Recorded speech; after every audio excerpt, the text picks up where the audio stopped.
They're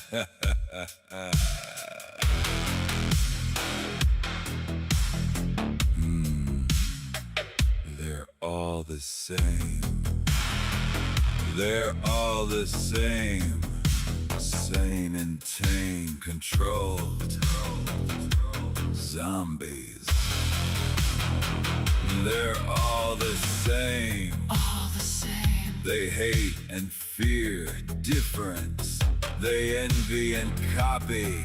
They can't be their own beings. They're all the same. Zombie clones. Slaves. Slaves. All the same. They're all the same. Sane. Same. Slaves.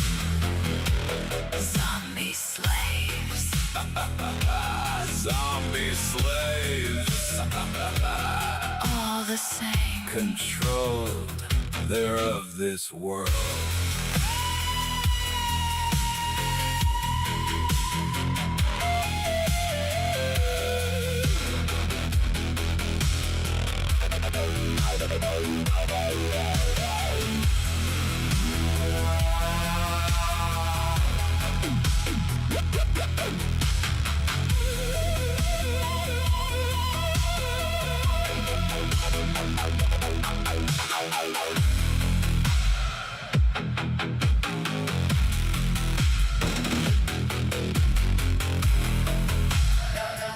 They're all the same. They're all the same. Sane and tame. Controlled. Zombies.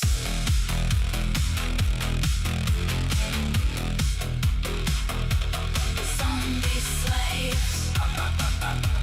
Zombie slaves. All the same.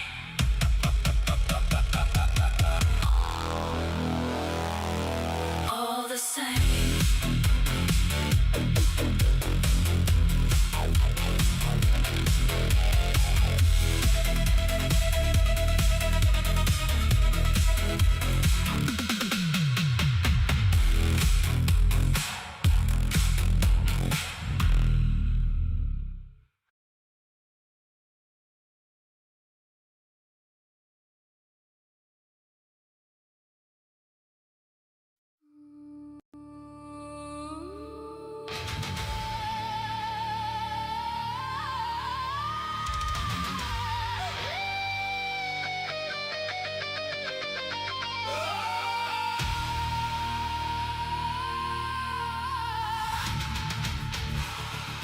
Fire it up.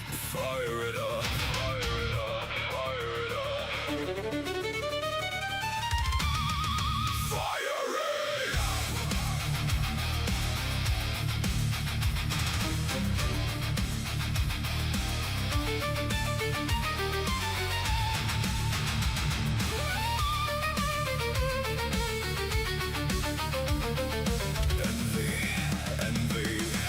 Envy is evil. Envy is evil. Evil. Envy is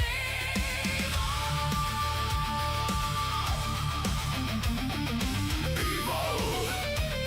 Serpent-tongued demons. Cursed beings. Lying demons. Envious demons. gaslighting demons. Creepy creatures. Vipers. Envious losers. Envious demons.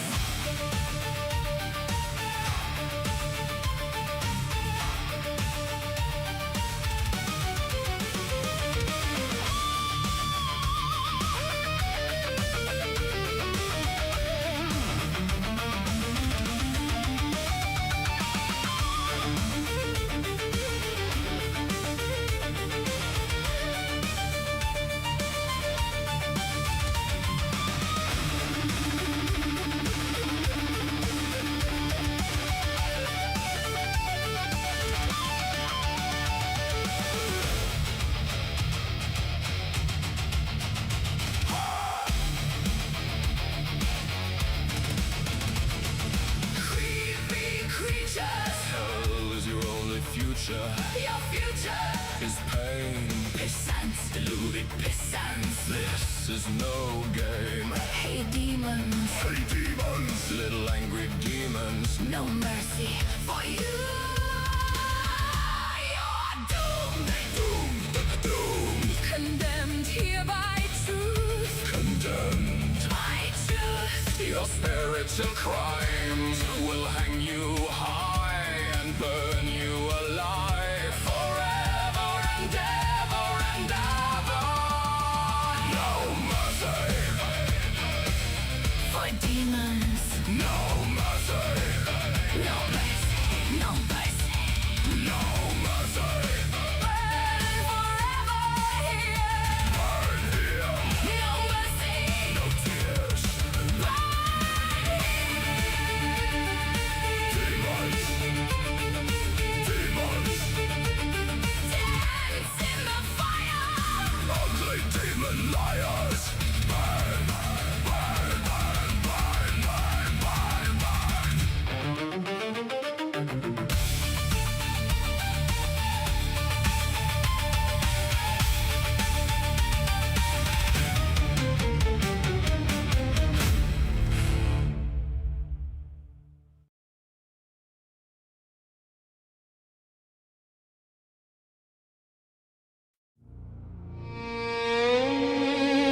Fire it up.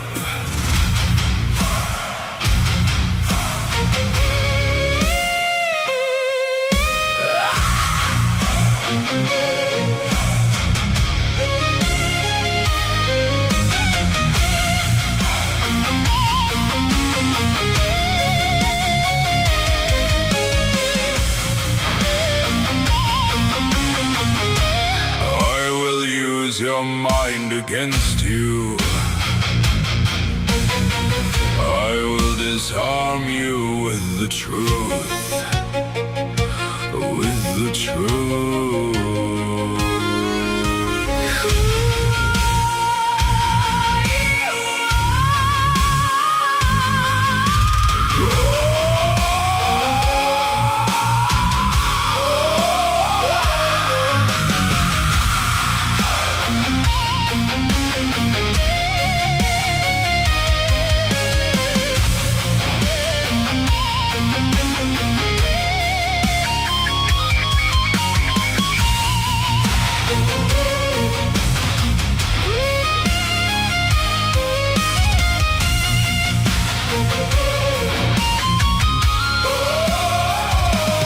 I will seek you through the darkness, storming.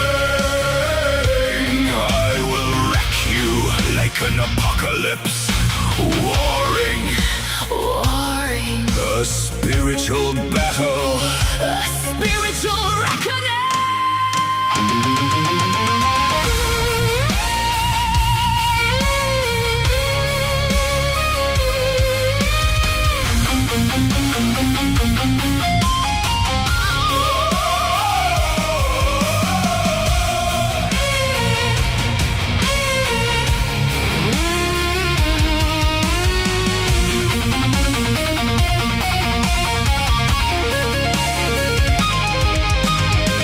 I will hunt you with my spirit, Hunt you, haunt you, haunt you. raven eyes, Will watch you flying high. above. Wherever you may roam, you will be seen in your dreams. Watched by me, You will bleed watched by my. ravens and crows. You will find no refuge. You will have no home. Hell is forever. Your tomb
What an old drunk this guy is. He's a loser. He's a loser. Get fucked. Get fucked and get whacked. You know what I'm saying? Anyways, welcome to the show. I'm your host. Y'all know who it is. EB motherfucking T. Wow. Why is this guy coming around here anymore? El Diablo, handsome. God, why do you have to be here? Why do you have to be here? And why you have to say why you have to be so mean? Why you have to be so mean, Sanity Machine? Why you gotta be so mean, Sanity Machine? You're boring. We get it. You gotta come over here and try to. Okay, cool, dude. Cool. Cool, guy.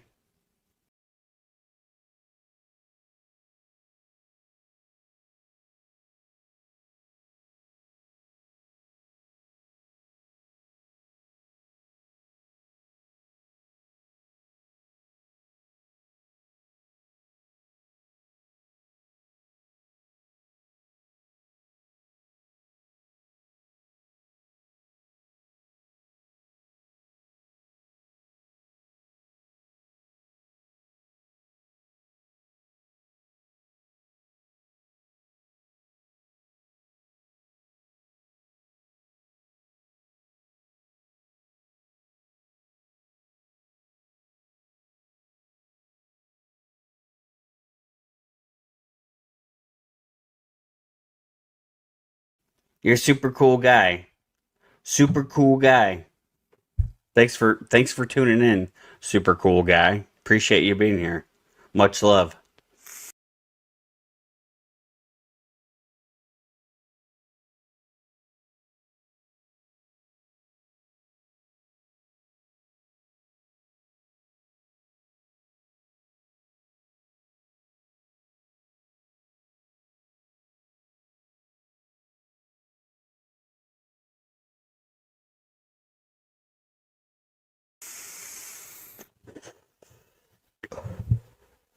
I'm gonna hit on the geek bar.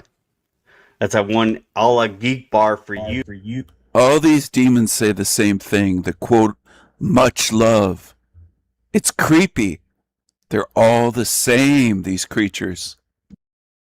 El Diablo Handsome Devil 33. Man. Diablo Handsome Devil 33. Man.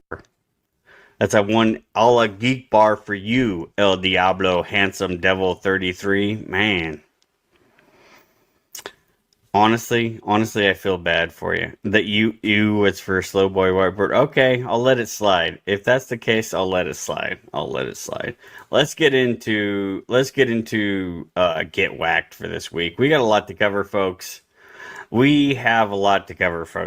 Primarily Hashtag winning. El Diablo's winning. Always. Everywhere. Yeah.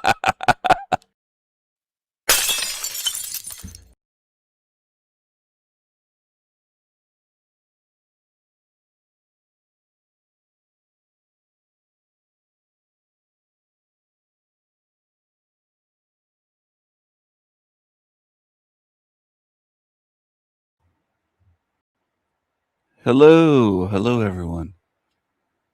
All I have to do is say one syllable, one word, ooh, and they go on a rant. They take it personally. They assume that I'm calling them ugly and gross. El Diablo can say one word, one syllable, ooh, and they can't take it. They start ranting. I own demons with one word, one syllable, ooh. That's all I have to do. I don't have to put in energy, effort. I own them. I want people to understand this. I want you to see what I'm doing and see how they react to me. I own them with one syllable. That's just one example. That's low T EBT. I'll do my EBT voice impression. I need some testosterone. I need some tea. I need some tea. I'm low T. I need some tea. I need some tea. Anyway, I love it. I love teasing the demons. I do. I do. I love teasing demons.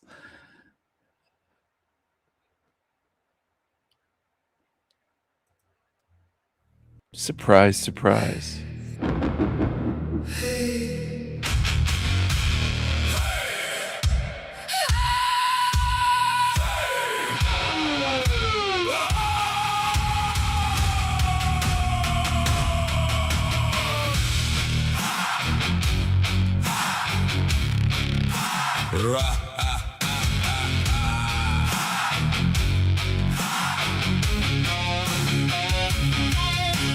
Ravens scream in the blood-red sky. Shadows crawling where the dead men lie. Viking axes sing, oh the steel don't lie. Thunder cracks, his name's the cry. The king is here, The king is here, wild eyes blazing. nothing to fear. The king is here, The storm draws near, bow or bleed, the choice is clear.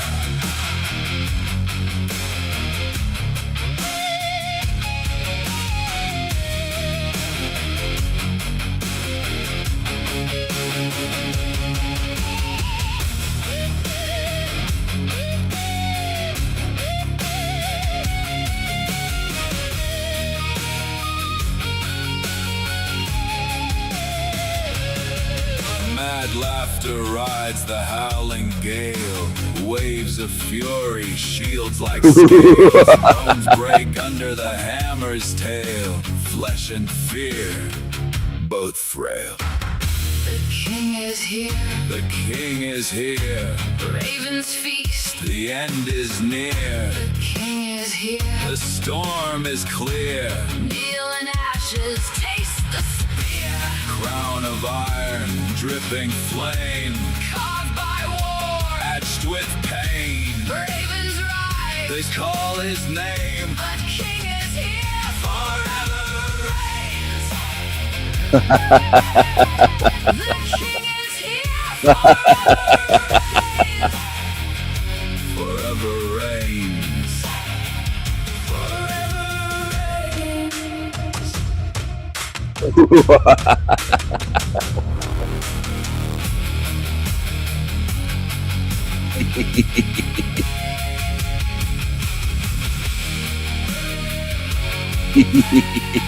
Steel flashes under blood-red skies. The Raven King laughs as the world cries. Storms in his footsteps, thunder in his veins.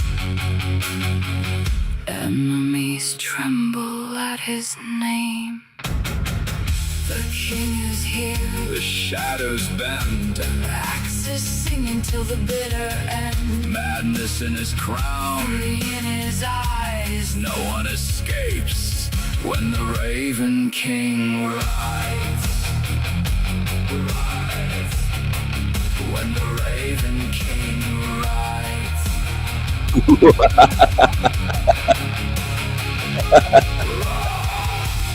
Raven circle, Battle's done, his legend rises with the sun. the king is here, Chaos reigns. a kingdom forged in fire and chains.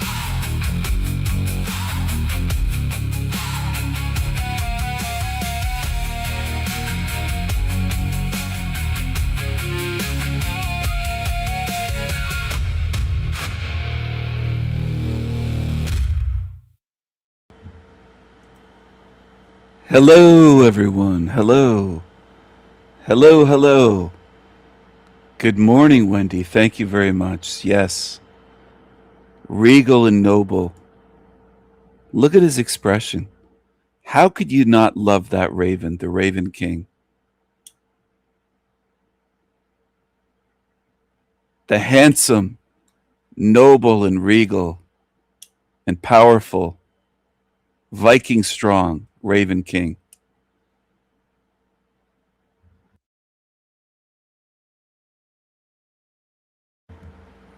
The vastly misunderstood. This realm tried to demonize ravens and crows. for centuries, maybe thousands of years. But they're messengers of truth. They're beautiful. They're spiritual. They're intelligent. They're aware. They have minds and memories. They're playful. They're mischievous. They're silly. They have a sense of humor. They're amusing. They love to play games and solve puzzles. They love to do problem solving. They love to do voice impressions. They love to sing. They love to play and be playful. They love to learn. They're curious. They're magnificent. They're wonderful. And of course, this hell realm has tried to demonize them, perhaps since the beginning of this place. It's one of the reasons why I champion them. Because this realm is wrong about ravens and crows, and it's wrong about me. And it's wrong about us being all the same, all one. We're all the same spirit. We're all little sparks from source. We're all part of God. We all, sorry about my voice. We all. And they push this we. It's like they're weeing, they're peeing all over the place. What are they talking about, we? I'm not the same as demons. I'm not one with these narcissistic psychopaths on earth that scam people out of money every goddamn day, and they lie to you, and they're vicious and cruel, and they gaslight, and they play Talcott games. I'm not one with them. I'm not the same as they are spiritually. Do you see how this works? They tried to demonize my ravens and crows in this realm. As I said, perhaps since the very beginning of this matrix. Now, I think they copied. I think this place, in a sense, is a double of somewhere else. I don't think the evil entities even really created this in an original way. They corrupted somewhere else, or maybe perhaps dozens of other realms that exist. They combined them, they corrupted them, they muddied the waters. That's what these creatures do. And forgive my voice and forgive my passion, if you will. Pardon me. But this gets under my skin. We're in a realm run by goddamn evil thieves. That's what this place is. They've stolen from me endlessly. In my sleep even, in my dreams. They've stolen things out of my poetry and my artwork, visual artwork, as well as my ideas in videos, in writing, in videos, recorded videos, live streams. They've copied, they've plagiarized, they've stolen demon after demon after demon after demon. And I don't trust any being on earth that says, well, that's okay, Stephen. At least they're getting the message out. How would you like it if they thieved from you in your house?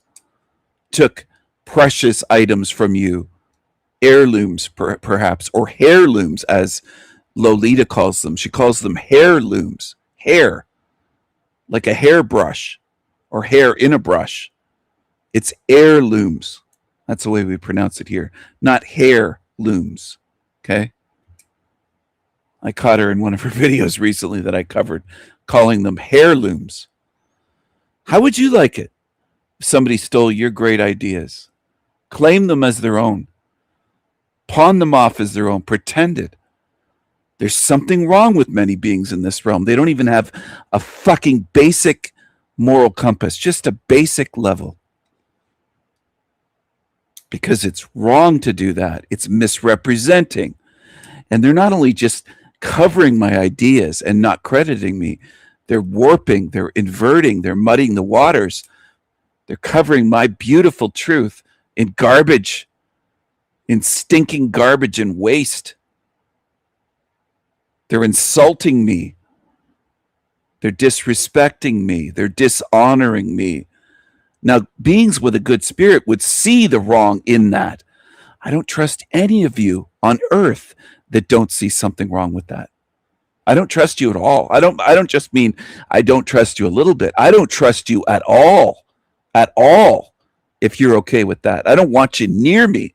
I think you're a scumbag demon then at that point. Because this is stuff that a child should know. A child in elementary school, long before they're in 6th grade, let's say. 3rd, 4th, 5th grade, even 2nd grade, I easily would have known that that's wrong to do that. Not the right thing to do. And you have these assholes out here that are 25, 35, they might be 40, 50, 60, 70, defending it, trying to justify it. Well, fuck you, demons. You liars, you thieves, you leeches. Trying to misrepresent my model, warp it, steal it, muddy the waters. Filthy, lying, stealing demons and their supporters.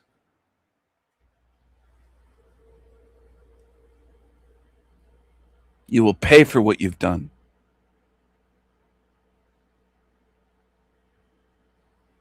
You show yet again, humans, that most of you are okay with something as long as it's not done to you. Just like the death threats levied against me. Most people are okay with it as long as it's not them. They freak out if they even have a hint that something might come back at them. But they're okay with plots to murder me and death threats and actual plots, not just emails, people talking on the phone and in Discord groups, trying to band together to plot to murder me and my loved ones. A lot of you have no morals. You belong in this hell realm. I don't care if you roast forever. You creatures that have no care for real truth speakers that have done everything above and beyond to try to help you see what this realm is. You'll see then. You can stay here and burn forever and be tortured, cannibalize each other. You evil, rotten spirits that have no care at all. You can file police reports against me for words, but you can't when someone's plotting murder. You can't say a word then. You show what you are, Mushroom Coyote and others that knew. You're all going to pay. It's all seen, all of it. You're going to pay, and it's going to be forever. Hell is forever, okay? You heard the diamonds are forever. Hell is forever. I want you to see. And it's coming for you. Justice is coming, a spiritual reckoning. You will be judged. And you can hide behind demons that you call gods. They're not going to help you. They're not going to save you. You're done. You're done. Hell is forever. You'll be eating each other alive forever, turning on each other.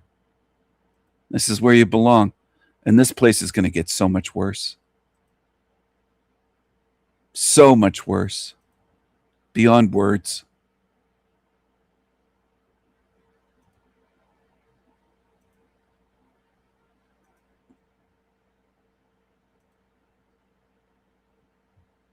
You can wish forever that you didn't do what you did.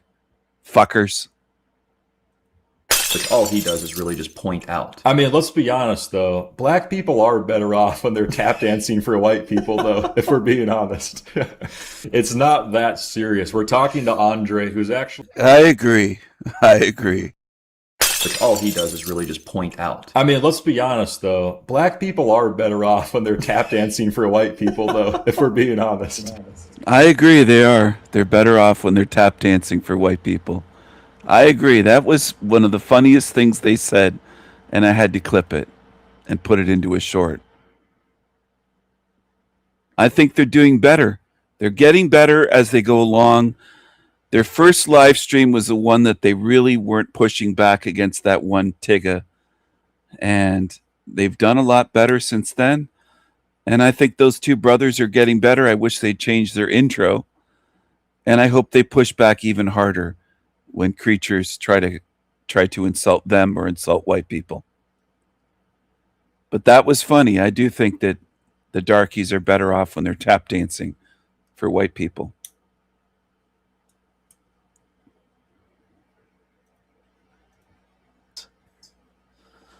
So she joined YouTube in 2012.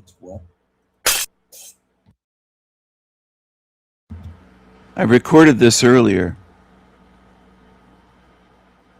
Guess who went live? Creepy Callie, Creep Alley, Callie. She keeps changing her name. She's so dumb. She thinks that will hide her channel or who she is. It doesn't, dummy.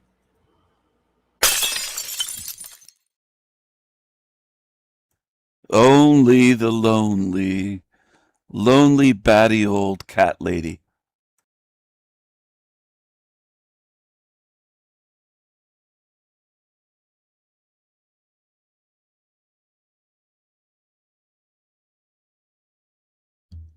She's just a lonely old cat lady. I'm going to give some commentary since she's not saying anything. As you can see, it's not muted. Muted would be here. She goes live and says nothing. She just goes live and films the darkness and her cat at the window of her shed, her shack that she lives in. I think she lives in a shack. I think she got that screen from one of those places where they give out free stuff because it has holes in it. See the screen? You can see the wind. The little... That's what it looked like to me. Now, it could be clouds, but it looks like tears in the screen to me. I could be wrong, though.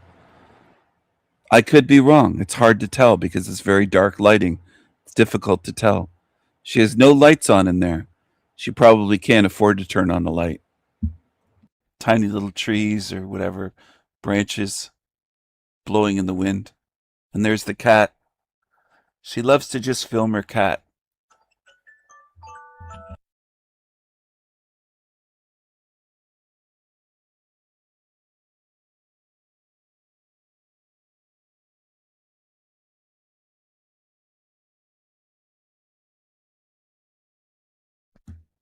She loves to just film her cat. Sorry about that. My alarm went off or something.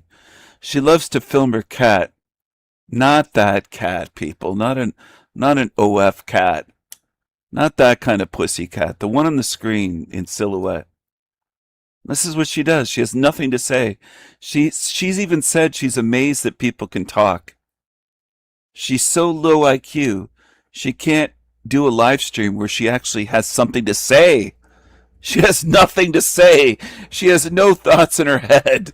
Look at this. Do you want to... She's the stinky bum. She's the stinky bum. I don't think she said a word during her live stream. She goes live and says nothing. It's very weird.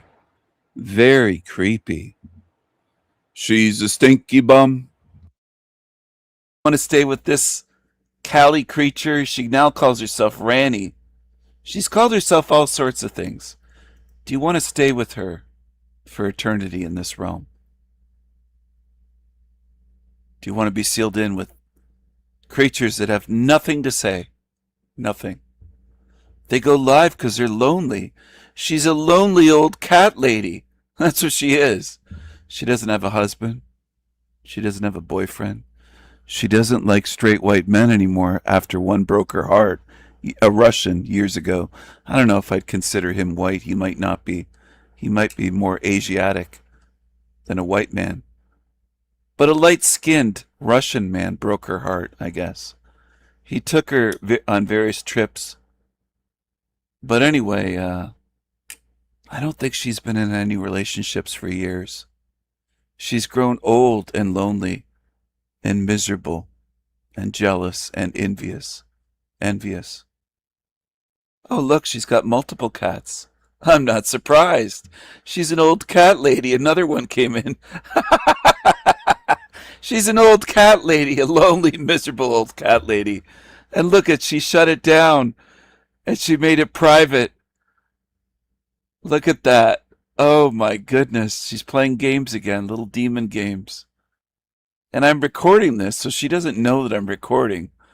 But she's so paranoid that she goes live and does this. Ranny is live. Callie, Cripally. Isn't that remarkable?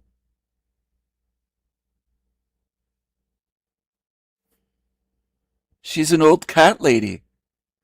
Yogi. She's an old cat lady. My goodness.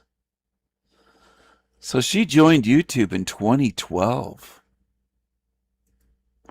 I think she should move back to zombie land, Zambia, to Africa. Leave United States.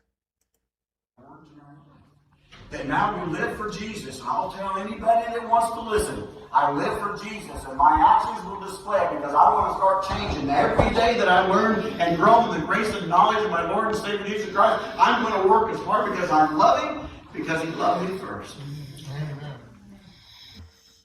It looks like she filmed this on purpose. I think this is the guy that she lives with. This guy in the grubby clothes that goes to church in dirty work clothes. I think he's the one that built her a shack, and she's filming him snoring in church. They're mocking everything. The Devil at Church recording.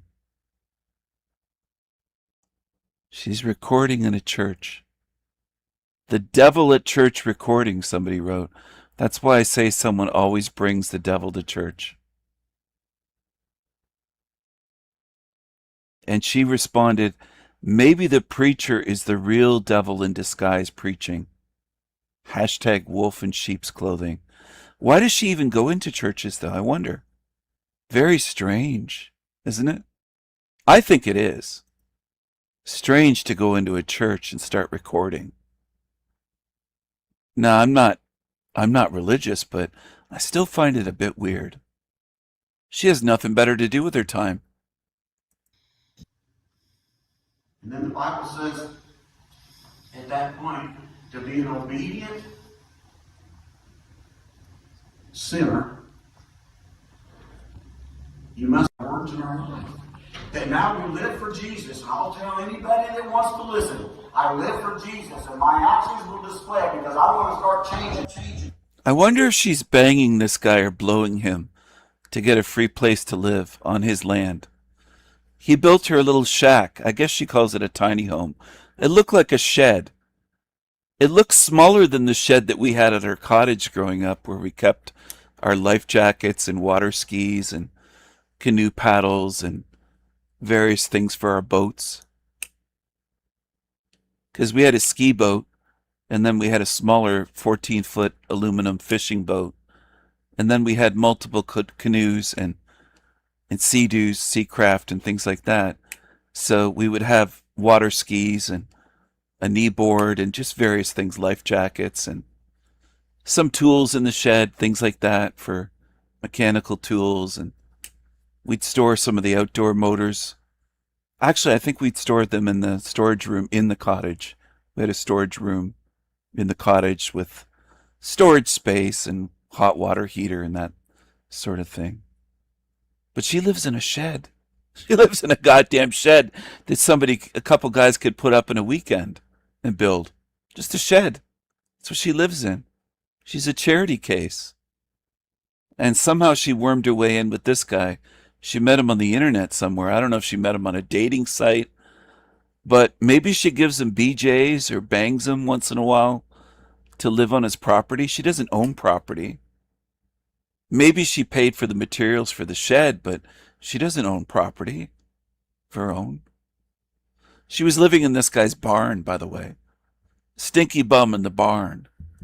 Every day that I learn and grow in the grace and knowledge of my Lord and Savior Jesus Christ, I'm going to work as hard because I love Him, because He loved me first. Amen. And then the Bible says, at that point, to be an obedient. He looks like one of those dummies that would say he's a hard worker, not lazy, lives in his work clothes, has no fucking clue what this realm is. And I saw a video of him bashing me in a comment.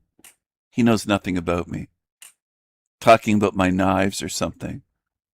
As they were building her shack, they were talking about me and my knives. I was the topic of conversation. It looks like she took down all of her other videos. Her short videos are gone. Her community page is gone. Interesting. 1.4 thousand views. Her shitty, stupid shorts get promoted by YouTube. What a coward she is. A miserable, old, lonely, deranged cat lady without a pot to piss in. She doesn't have a pot to piss in. She didn't save anything in her lifetime. She has nothing. She's a lonely, batty old cat lady.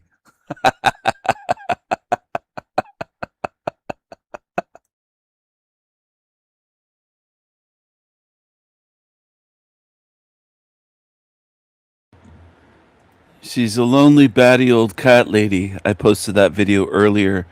She went live and then she shut her stream down and made it private. She has multiple cats. She films her cats. She doesn't say a word. She's in the dark filming her cats in the window. That's all she does. She thought she was going to be successful running a YouTube show. She can't even talk. She has nothing on her mind. She doesn't have any thoughts. She has nothing to say. She has literally nothing to say. Nothing. Nothing at all. Isn't that remarkable? She and Marcella were planning to do an old cat lady show. Marcella has dogs and Callie has cats, and they thought I'd be envious. Really? Thought I'd be envious. She's the one that wore the cat suit, the Catwoman suit. It was either vinyl or latex, something like that. It was black. Yeah, with cat ears. I saw all of it. All of it. They turned on each other and spilled the beans. Marcella spilled the beans about Callie, and Callie spilled the beans about Marcella. Creep Alley. Creep Alley. Creep Alley Taylor. Lonely old cat lady. And she hates white men, but she dated a white guy. I saw pictures of her with a white Russian guy that used to take her on vacations to different places, to Hawaii and things like that. I saw pictures of her in Hawaii with a white guy, completely bald. His head was shaved clean. Fascinating. I wonder if he wore Old Spice like her daddy. I wonder if that's why she liked him, because she only likes men that wear the same cologne as her dad, which is extremely weird to me as a man. I think it's creepy and weird. Very weird. But that's what attracts her. So maybe he wore Old Spice, the stuff that you can get for a few dollars at a drugstore. Cheap stuff. Not Prada, not Dior. Just cheap stuff. Cheap stuff. And she took it as boasting. I like beauty. I like art. I like fragrances. I don't have to apologize for anything. I like luxury. I like luxury.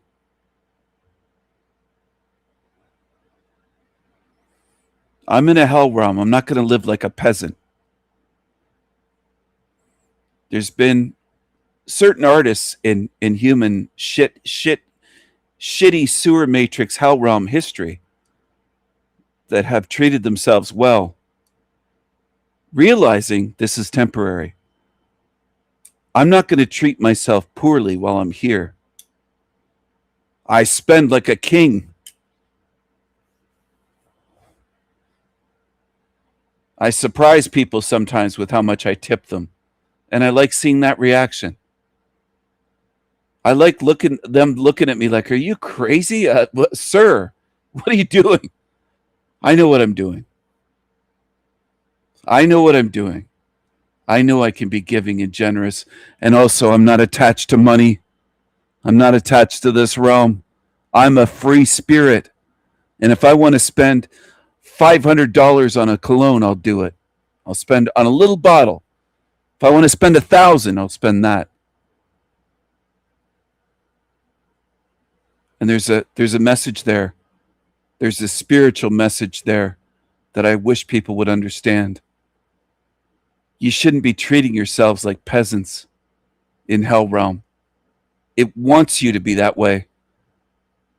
It wants you to say, I don't deserve any better. I just deserve this Old Spice crap that every grandfather's worn.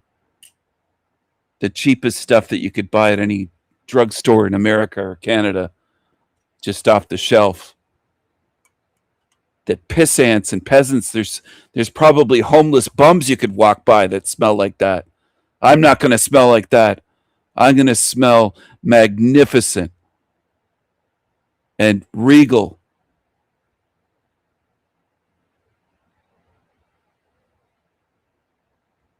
Not going to smell like some dumpster, like her father, like Callie's father, her stinky bum father in Africa wore Old Spice in zombie land, Zambia. Fuck that. I'd never do that. I wouldn't put that junk, and this might even sound snobby. I'm okay with that. I wouldn't put that junk on my skin if you paid me $1 million. I'd turn up my nose and say, get away from me. Be gone, peasants. Be gone, you peasants, you piss ants, you paupers. Let them eat burnt toast. And I'd fling toast out the window of my Rolls Royce into their faces. Go ahead, eat it. Eat the burnt toast. Marie Antoinette said, let them eat cake. I'm going to say, let them eat burnt toast with no butter on it, nothing on it, dry toast. That's what I did the other day with my breakfast. Aunt Jemima came along and she made me, she didn't give me, she made me some eggs. I had 6 eggs. And if I'm not mistaken, 4 or 5 slices of delicious bacon. Delicious bacon. And some home fries.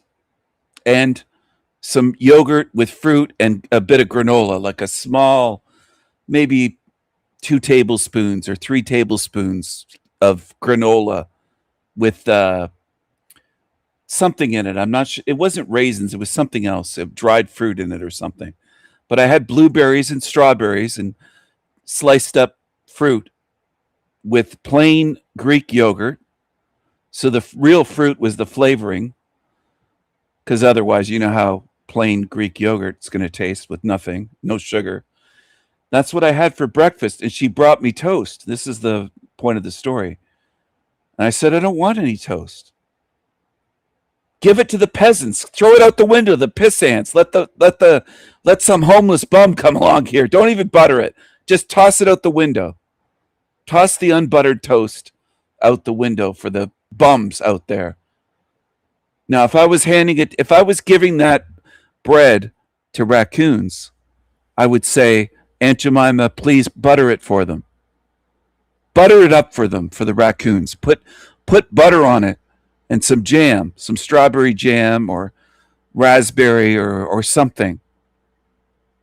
Give them a nice treat for the raccoons. I like raccoons. Give them a treat so they don't have to grab through garbage bags or something and eat like peasants. But for these stinky homeless bums, throw out the unbuttered toast and burn it first. That's all they're good for. That's all they're good for. God damn them. They can eat the burnt toast with no butter. Unbuttered toast, dry. Throw that out to the bums. Throw it out the window at them. I don't want that. I'm a king. I'm not going to eat like a peasant.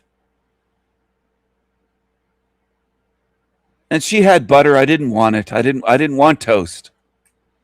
The more I think about bread and toast, I'm just associating it with the poor, with slaves.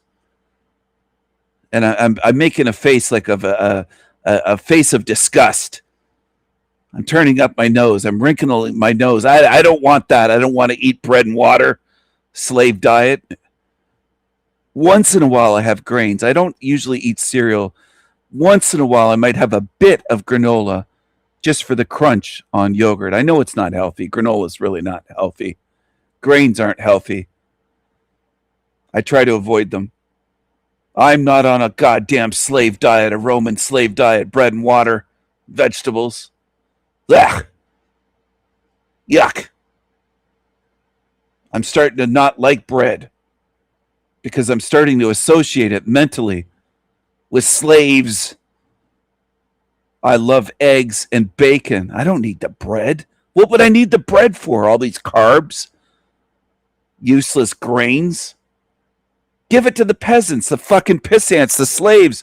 Toss it out there for the hobos and the stinky bums out there, like the homeless YouTubers. There's so many of them homeless. Throw it at them. Give it to these losers that go into a grocery store and they buy a whole loaf of bread and meat and they're out eating in a parking lot talking about me and my crows and ravens. Give it to them. I don't want it. I'm a king. I'm on a throne.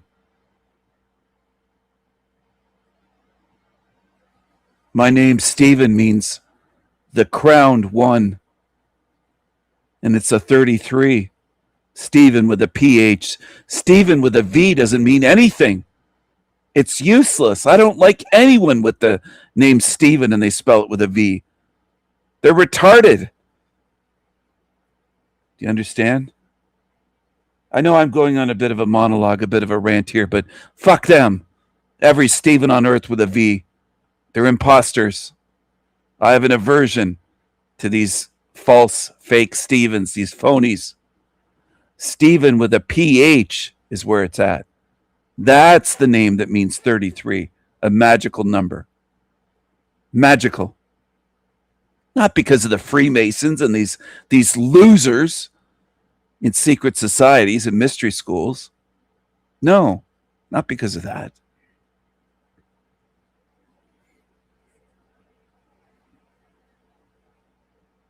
Just like I'm not a king because I throw out the bread at these bums. Let them scramble for it on the lawn. Fuck them. You know what? I think I put down homeless stinky bums more than anyone I've ever seen on YouTube. Ever. I love it. I love it. You know, there's going to come a time years from now where people say, I can't believe he said that. All the things that he said. I can't believe that there was a being that spoke the way that he did on YouTube in videos and live streams. Nobody else was speaking that way.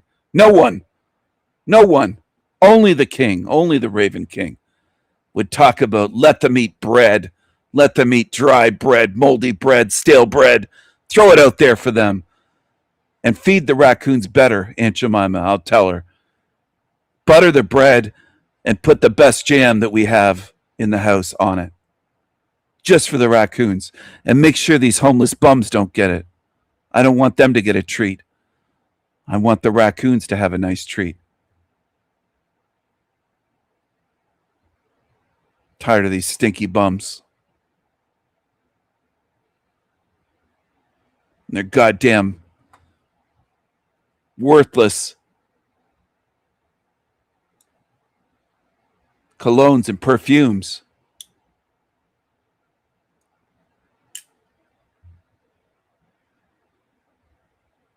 They smell like they showered in a toilet. These stinky bums. They're living in a barn.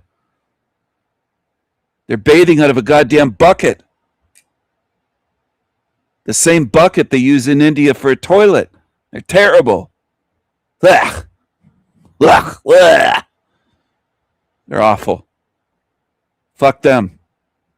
I'll never smell like them. You'd have to kill me before I would smell like these stinky bums that come over here from those third world shitholes.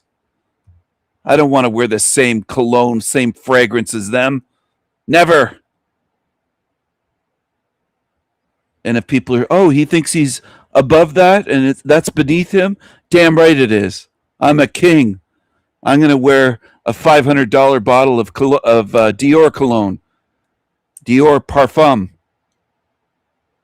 before they change the formula.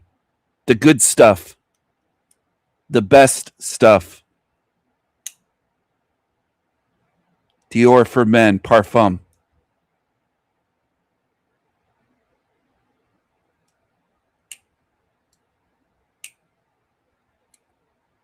That's what I'm going to wear.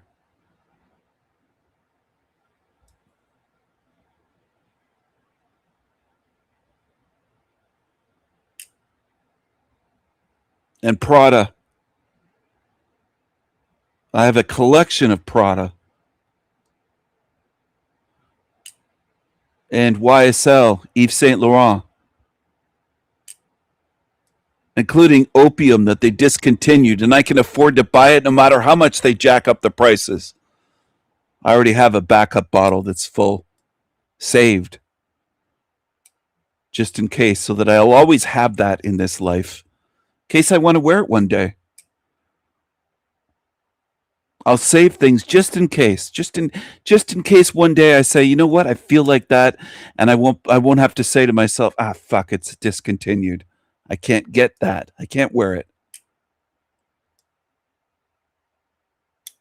Do you understand?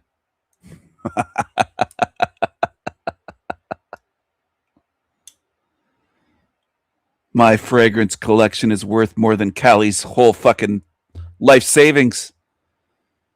She's a goddamn stinky bum loser. These creatures deserve this treatment more than they get, not less. More. They deserve it more. These stinky bums. These absolute stinky bums. Yes, opium is a classic from the 1990s. I have fragrances from all kinds of eras, 80s, 90s, 2000s, modern times. I don't have any from I think I have some from the 70s, actually. I don't know if I have any from the 50s and 60s. I'd have to check. I rescued a bottle. I'll tell you a little story. I rescued a bottle. I call it rescuing. A bottle of Salvador Dali fragrance for men. There was one bottle in the entire realm that I could find for sale. One. Anywhere, worldwide. And it was in Israel. It was on eBay. And it's rare stuff. It's not easy to find. There was one bottle for sale anywhere I looked. And I wanted it. I wanted that one bottle of Salvador Dali. I'm trying to think of the name of it. It's in a black bottle. It looks very dark. It looks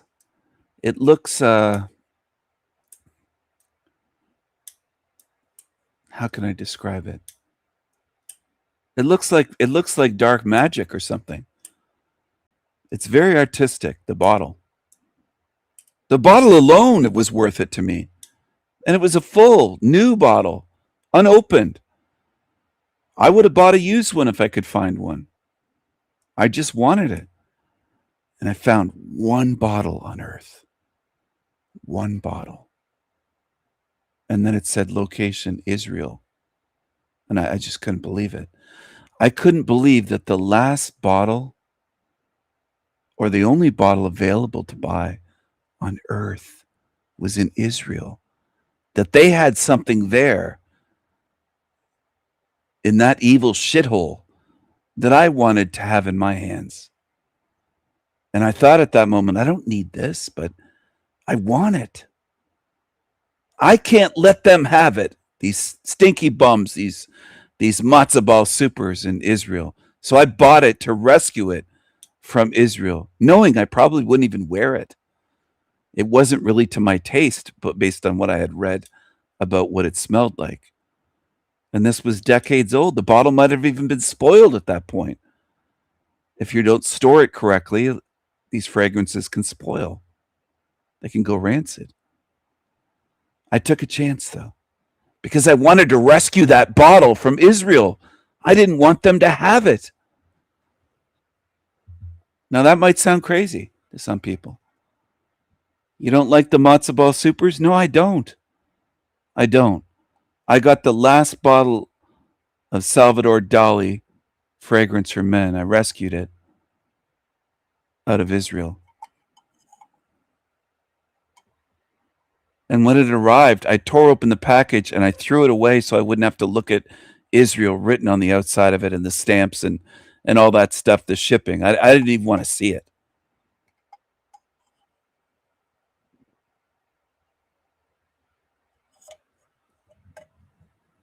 I don't even want to smell the paper of that packaging. It might smell too much like Israel.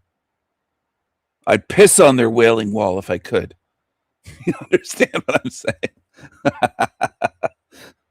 Do you understand what I'm saying? These stinky bum matzo ball supers. They didn't deserve to have that fragrance in their country, is my point.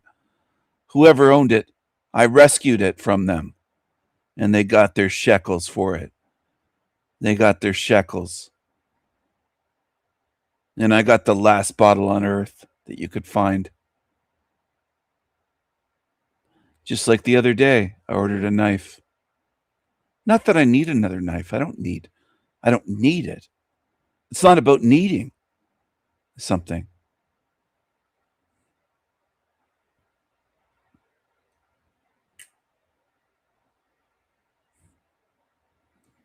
I wanted the artistry and the beauty of it. And it's the last one I could find on earth. It showed one left in stock. It was out of stock everywhere. I couldn't find one on eBay or anywhere. The secondhand market. Discontinued. None available. And I found a place with one in stock. I got the last one. I can't tell you how good that feels. I love it. I love it. I love it. Just like when I destroy a demon or I outbid a demon or I win over a demon, it's a great feeling to be triumphant, to be victorious, and that's why I'm sharing these stories with you. There's a spiritual message. There's a moral to this story. I don't want any good spirits going through life hanging their heads, looking down at the sidewalk, looking down at the ground, looking down at the floor, as they'd call it in the UK. We never call it the floor if we're outside. A floor would only be indoors, like a kitchen floor, living room floor. Once you're outside, it's ground or sidewalk or pavement, or we'd never call it the floor. But anyway, ground, pavement, sidewalk. Finkelstein made a video filming the sidewalk. I don't want you hanging your heads if you're a good spirit. I want you with your chin up. Not being snobby with your nose up in the air and being that way. I'm not saying that. But confident and treating yourself well. Not putting yourself down. Not beating yourself up. Not seeing yourself as unworthy. Do you understand? This is an expensive pocket knife I have in my hand. It's a Microtech, fully serrated, dual tone. These are not cheap if you look into Microtech. Now, losers on YouTube that are demons that want to bash me claim that my knives are gas station knives. Far from it. I have some of the best knives that you can find anywhere. But liars will lie, demons will lie. Lying is like breathing for demons. They lie all the time. They're liars. It's what they do. It's what they do. Now, did I treat myself to this knife? Did I need another pocket knife, folding knife, button opening knife, serrated knife, a knife with very good high quality steel, M390 steel, high quality blade, made in USA, so you pay more for it than if it's in China, Taiwan, Japan, anywhere. Made in USA, you're going to pay the most for it. Or made in Canada, maybe. But there really aren't high-end knife companies like this, Microtech. I have Benchmade, I have Microtech, I have all kinds of USA-made knives, Dawson. Anyway, it's not about boasting. I'm trying to teach you something, to treat yourselves well. Don't be bad towards yourself. Don't be poor. Don't treat yourself poorly.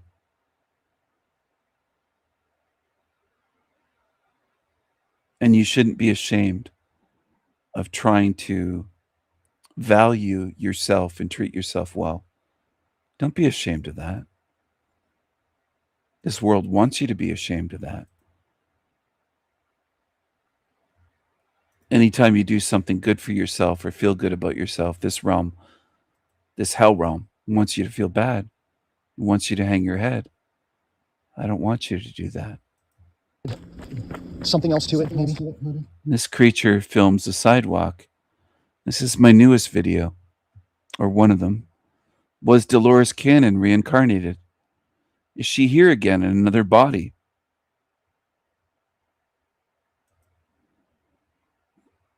Is Dolores here again? Because Finkelstein sounds a lot like Dolores. Familiar. I think he got a lot of this from Dolores Cannon. He mixed in stuff from my channel. He mixes it all together in a big bowl, in a big mix, like mixing up cake batter or something for a Christmas cake. You put all the ingredients in and you're mixing and stirring and mixing. And he muddies it all together, mixes it all together so that it makes no sense. Because what he's preaching doesn't make fucking sense. Does he care about that? No, he doesn't care. He doesn't care if he misleads people. He's an agent of the Matrix. Are you going to change this place from the inside? Do you believe that we came on a mission? It sounds like Dolores Cannon, doesn't it? Volunteers. She's also mentioned on a mission. So anyway, I encourage people to watch this video if you haven't already. It's a little over an hour long, an hour and 5 minutes, 55 seconds. There's a 555 in there. Finkelstein is saying a lot of similar things to Dolores Cannon, and then he's mixing in my message. He's stolen from my channel to muddy things up. They say the number 555 represents transformation, freedom, and spiritual awakening. Freedom. 555. And I put a 555 code in there in the length of the video. It ends in 555. Freedom. Spiritual awakening. Stop following the scammers, the deceivers, the Dolores Cannons and the Finkelsteins. See through them. See them as they are. That's what I want you to do. All of you that hear this tonight or may hear this at some point in the future or so-called future.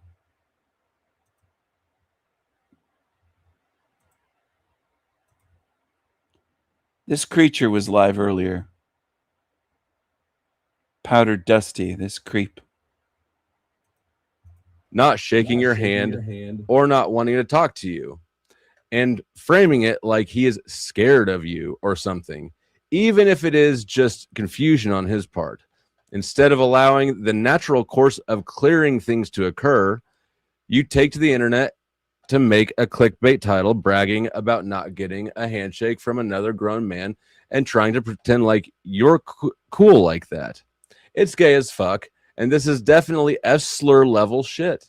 You have a play-by-play breakdown of getting snubbed by another grown man, like it's a crowning achievement or a crown achievement. Even if you did nothing wrong towards his wife, it's so gay and beta to make these videos. I see it so much with you bottom feeders in this debate space.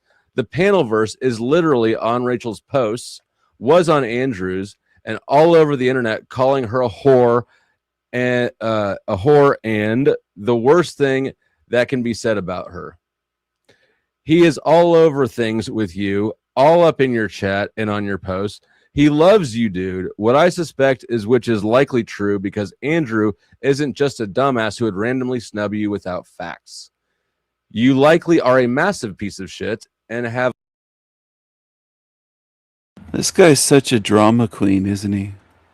What do you think of Flogay, Powdered Dusty? Taylor Swift. What do you think? Do you think they're a drama queen? I'm going to share some images of that loser.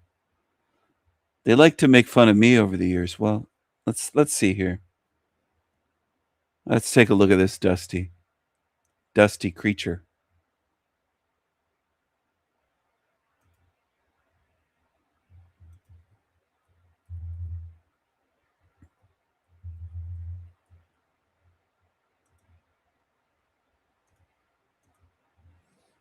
Just give me a sec. Creepy creature.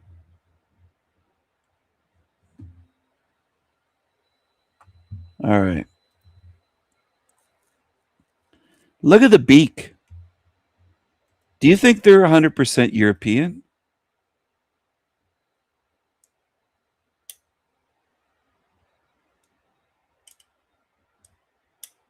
Take a look. Look at the beak. Look at the beady eyes and the beak. Do you think they might have some ties to Tel Aviv? Maybe it's why they defend darkies so much all the time. You know how they do, right?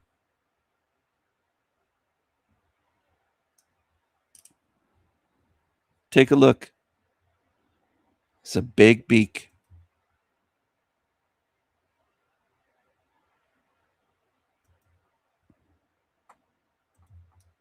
I think it's fascinating the way certain women, not all women, but there's some in the panelverse, hoes mostly, that say he's attractive. Well, he's got the squirrely eyes, the beady little rat eyes, the rodent eyes. He's got a great big beak. If you really start looking, he's bald. That's why he wears the hat all the time. You've never seen him without a hat ever, ever. Always has the hat on backwards because he lost his hair over a decade ago. So he has no hair, basically, or barely anything. Beady little squirrely eyes, a great big beak. He's got a weird mouth, weird teeth, and he's got a big pot belly. And this is, I guess, what beady-eyed and beaky, and this is what the panelverse likes, I guess. He's got the bricks behind him for masonry. Red bricks, masonry. Pope's hat, big belly, pot-bellied loser, wife beater with moobs. Now, what are some of you women seeing? I'm wondering, not you on my channel, but the ones in the panelverse. What are you looking at? And orange tinted 33 glasses. That's off the top of my head. And the belly, beach ball belly bulge. Okay? You can see it. And this guy's way younger than me, decades younger. But do people say anything about his looks? I almost never see it. So I have to wonder. I've observed the panelverse and the way people can't see. Big belly, moobs, flabby, no muscles, great big beak and beady eyes. And this is what they call attractive. That's crazy. That's ludicrous. I wonder what he looks like in person. If he looks this way online, he probably looks worse. Squirrely eyes, beady little rodent eyes, little hood rat eyes, and a big, big beak. That's a mountain on his face. Okay, that's not a nose. That's a mountain. That's a mountain. And he's a drug dealer. And he was put in prison for drugs. He's a felon.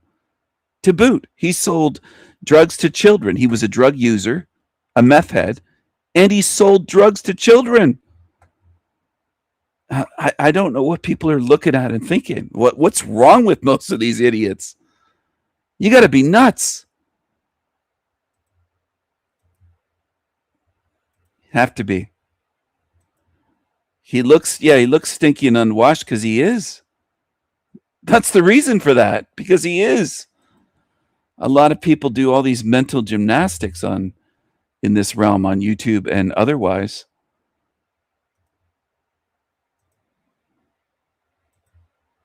So this guy has the audacity to talk about anyone else's looks. Look at your beak. Take off your hat. Look at your beady eyes. You got these beady little rodent eyes.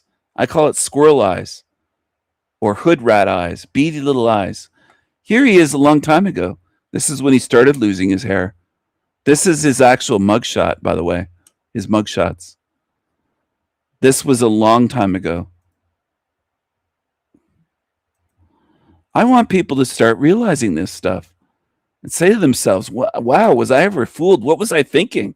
What was I looking at? I wasn't looking at reality. Look how much his nose got bigger since then.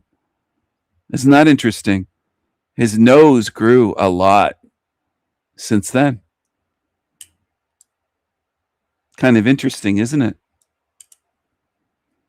He's got the real beak now. So he's a convicted felon, by the way. I want people to know, for drug dealing, for selling drugs to children, and him being a drug user. But he can't own firearms because he's a felon. Floge, dusty, creepy creature. He loves to defend the Negroes and the gays. It's another thing people haven't noticed. I've hardly heard anybody be critical of this freak. Hardly any. He called me a troll the other night when he saw me show up in a live stream he was on. He said I'm a troll and don't bring me on, basically. Look at the caption. I'm afraid to say the N-word because I'm a liberal. He's waving a little rainbow flag.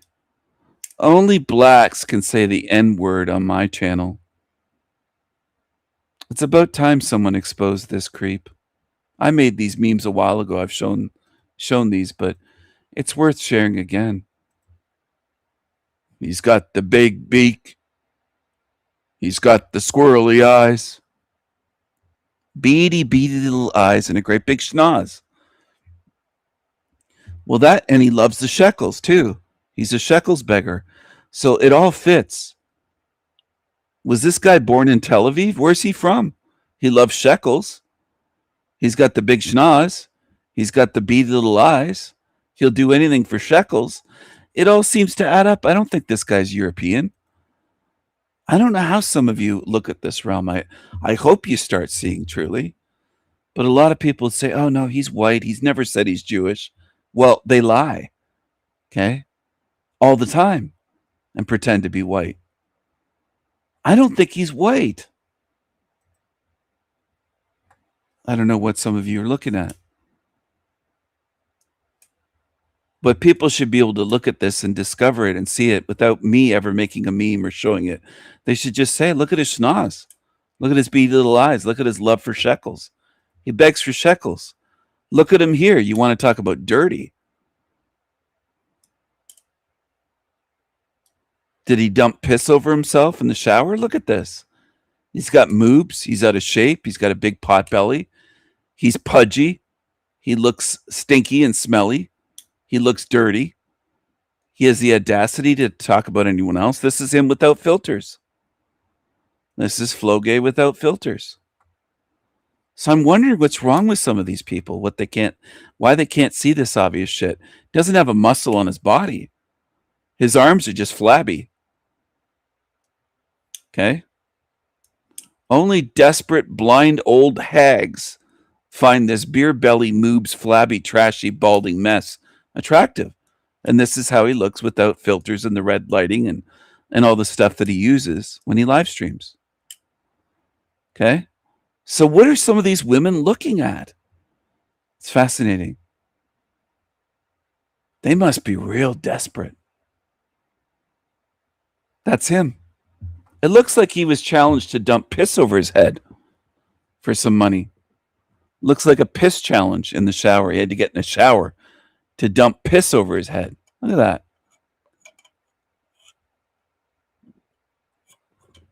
Looks like he pissed his pants. His shorts look like they're soaked. Looks like he pissed himself. Maybe he did. Maybe they paid him money to piss himself. Just gross, trashy, degenerate, gross, gross, gross, degenerate, trashy. And he's got the big beak. I'll go back to this again.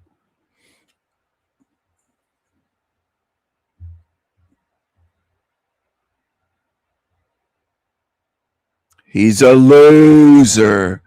He loves to beg for shekels. He's got the red bricks. He's got the beady little eyes. He loves the shekels. He's got the big beak. Look at that. That is the sail of a sailboat. I mean, Jesus Christ. Tony Sayers called. Wait a second. Is that Tony? They hung up.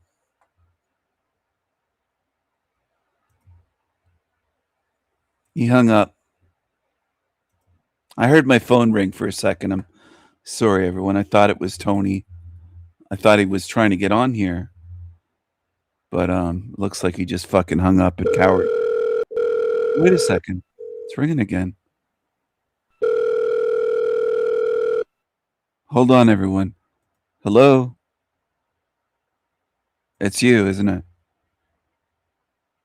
You what? You want on the show? All right, Tony, you can come on the show. What do you want? Your audio's fucked. I can only hear you. It's not going through to YouTube. Mr. Big Nose, what do you want? You want to have a nose-to-nose nose fight instead of a sword fight with this creature. Taylor Swift. Powdered degenerate. Really? Floge. A nose versus nose battle. Mr. Big Nose.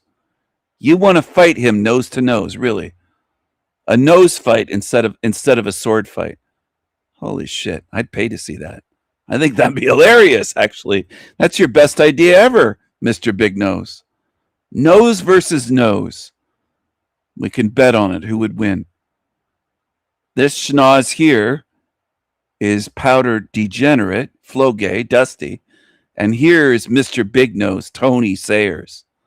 Nose versus nose, a battle to the death. I would love to watch that. I'd put money on it. Fucking hell. That's your best idea yet, Mr. Big Nose. Thanks for calling in. I'll talk to you soon. Bye for now. Bye for now. Mr. Big Nose, what an idea. Nose versus nose, everyone. One more time. Here's Mr. Big Nose. Tony with the goblin teeth. No teeth allowed, though. You can't bite. It's just nose versus nose. His nose versus his. You have to use your nose to harm the other one and incapacitate your opponent. Nose versus nose, a nose fight. Who would win? This one? This one? Tony? Or this one? You can't use your teeth. You can't use the moobs. They both have moobs. Moobs. They both have titties. This guy, Tony titties, got milk, and then this guy has them too. So just nose versus nose. I think that's a great idea.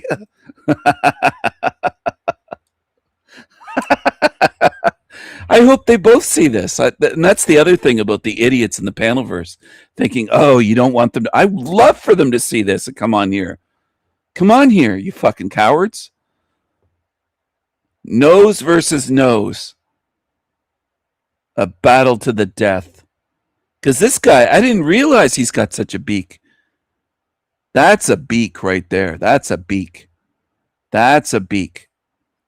Now, Lindsay, with the cum bubble caught in her throat, she was in love with him. She said, I thought he had a nice face. I liked his face. You liked his beak. You liked his beak, Lindsay. Didn't you? Because you're a weirdo. You're one of these messed up women that's growing old and alone. You don't have any boyfriends. Nobody's interested in being with you. You like this creature. And this creature just threw you in the trash. And he's married. And you knew he was married. You're a hoe and you love this big beak, squirrely-eyed, beady-eyed, little rat-eyed boy. This creep. I want to see that battle. I'd put 10 grand on it. Nose versus nose. There'd be betting as part of it. This one versus this one. The original Mr. Big Nose, Tony Sayers with the goblin teeth, versus this creature. The powdered, druggy degenerate. She got beak boozled. Oh, Lindsay the cum bubble. She can't quite swallow it down, can she? Sounds like she's got it caught in her throat. Terrible voice. I was talking about her voice on a live stream. I think it was Don't Judge Me's channel. While she was in the chat, she couldn't do a damn thing about it. I love it. And I talked about it on OTWs as well. I've talked about it in a couple places where I saw her. She deserves it. She's trash. She'll always side with trash. That's what trash does. They always side with trash. They'll always defend demons, even demons that harmed them, that betrayed them, threw them under the bus. They'll always side with trash. That's what trash does. That's what demons do. And that's a life lesson for people. You can't change these creatures. So you better get beyond that. That it's not even thinking. It's what so many in this realm do. It's a false belief that people carry. You can't change these creatures any more than you could make this one behave in different ways. Look at the melons. She calls herself Salo Melons, Salo Melons, something like that. She's got melons right in her YouTube name. Put your lighters in the air, everybody say yeah, yeah. Come on, yeah, come on. In New York, concrete jungle where dreams are made of. There's nothing you can't do. Okay. Put your lighters in the air, everybody. So they turn everything sexual. I probably shouldn't have played that song, fuck's sake. But anyway, Twin Peaks, somebody said, she's got watermelons. All right. She's got watermelons. And it said wet dream or something in the song. And they make everything sexual no matter where they go. Tourist spots, observatories, different cities, just trying to use sexuality to get views. And that's what this realm has turned into. It's just everywhere you look, it's like that. If anyone wants to join me live, I'll drop the link for joining. If people are interested in coming on, I'd love to have a guest this morning.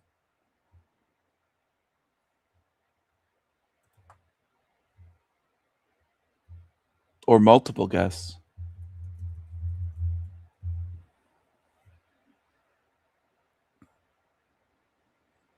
They have to make everything not just sexual, but that's the whole focus of her channel. And there's thousands of channels like that, just everywhere. Everywhere you look, and it's just the whole society's become classless and degenerate. Everywhere, the whole thing. And it's a problem. It's not just a problem that we have tiggas in our countries. There's a problem with stuff like that going on.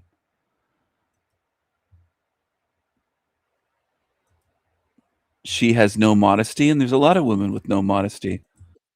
Not the only one. It's common. It's like she's not the only one. That one, I don't think it shows tattoos, but tattoos, there's just millions of women with tattoos, nose rings, septum rings. It's gross. It's not attractive. It's not classy. It's not classy. It's not cute. It's not feminine. It's just gross. It just is. Here's a feminist here. Okay, let me break it down for you. Yeah, please. Mansplain. I'm bisexual, right? I'm bisexual. If I were to go Right. to a strip club I like men and women, right? I'm bisexual. Like, listen to her voice. There's nothing feminine even about your voice. You like men and women. He's like, mm-hmm. Usually that means you're messed up. You probably were abused or something. I think it's a sign of mental illness. All this stuff. I think every leftist that's like this is mental. All of them. I prefer men more in a relationship, but I'm more attracted to women in the sense where I would go out of my way to go to a strip club. Does that make any sense? I hear you. I hear the words that you're saying, and I comprehend them in the order that they were presented. He hears her. She's smoking a cigarette. There's just nothing classy about her, nothing feminine. And that's so many, she represents so many women in Canada and America. He's in America. She's probably American calling into his show. It's just gross. We're tired of it. Okay. And this is what happens when we give women rights. Whoa. Yeah, I know. What happened here? It blows my mind too. Where did that come from? Like the 1920s. Not talking about that. Oh, Don't even worry about it. all right.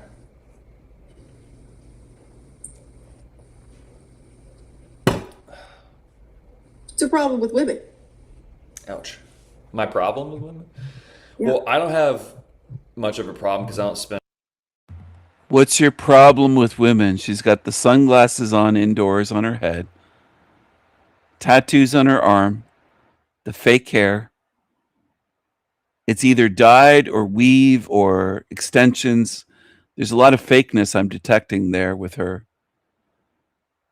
The voice and just the lack of femininity coming from her, her energy, voice, all of it. Nothing feminine about her. For a guy to date her, you'd have to be basically gay because you're not attracted to feminine energy then. You're basically dating another guy that looks somewhat female, but the energy's male. It's not feminine. It's gross. Spend a lot of time around them. It's repulsive. So I wouldn't say I have a problem with them. I like women. What was the comments about the rights then? Well, I just don't. I think they should have less rights. Why? I just don't think it's in their best interest to have all the rights that they have. I don't think we should be like Muslims or something, but they should have less. Look at her face.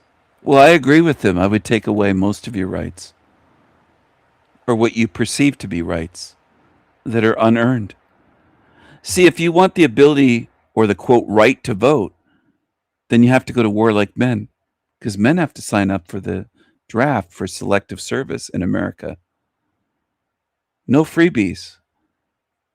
It's one way or the other. No vote, or you have to sign up to be sent to war to die and go through everything men do. Is that what you want? See, I would take away women's right to vote. You don't deserve it. You haven't earned it. And mostly you vote for destruction. You don't build societies, you destroy. You're not out there physically, manually building, like buildings, cities, infrastructure, but you can vote to destroy it. You can vote to open the borders and let the third world come in. I don't think that's right. You can open the borders, but you don't have to defend the borders with your life. You're privileged, and you shouldn't be. You shouldn't be. I would take that away for sure. Absolutely. And people think, oh, he's trolling again. I'm not trolling. On day one, that would be removed if I was running the West or running America. I think it's the 19th Amendment. It would be repealed immediately. And then what are you going to do? March? I'd laugh. So what? March. And then I'd send you to work and say, if you're going to keep marching, it looks like you don't have anything to do. You're bored or you don't have jobs. Well, you're going to have to get jobs. That's going to be mandatory now. You wanted to be like men, you're going to have to be like men then. You're either going to be housewives or you're going to do the jobs that I order. And you have no vote, so you can't vote against it. That's taken away. See, women don't realize all this shit's just on paper. It can all be taken away, the shit that you think you're ruling men with. Can all be changed. And I would. And I'm not the only man that would. There's a growing number. There's millions in America at this point that would do the exact same thing that I just said. And some are more militant about it than I am. And some would be tyrants. I wouldn't be a tyrant. But I definitely would not allow this woman on the screen to vote. Because she's part of the problem. She's fucking up. Not just with votes, but in many, many ways. She thinks it's written down. It's my right forever. Nope. You're mistaken. Cupcake. Not none, but just less. And I think that would be in their best interest. What'd you say? You do know I'm a woman, right? Well, yeah, that's why I said this is what happens when we give women rights. Why are you acting like I'm a different species than you? Their best interest. What'd you say? You do know I'm a woman, right? Well, yeah, their best interest. What'd you say? You do know I'm a woman, right? Well, yeah, their best interest. What'd you say? You do know I'm a woman, right? Well, yeah, that's why I said this is what happens when we give women rights. Why are you acting like I'm a different species than you? How am I acting like you're what happens when we give women rights? Why are you acting like I'm a different species than you? How am I acting like you're a different species? We're speaking the same language. Because you're talking like we could like we don't deserve as much rights. Like you're talking about I us do like think we're that. not. You're talking about us like we're not actual people. I don't think Like, that. I think you're like- people. I think you're a person. Okay, then why can't we have the same rights? Well, I can go into why I think. I mean, do children and adults have the same rights? No. No, but that's completely different. Well, I agree, but you're saying that because I don't think I don't think it is completely different. I beg to differ. I'm in disagreement with both of these on the screen. I think that most so-called grown women are essentially bigger children. They never grew up. Mentally, emotionally, in terms of accountability, responsibility. They didn't develop. They developed physically and they aged. They grew taller. They went through puberty. They grew breasts and things like that. But essentially inside, mentally and emotionally, they're children. They're 11-year-olds, basically. That's my argument. So I disagree when there isn't much difference with most. Now, some women are mature, but they're what's known as the exceptions. There's not many. that one category of human can have rights and the other can means that I think they're different species. I don't think that's true. No, because women, if you're talking about adult women, have to have less rights than men. You're not talking about a reason. Wait, does she have neck tattoos? It looks like that's not hair. It could be a neck tattoo or multiple. Adult women, she's saying. Yeah, well, you're like children. You're demonstrating that. You've got a Hello Kitty or whatever behind you and looks like, I don't know, toys or stuffed animals. It looks like you're in a child's room and you speak like you are a child. Your body grew older and developed, but mentally, you're a child. Reasonable thing. Like, they're younger. They need to be sheltered. They're kids. You're thinking grown-ass women shouldn't have the same rights as a grown-ass man. For what? I don't think that I 'Cause actually... you're trolling. It's not really funny. It's just kind of stupid. I'm not trolling, and I don't even think that it needs to be affirmed in the positive. For example, I don't think that I should have to prove why women shouldn't. I think women should have to prove why they should. And despite the facts that we've gone further than any other nations in the world to make egalitarianism the purpose of the law, the differences between men and women remain pretty steady and have gone more extreme in some ways. So, like, why should women have rights to begin with? Why do you think they should have rights? Okay, everybody starts off as a female in utero. You grow Okay. whatever the fuck you get, right? Everybody starts off in that stage. Everybody is the same yet different. if you look at a female dog and So a what? male dog, I'm thinking they're different. They're a dog. Okay, well, let's start here. Is a man and a woman the same thing? Yes. Okay, but no, hold on. Different genders. That's different genders. Right, so they're not the same. They're not the same, but they are when it comes down to the species. Yeah, they're the same species, but are they the same? No, and Okay. differences are allowed to happen. I mean, there Yeah. has to be a man and a woman to procreate. I agree. But other than that, there's no actual difference. They're just different sexual reproductive shit. Other than that, they got the same brain. They got the same fucking hormones. False. Different hormones, different brain size, volume, weight, different brain chemistry, all sorts of. I can't even go into. There's dozens of brain differences between male and female human adults.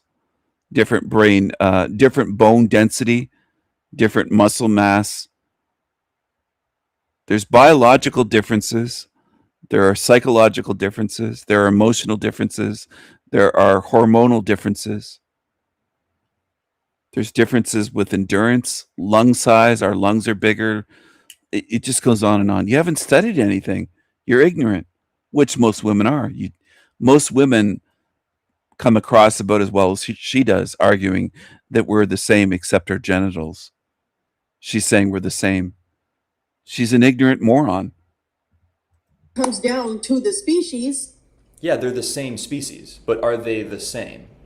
No, and Okay. differences are allowed to happen. I mean, there Yeah. has to be a man and a woman to procreate. I agree. But other than that, there's no actual difference. They're just different sexual reproductive shit. Other than that, they got the same. Hundreds, if not thousands, of differences that are observable and measurable, noticeable. So you're wrong again, of course. See, women speak a lot, but they don't know a lot. That's the problem. A lot are like her. They argue a lot, but she's ignorant. Same brain. They got the same fucking hormones, just different levels. Let's They try are- this. Let's try this. Try to keep an open. They got the same fucking hormones, just different levels. The same brain. They got the same brain. They got the same brain. They got the same fucking hormones, just different levels. Let's They try are- this. Let's try this. Try to keep an open mind here because I'm not attacking you and I don't think less of you because you're a woman. But men and women are more alike than they are different. Obviously. Dogs are more like wolves than they are different, but they aren't the same. So you think that the only differences between male and female sexes are exclusive to their reproductive capacity? That's what you think. You think it stops at their genitals. No, I think that that's the main part of what importance and is what is important in this fucking argument. The thing that makes them more different would be, I guess, the way that they think, the way Behavior. their hormones work, Right. the way that they are built when they, hit puberty. Absolutely. But that's really a non-factor when you think about it, because Of course it is. Psychological temperament predicts your behavior. It predicts what you do, how you live in the world. So exactly, but it also doesn't, prove that some gender shouldn't have the same rights as another. It just doesn't make any sense. yeah, I wouldn't use that as proof that women shouldn't have rights. I would just say that's sort of like a scientific empirical basis resisting disproof. So I guess if men and women just existed on the planet and rights hadn't been created or discovered yet, how would you determine what rights you would afford to one or the other? And would they all be the same? They should be. Why? In a perfect, that's how it should be. Yeah, but we don't live in a perfect world. We live in the world. Why So- I think that, okay, there are several, like hundreds of thousands of successful men that are smart, that know what the fuck they're doing, that are well-tempered, have their shit together, right? And there are also the same amount of women who are like that. Well, I don't no. think that There aren't the Yes. same amount. there could be. No, there couldn't be. Yes, there could. And the reason why there isn't is because of social conditioning and men thinking that they are superior to women when they're not. Look, no one's using the word superior. I wouldn't. Okay, you don't Hold on, have to hold be on. saying this isn't the fucking 1920s anymore where wives have to go fucking get high as fuck off of their meds and vacuum while getting beat by their fucking Yeah, husband. This isn't how I it is anymore. understand the second wave feminist propaganda, which is really all Jews So what you're spouting is, yes, so let me just, it'll be okay. We'll get through this. What you're espousing is, Calm down, Cupcake. Calm down. Let's see here. I'm going to teach you something today, a little bit. Try to, at least. In adulthood, male brains are on average 10% to 15% larger than female brains, and remain larger even after body height is adjusted for. So often they say the bigger the brain, the more intelligent an animal, but then they claim with humans, oh, the brain size doesn't matter. When it comes to every other species, it matters, but not with humans. No, but it does matter. My brain is larger than the females listening to me or on YouTube or on the internet. And my brain is not average for a male brain. And it's not just above average either. And I'm not boasting, I'm just stating facts that I can prove. Now, if you want to believe lies and emotions, then listen to women like her that looks like she's still in childhood. She never grew up. That's a problem with many modern women. I don't know if it was always that way. I've read philosophers from the 1800s, 1700s, and 1800s talking about women like they were children back then. Maybe they always have been. Maybe that is the norm, no matter what century. But I'll tell you one thing. Most of them today are like her. They're far more like her than they are adults. is feminist rhetoric. Feminism is downstream from Marxism. Marxism is just a Jewish postmodern philosophy created by That's some guy. not really the point of the discussion right now. It is literally the point of the discussion because you just Okay, use no, all of the because you Marxist call me rhetoric. standing up for my gender feminism, okay? No, I wouldn't say I am completely a fucking feminist. There is shit that I do not agree with, I but I will. don't call standing up for your gender feminism. Standing up for your gender is perhaps what you should do. Feminism is an ideology, and all those things you just said are feminist nonsense. It's It's propaganda. not feminist nonsense when you, okay, you do realize how oppressed women are as a whole, right? How are women oppressed? How are we oppressed? Okay, first of all, men like you, people thinking that they could take advantage of the fact that we are females and try to make it How am I less than- oppressing you? We're just talking. We're not even in the same You're room. talking, but when you have these kind of viewpoints and you put those onto other people by talking about it, especially other men, you make it to where, first of all, we don't look, or we aren't the same as you. Like, we can't have the same respect. And you might think of yourself as respecting women, but you're not if you think that we shouldn't have the same amount of rights. It's like, It isn't a matter of respect. It's a matter of survival and necessity. yeah, well, I'm pretty sure we're well past that, all right? Right, which is the only reason women can think this way, is because all of your needs are met upon birth. Only in Western countries do women have thoughts like this. You go to anywhere else in the world, including developed countries, they would think you're an insane person for speaking like this because they respect the natural order and the balance between masculine and feminine. But let's go back to the whole oppressing thing, because I don't feel like I'm oppressing anybody. I'm certainly not trying to. How are women oppressed? How are women Yeah, oppressed? like name a single example that you could measure First and of prove. all, those women that you were talking about in other fucking places, all right? Like, they are not, that's not the natural order of shit. Yeah, but feminism doesn't exist there. Feminism exists here as a response to this oppression you're talking about, right? So how are you or women here in the West, I'm guessing you're in a Western country because you're speaking English, how are Western women oppressed at all? How are we oppressed? Yeah. Okay, I'm gonna say this again because apparently you can't process it. But Yes, be condescending. people Don't like say an you- actual point. Just be right, but I just have an I'm allowed to opinion. be condescending when somebody is sitting here. A man speaking to you isn't oppression.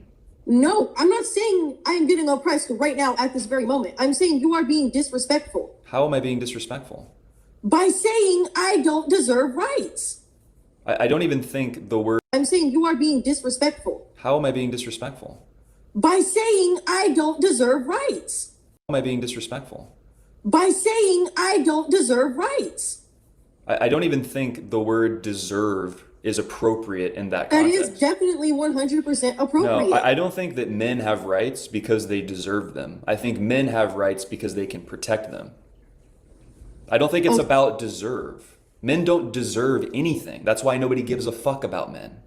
Oh, really? Because the Yes. government here and everywhere else doesn't kiss your guys' asses and make everything easier? No. Tell me if I'm wrong, but that's all the fuck I know.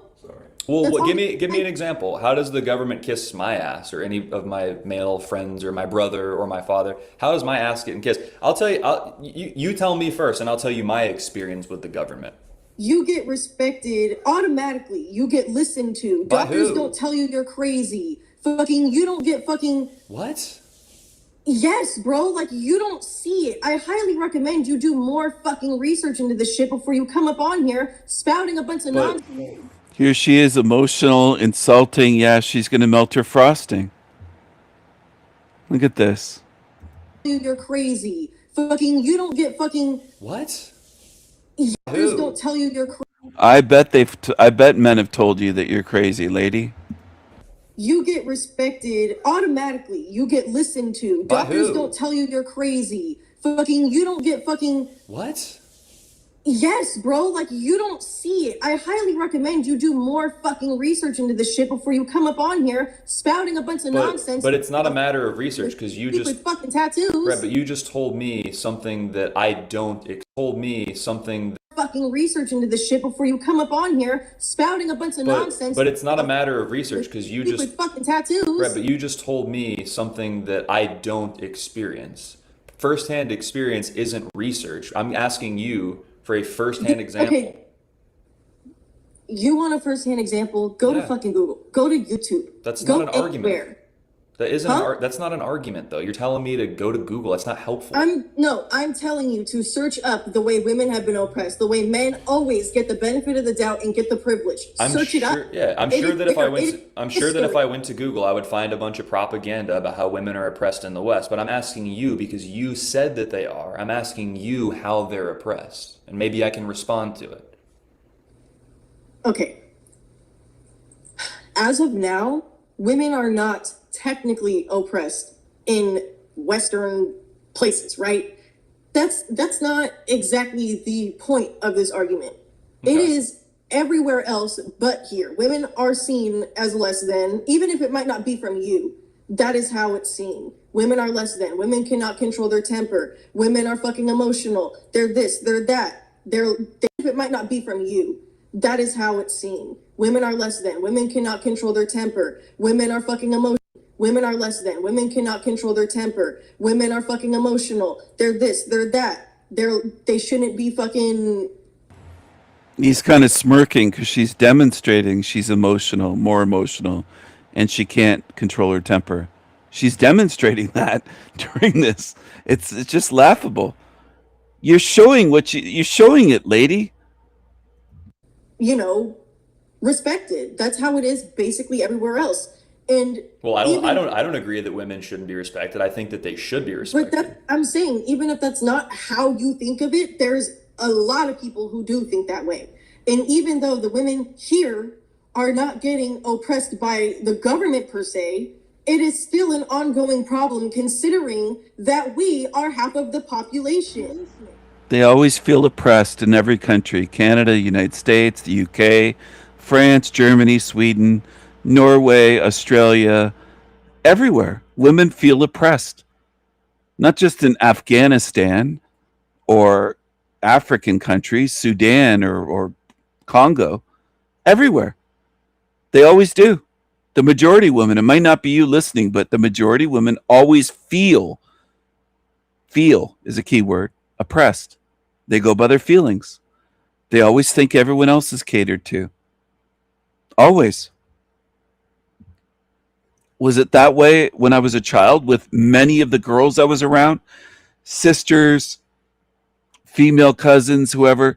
Most of them were that way. As adults, are most women that way? Yes, they are. If you mention, why don't you go to war like men, they'll say they don't want to. But they feel like they're oppressed in society when men have way greater responsibilities. Because it's all about feelings. It's not about facts and truth with women. It's like her. We are Okay. women. And it doesn't matter by the government per se. It is still an ongoing problem considering that we are half of the population.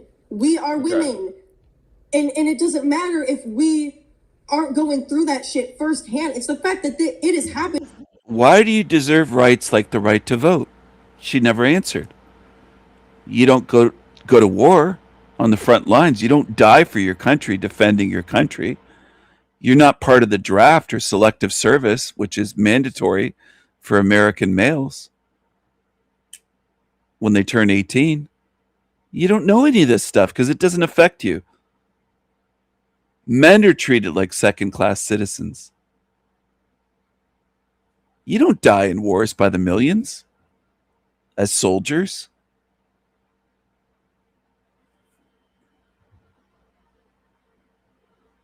Yet you get the right to vote to send men to go die in wars that you don't have to fight in. You're privileged. And I don't think you deserve it. I think women destroy the great civilizations that men build when they're allowed to, when they're allowed to have the right to have as much say or more say than men. Everything goes downhill. It all falls apart, which is what we're witnessing. Okay. Okay. And in certain, we aren't seen as people. Well, I want to make sure I understand what you're saying. You're saying so women actually aren't oppressed in the West. They're oppressed in other places, but not in the But West. it doesn't matter if it's in other places because at the end of the day, we are women. It's all stemmed down. We are women. We are women. Yeah, you don't care about men and boys. I get it.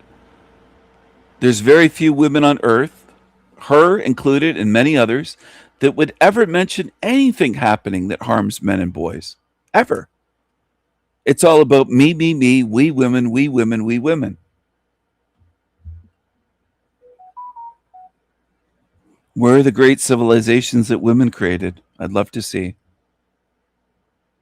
Did you create Wakanda with the Tigris? Down from that. Like, it does not matter I if we understand have our own. West. They're oppressed in other places, but not in the But it West. doesn't matter if it's in other places because at the end of the day, we are women. It's all stemmed down from that. Like, it does not matter I if understand. we have our own. Well, let me- It shouldn't be a question. Okay, well, hold on. So you're saying women aren't oppressed in the West, they're oppressed in You're talking to her emotions. You're talking to her coochie chakra. other places, but because it's like a historical... It's because we are half of the population. What If does it that was have the to other do way with it? around, wouldn't you think it was some bullshit? We're not really having much of a conversation. I asked you for an example of how women are oppressed, and you said they aren't in the West. Okay.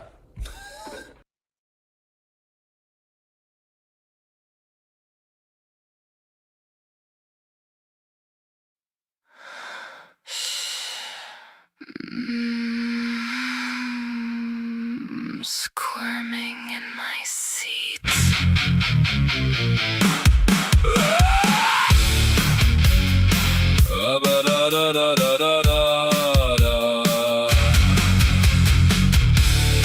I put you on the spot and make your coochie hot. Your coochie Cuckoo. chakra. Your coochie chakra. Can't resist crying like a little bitch. Coochie chakra. Coochie chakra. Who hurt you? And your cuckoo. Cuckoo. Coochie chakra. Who hurt you? Cuckoo. Coochie chakra. Coochie chakra.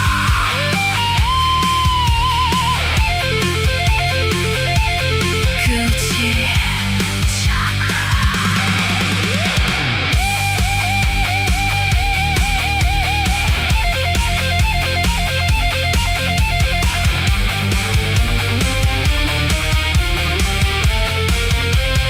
Coochie.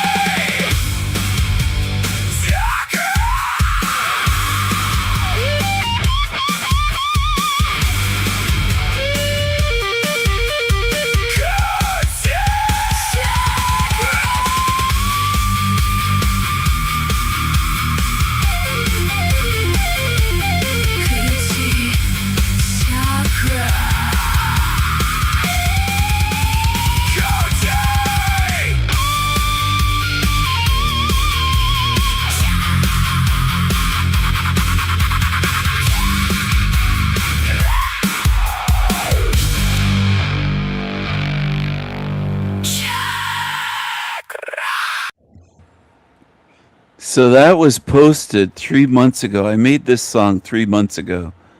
It's showing me 448 views, only 27 likes out of over 400 views, 448. A lot of people didn't like this. I guess it hurt their coochie chakras. Should be 50, 100 likes, but only 27. This is what I mean by people that are stingy with the like button. There's a lot of pussies in this realm. There's a lot of little cupcakes, a lot of wimps, a lot of crybabies, a lot of clowns. I will tease them until my dying breath in this fucking place. I'll never let up on them. I can't imagine being that wimpy or lazy or a combination of both to hit the like button on the masterpiece like that. They have to be foolish. What little crybabies that have played that. They couldn't like it. Pathetic. That's what they are. There's a lot of pathetic little crybabies in this realm. Tons of them. And as I said, I'm going to tease them until my dying breath. I'll still be teasing them as I'm dying here, as my body dies. I'm never letting up on these creatures, ever. Ever. They deserve it and more.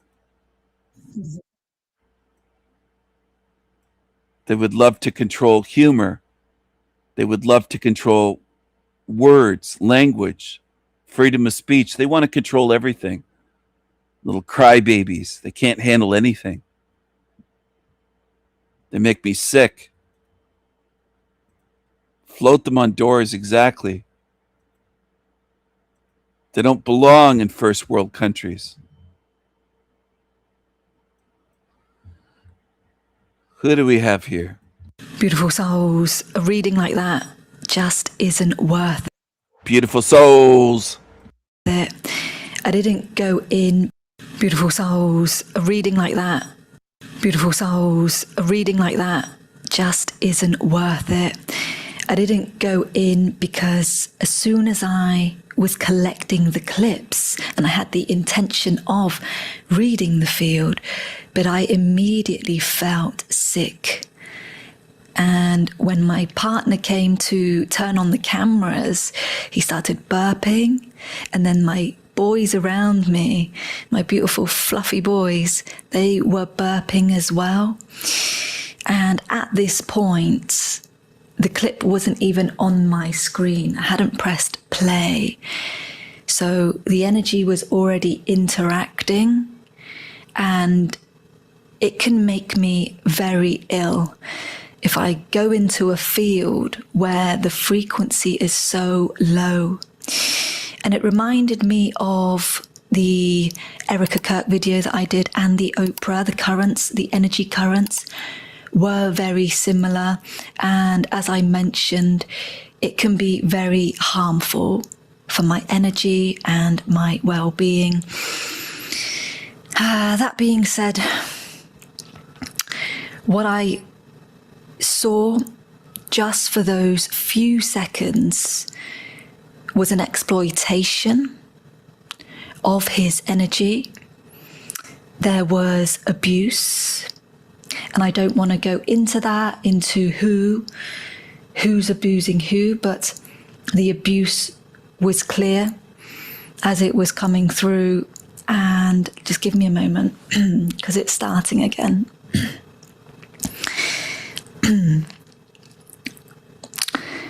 And someone that's been hijacked, where it's gone beyond control.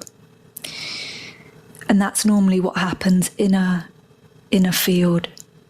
It starts with control, and then the longer that another energy is able to control someone, then ultimately that being, the body, becomes hijacked. It becomes used, and then that's where the abused comes in. But that's all I want to say. I don't want to go any further, beautiful souls. That was another highly requested reading. I did what I could. I'm going to show you the process because it's been recorded. And we'll leave it there, beautiful souls, okay? Love and blessings.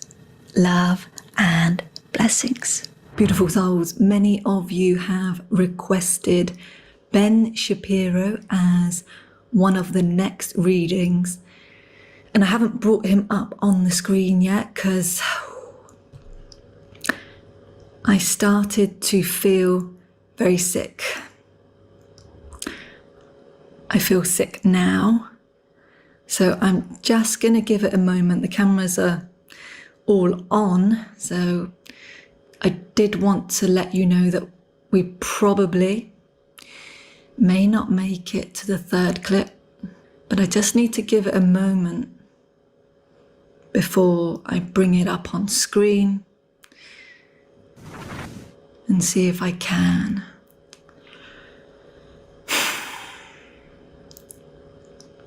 Okay, let's give it a go. If it's too much, I'm gonna come out.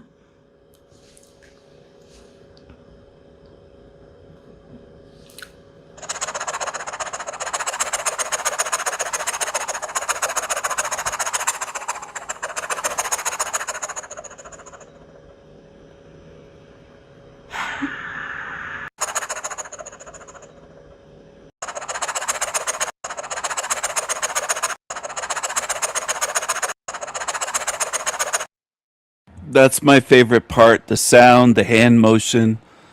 That's why I watch this channel. I know some people say you're kidding. No, this is my favorite part. She has the orange tinted glasses on. She's got her hand on her chest over her heart. I find this stuff fascinating that people fall for this. I really do. But I know I'm different than most in this realm. Most in this realm do fall for stuff like this. Either you on YouTube or fake religions, cults. Most people are following shit in this realm. Most of you that populate this earth. Most of you. Every country. If you're not following her, you're following someone else that's just as ridiculous. Most beings on earth. It's fascinating to me. You'll fall for anything. It's like a realm of beings with almost zero discernment. And it's normal to most people. They'll say, what's wrong with that? We all have our own beliefs, Stephen, or they'll justify it somehow. Most people don't care if they're following something ludicrous and false and phony. They don't care. They'll just argue. They have a right to their beliefs. They don't care what's true or real or authentic or not. They don't care. Most beings on earth do not care. Their false beliefs are precious to them, and the truth is not. That's most beings on earth. That's why you see billions following religions. I'm gonna come out.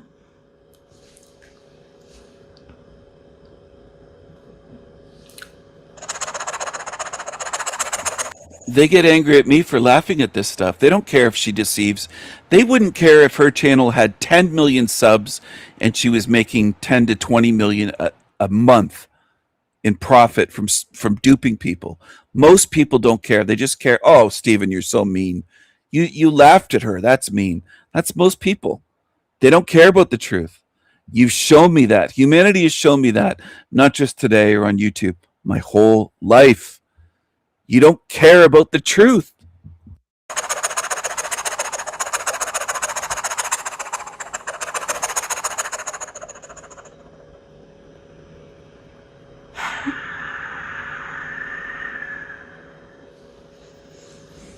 Okay, let's see what we've got.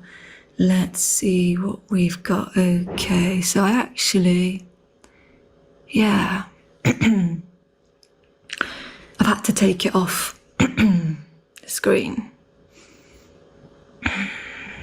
That said, I love you humans. I love you people. I love you Tigges. Some of you can't see through the one on the left. Some can't see through the one on the right. Some of you can't see through both of them. It doesn't matter if it's a new age deceiver or a so-called fake conservative deceiver. Most people fall for something in this realm. And that's all the entities need you to do. Is fall for some shit. Whether it's on the left or right, doesn't matter. As long as you fall for something and get recycled, then they've won. Mission accomplished. They got you to fall for something. And most of you are just dying to follow shit. You love it. The guy on the right's a multimillionaire, by the way, because of so many of you falling for his shit. You love it.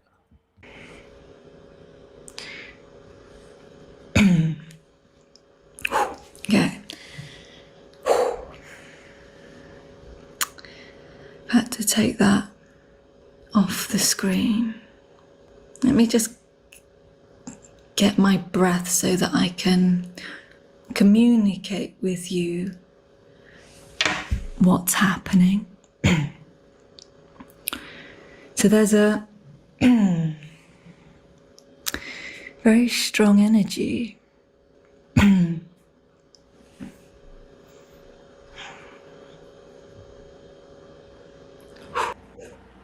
It's almost impossible to pry people away from following shit, scammers, deceivers, because they're in love with it. Just like in one of my songs, I have the lyrics about I can't set you free when you're in love with slavery. You're in love with mental, emotional, and spiritual slavery. Most of you walking this earth, and you don't even see that much. But you are. You could follow the most evil deceivers that look evil and have energy that's evil and have evil looking eyes because they are evil. Even that is too much for most people to understand.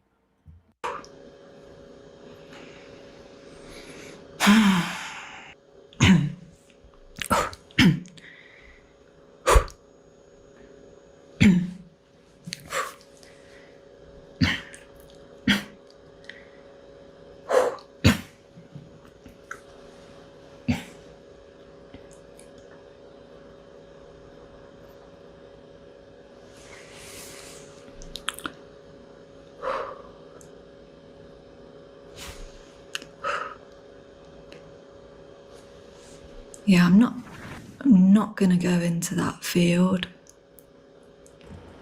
Shapiro reminds me a little bit of Kirsten. She's a tiny hat as well. Kirsten that used to be here. I'll put his image up. He looks evil. Drum roll or long pause, a dramatic pause. Insert a dramatic pause. He looks evil because he is evil. I'm going to say that again. He looks evil because he is evil. And it's obvious to beings like me, spirits like me, obvious. Nobody has to convince me. Nobody has to spend hours, weeks, years teaching me this. It's obvious. It's right there, staring you in the face. He looks evil because he is evil. It really isn't hard to see. But most on earth can't even do that much. That I've ever known or ever seen on YouTube, Facebook, social media, internet, all the beings I've interacted with, it would be almost impossible for them to even learn that. That's the way most beings are.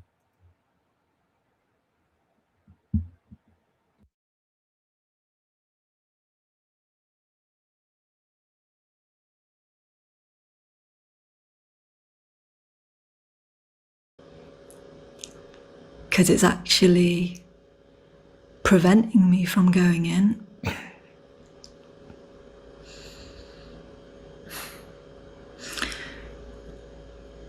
What happens when a field is doing? I wonder if with most humans, if they grew horns in front of you, and of course I don't mean my team, my mods, I'm not talking about them. I'm talking about the average being and the average baby truther on YouTube, the average creature from YouTube in the Panelverse. Would it take them growing horns live on video on YouTube in front of you, horns erupting through the skin and coming right out in front of you on this one or on this creep here, perhaps, for people to go, wait a second, I still don't think it would affect them. I don't think it fazed them. They'd come up with some explanation saying they can't help it. It's a medical condition, Stephen. It's not their fault. It doesn't mean they're evil. If they grew horns in front of you on YouTube, most people that watch YouTube channels still would not say they're evil or demonic. That's what I'd bet on. I'd bet money on that. Beyond money, I'd bet things valuable. I know it's true.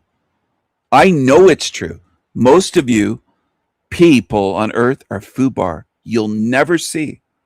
And it's not me saying it to keep you from seeing. I'm trying to provoke you to fucking see the obvious, and you won't do it. I don't think you can. I think they could grow horns on a live stream. This one on the screen, this one here. These aren't the only ones. There's thousands I could put up. This one here. This one here. I could put more. It's not just the few. This one here. They could grow horns in front of most people, and they could have an audience of hundreds or thousands, and almost no one would associate that with them being evil demons. They would make excuses. They'd try to justify it. They'd say it must be a medical condition. It must be AI. It must be a deep fake. It can't be real. They can't be evil. That's the way you are. You humans are just in fucking denial. Could be this one. This one could grow horns. There's loads of them.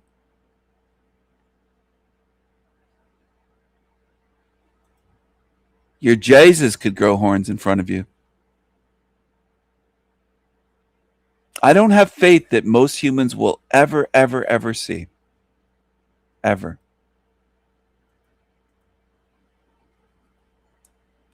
Looks like someone's backstage. I have no idea who this is. Tyler Hansen. Probably Nolan, because he's a creep. He's a creepy creature. Turn on your camera. Otherwise, you're not coming on. How about that?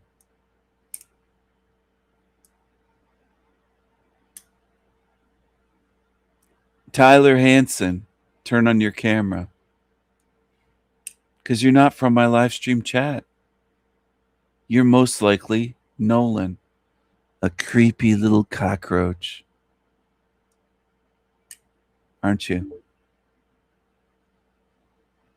Yeah, you're a creepy cockroach.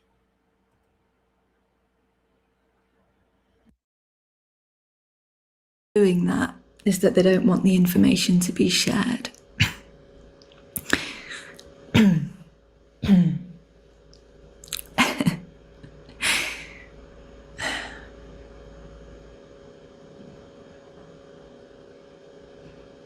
And that actually prevents me from communicating to you. As you can probably see, that's happening. So,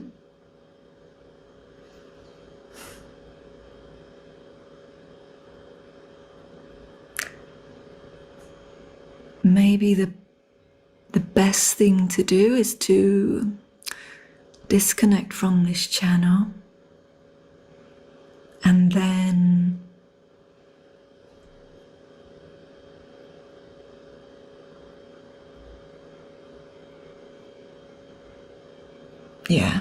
I'll have to disconnect, and then I'll elaborate in a separate recording. Yeah.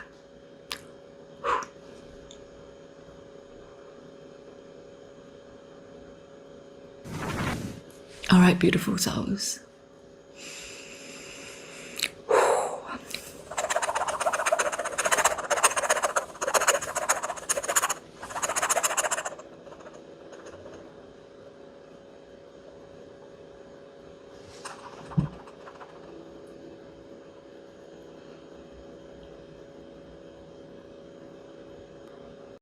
Beautiful souls, you asked for a reading on a spiritual guru next. Beautiful souls, you asked for a reading on a spiritual guru next. And today's video is a strong reminder of the subtle traces that are left in our field from our actions, regardless of the stage of life we are in. Inescapable.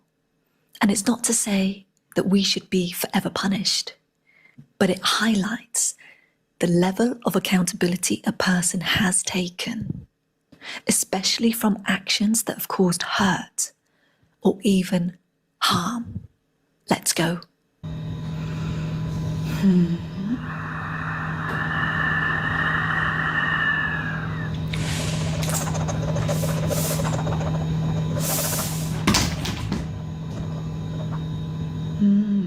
The snake is coming through.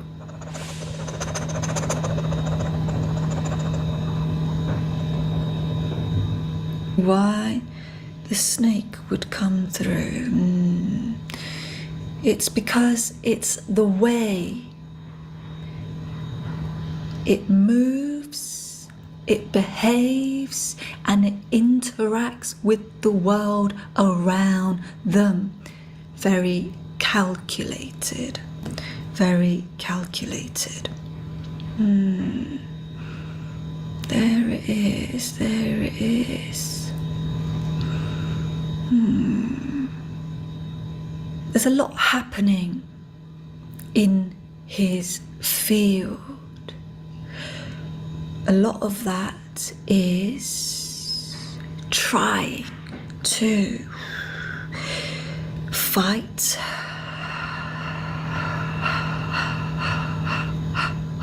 with truth. A battle with truth.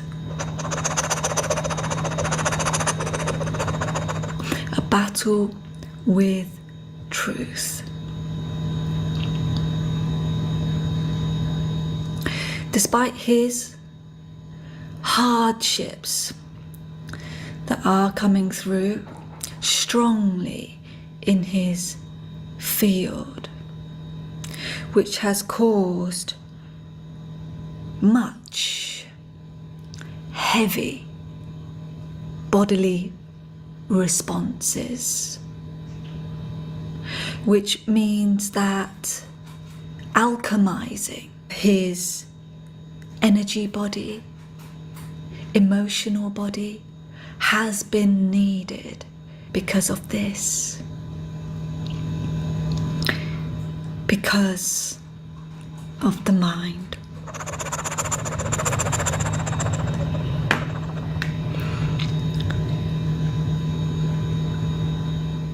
The mind has served and been purposeful for him, serving as direct intellect. But what has happened, and this is where the snake appears, is the clashing of the mind, the intellect, with feeling, with hearts and connection.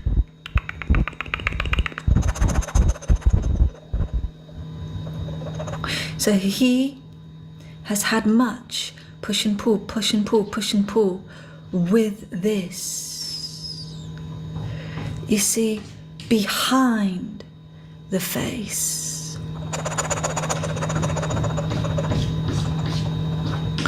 just give me a moment, just give me a moment. Let's just pause that there. My cat is scratching. Hooray! Come on, baby. Good boy. So let's see what we can pick up.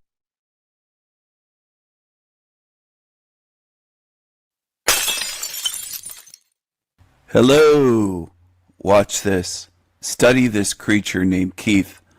Watch how violent he is, obsessed, delusional. He's a demon! Went and got my hair did. Got my hair did. Cut about 5 inches off. It's just too much.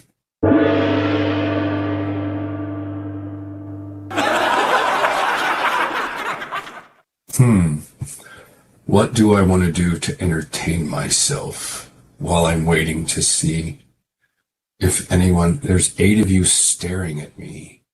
Join, have a conversation. Add to the stage. What's up, bitch?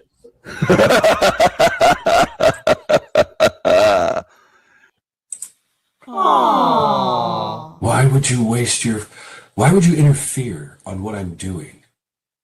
I don't bother you. I don't fuck with you. I don't think about you. I don't engage with you. I'm like a fucking parasite. You just should add to the stage.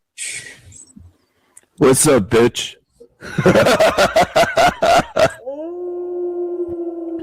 Classic moment. Classic.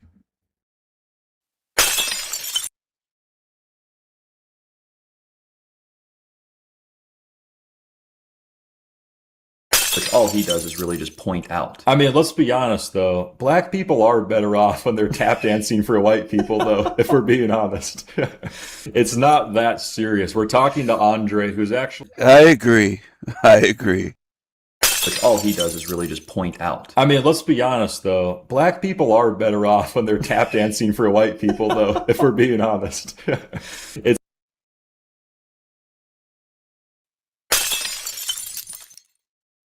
Well, just ask Google. Google. Yeah, I'm like, God damn, man. Do you have a brain of your own? Do you have the ability for abstract thought, critical thinking, deductive reasoning? No, because you were trained for 13 fucking years to absorb and regurgitate, and they told you that made you smart. And regurgitate, and they. Do you have the ability? Google.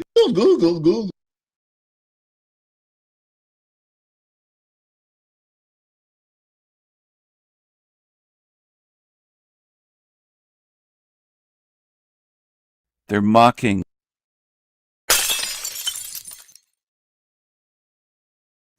Only the lonely batty old cat lady.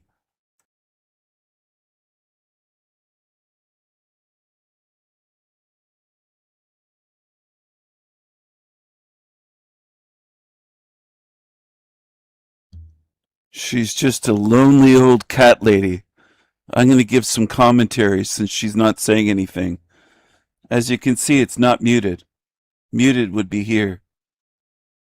She goes live and says nothing.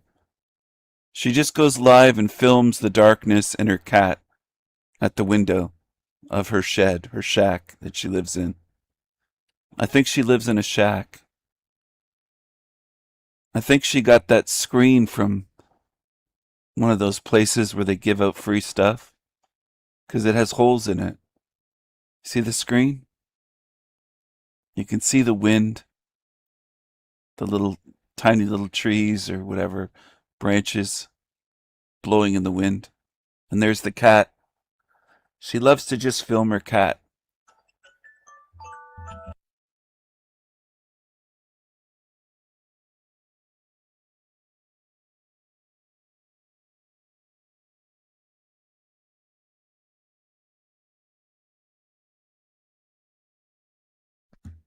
She loves to just film her cat. Sorry about that. My alarm went off for something. She loves to film her cat. Not that cat, people. Not an OF cat. Not that kind of pussy cat. The one on the screen in silhouette. This is what she does. She has nothing to say. She's even said she's amazed that people can talk. She's so low IQ, she can't do a live stream where she actually has something to say. She has nothing to say. She has no thoughts in her head. Look at this. Do you want to stay with this Cali creature? She now calls herself Ranny. She's called herself all sorts of things. Do you want to stay with her for eternity in this realm? Do you want to be sealed in with creatures that have nothing to say? Nothing. They go live because they're lonely. She's a lonely old cat lady. That's what she is. She doesn't have a husband. She doesn't have a boyfriend. She doesn't like straight white men anymore after one broke her heart. A Russian years ago. I don't know if I'd consider him white. He might not be. He might be more Asiatic than a white man. But a light-skinned Russian man broke her heart, I guess. He took her on various trips. But anyway, I don't think she's been in any relationships for years. She's grown old and lonely and miserable and jealous and envious. Oh, look, she's got multiple cats. I'm not surprised. She's an old cat lady. Another one came in. She's an old cat lady, a lonely, miserable old cat lady. And look she shut it down and she made it private. Look at that. Oh my goodness. She's playing games again, little demon games.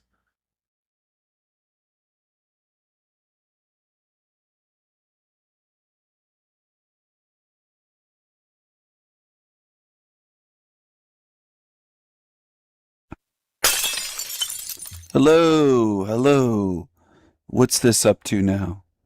Is it drinking piss? What is it doing? Hopefully, the sound will be okay though, and it won't be too far away. And I had 4 cards. I'm gonna try not to be too distracted by people walking by, but I like that with the palm trees in the background. Yeah, hopefully it can be heard. It'll probably be a weird angle, but oh wait, you know what? I could lean my phone up. Where are you? Out on a sidewalk doing oracle card readings, Mushroom Coyote. Oracle card readings. Tarot card readings. Where? Out in public on a sidewalk? Yeah, that's not deranged at all, is it? Some water. Which, first of all, actually, let me get a drink. My mom's like, "What are you drinking?" It's a Celsius powder drink with it's a lemon blueberry one, and yeah, it looks pretty interesting, right? I'm like, I know it looks like piss, but that's not what it is. I know it looks like piss, but that's not what it is. I'm like, I know it looks like piss, but that's not what it is. Laughing, but it could be. They might be drinking piss. They might be drinking piss. They're gross. They're gross. They're gross. It could be piss that thing was drinking. Could be. They're gross.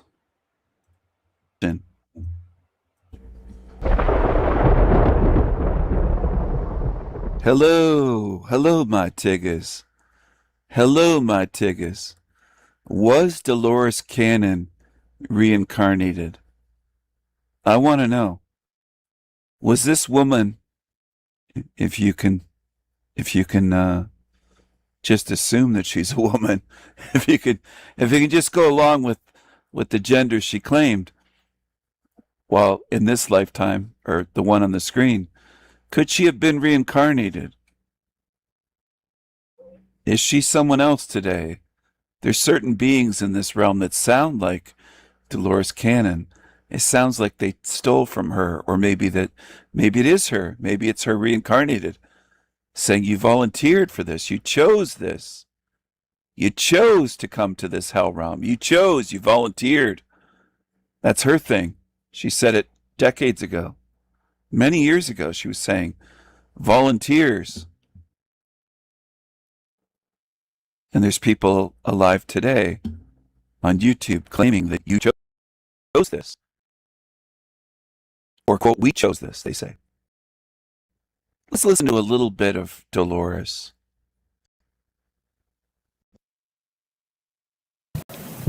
But when God burst out and sent everyone out, he said, "Go, my children, and learn. Learn everything there is to learn. Have every experience there is to experience." He said, "There is no bad, there is no good. There's only lessons and experiences. And you choose these every time you come in."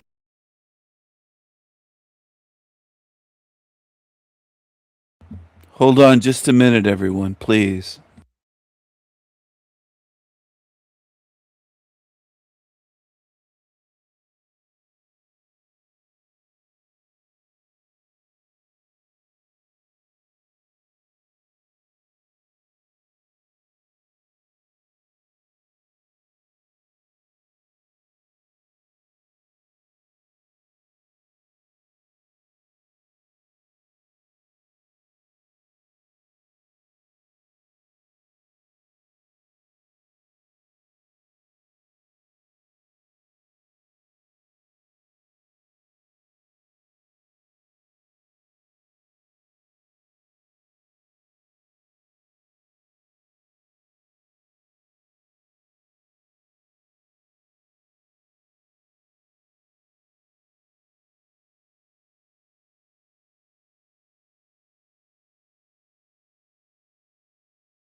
He said, there is no bad, there is no good.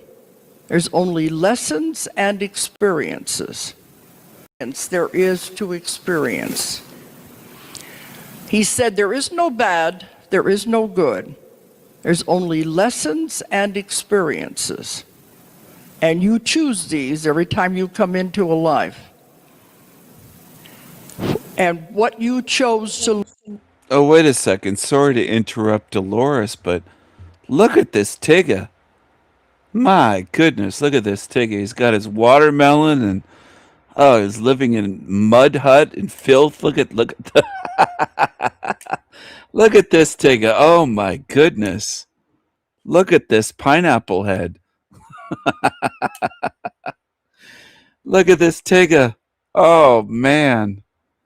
You recognize him? Anyone recognize this Tigger? He's got clown shoes on. This Tigger. Tigger. My goodness. He was on my show months ago. Remember that? I said to him point blank, I'm a colonizer. Oh, he interrupted the show. Oh, my goodness. Oh, my goodness. Let's go back to Dolores. Actually, hold on a second. There's a new meme I have for you. Before I go back to Dolores. It's not Flo Gay's beak. I already showed his beak. Tigger. Look at him. Just look at him. He even has a piss ant on his cheek. This guy here, this is part of the Black Eyed Demons Club. His channel's getting very popular lately. Look at the eyes. Do you see any light in them? No, of course not. That's why people follow it. They love to follow the Black Eyed Demons. Go ahead. Follow them right into the recycling bin. I've told you. I've warned you. I've shown you. I've explained it. I've done everything I possibly can. And you still can't see? Well, then you got it. You have spiritual issues. Because this is quite obvious what we're looking at here. Why does he look dead-eyed and demonic?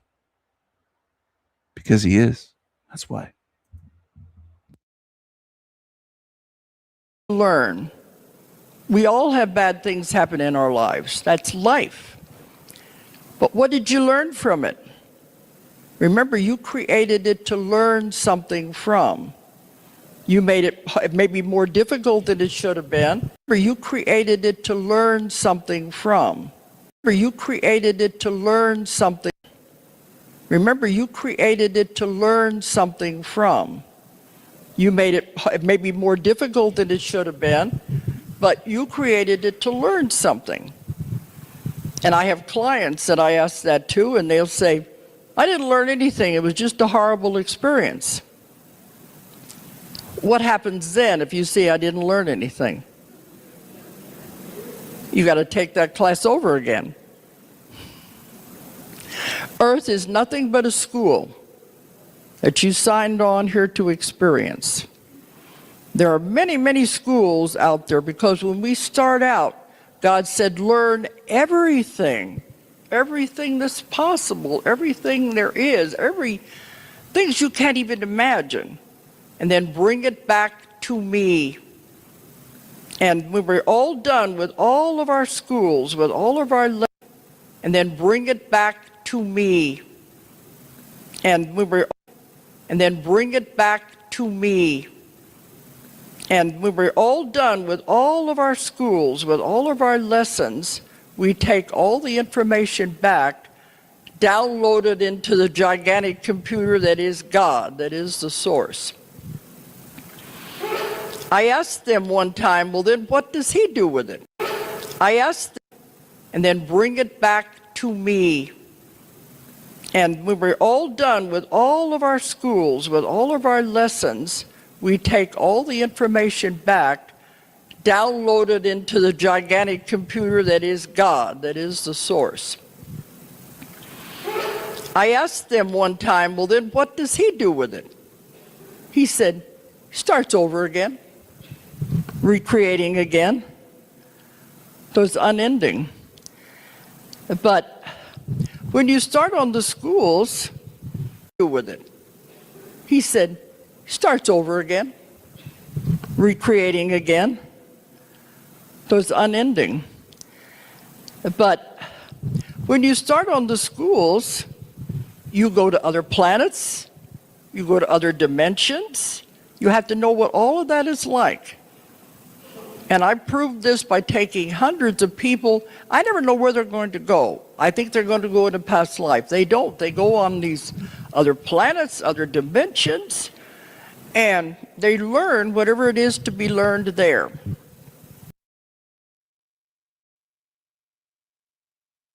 After raising a family and doing all this other thing, that's why I said I've had several lives in one.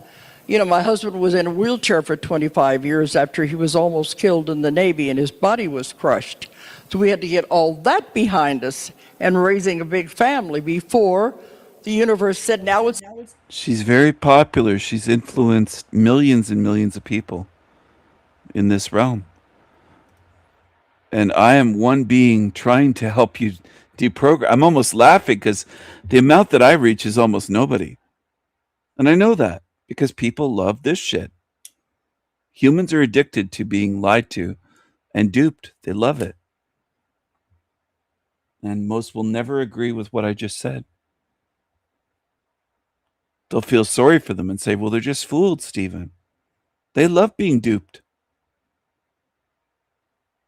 They line up for this. They pay for this. If she were alive today, there'd be millions lining up to go to her conferences in person and see her perform on stage. That's what people do. You try to hand out free truth, they don't want it. You want to be lied to. You want to pay to be lied to, most of you on earth. Because you show me you do that. Earth School. You've all signed on to be here in the Earth School. And I'm going to talk about that first to show where you have come to now as we're in 2012.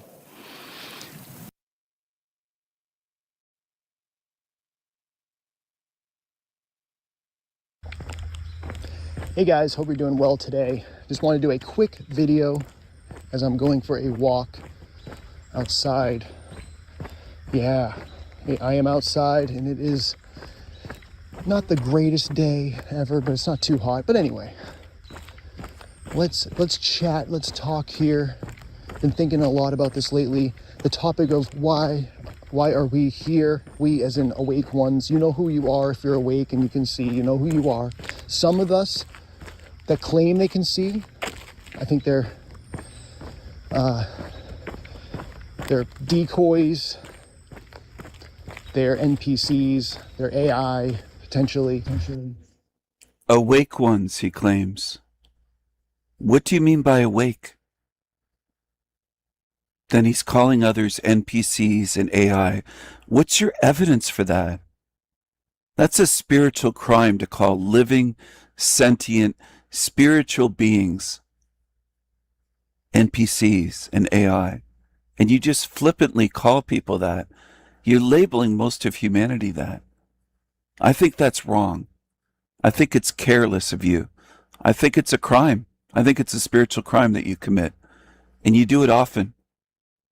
You label most people, NPCs or AI, saying they're not living, conscious, spirited beings. Where's your evidence for that? You're beyond dehumanizing them. You're saying they have no spirit. What a creepy creature thing to do. I think that's evil. But the ones that know, the ones that can see, they'll understand where I'm coming from here. Us awake ones, us truth seekers, you could call it, are so different from the rest of the population.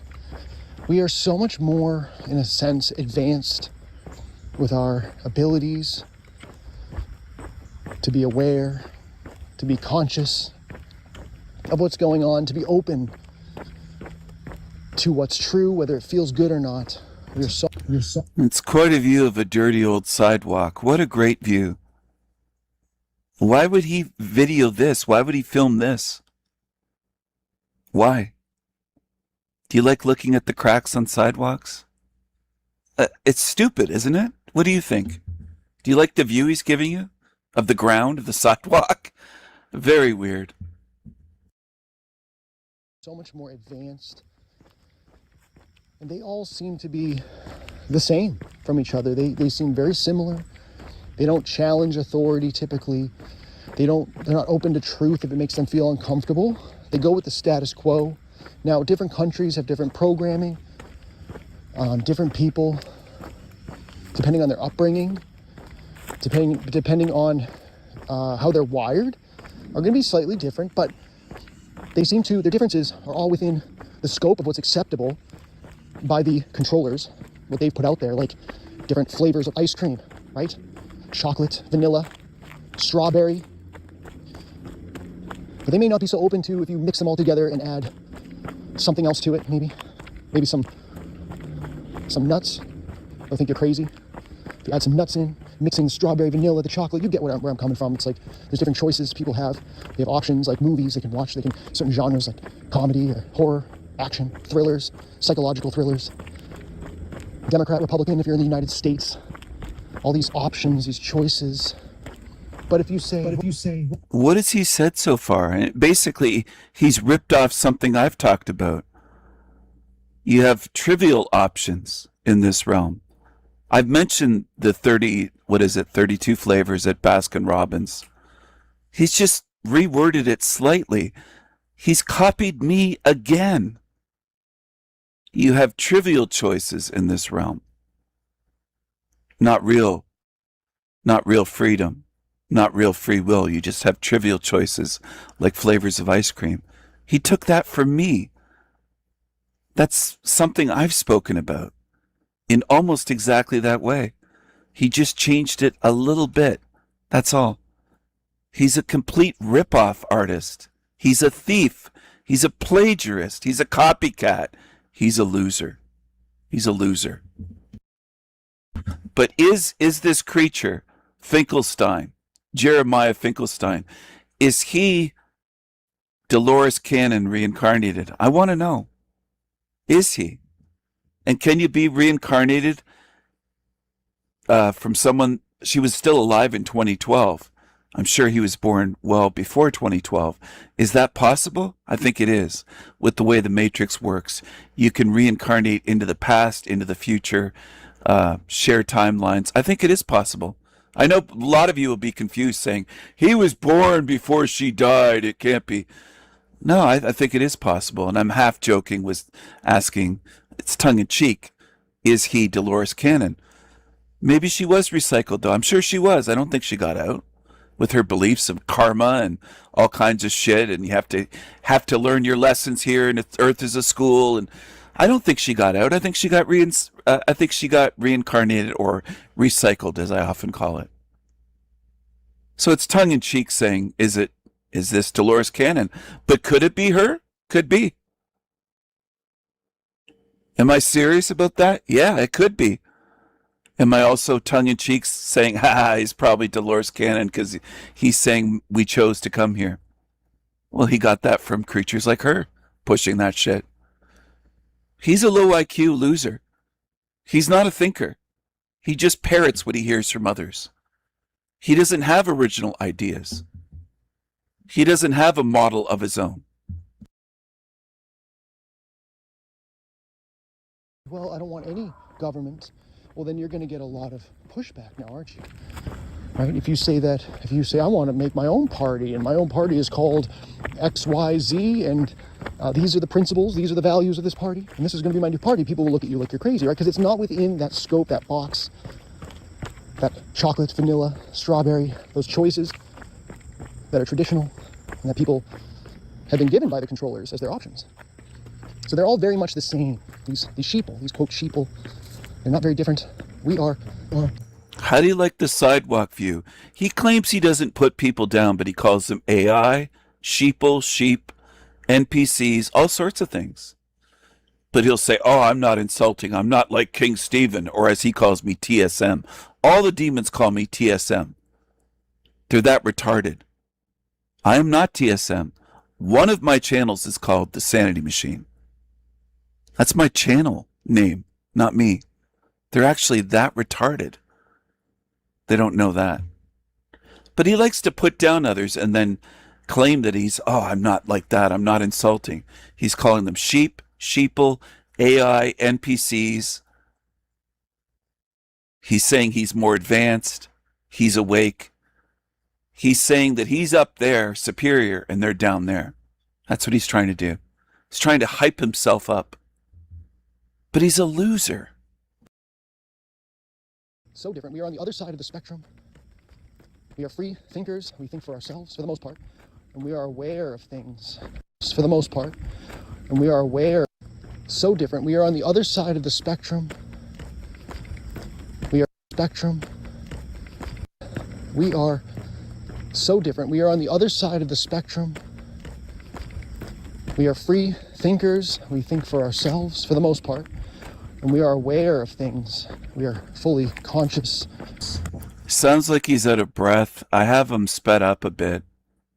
For the most part, that's at normal speed. I'll put him at 1.25 again. I had him sped up earlier. He sounds like he's out of breath. His voice is annoying. It sounds like he's condescending, like he's a condescending prick. Like a being that you wouldn't want to talk with or be friends with or spend time with. That's the way he comes across to me. He's arrogant, he's full of shit, he's condescending, and he's a thief. I can't respect that. That this place is evil.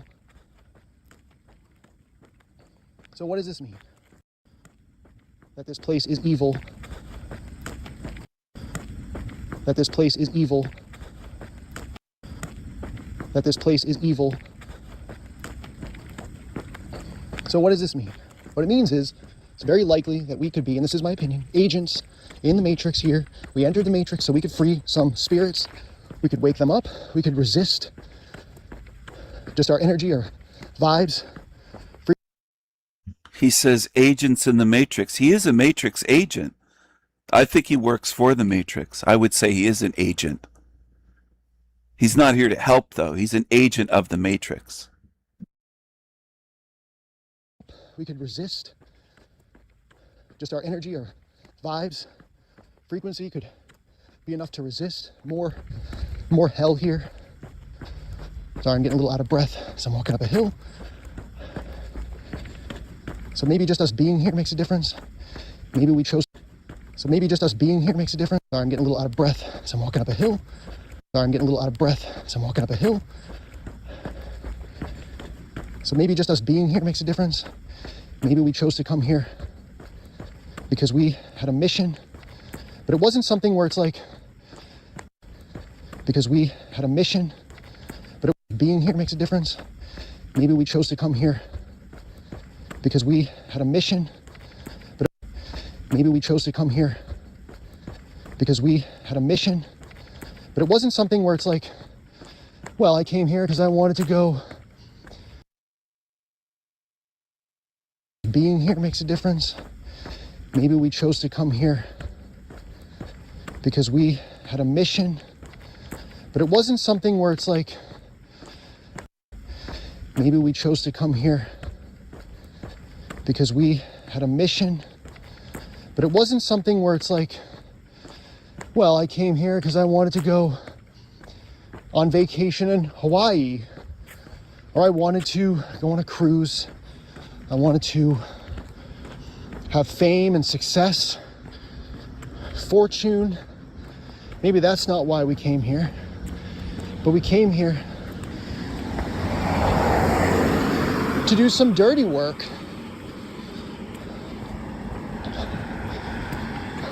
As far as the Matrix is concerned, to bring light to this place, to encourage thinking, encourage truth seeking. Are you going to change this place from the inside? Do you believe that we came on a mission? It sounds like Dolores Cannon, doesn't it? Volunteers. She's also mentioned on a mission. Sounds very familiar. I think he got a lot of this from Dolores Cannon. He mixed in stuff from my channel. He mixes it all together in a big bowl, in a big mix, like mixing up cake batter or something for a Christmas cake. You put all the ingredients in and you're mixing and stirring and mixing. And he muddies it all together, mixes it all together so that it makes no sense.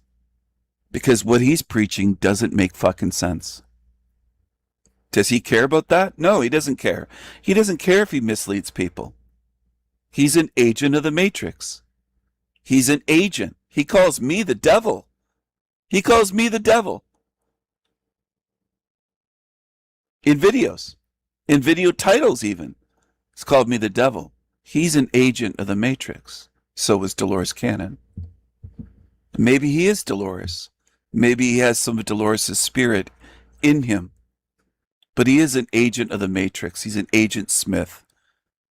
He's working for the Matrix to deceive.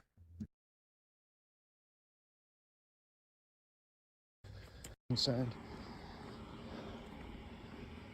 To bring light to this place, to encourage thinking, encourage truth seeking, to wake people up, to wake up spirits. I know not everybody can be woken up. He's trying to get you to waste your life attempting to do what can't be done. It doesn't work. We've all tried to wake up our friends and family. It doesn't work. As for bringing light, I've said for years, we bring in the goodness. We bring in real love, goodness, care, truth. All the good qualities. It's not of this realm. We brought it in with us. He copied again. He got that from me. He stole it from me. He doesn't have ideas of his own. He watches YouTube videos and he copies. That's all he does. He's not original. He's a thief. He's a copycat. He's an agent of the Matrix. He's an Agent Smith. He's revealing it yet again. And what is he showing you? A view of the ground. Think about that. He's aiming his camera down at the ground, at his feet. You don't think that's a bit weird? Look at the camera angle. Straight down at the cracks in the sidewalk and people's driveways that he's walking over. Who wants to look at that? Is that uplifting? Is that encouraging? Is that empowering? Does that motivate you? Viewing down, looking down at the ground, looking at a sidewalk. Think about the imagery. Think about it. I'm not kidding. Think about what this is, what he's showing you. And this is intentional by him. His last couple videos have been showing the fucking sidewalk. Showing concrete and asphalt, mostly concrete though. Think about it.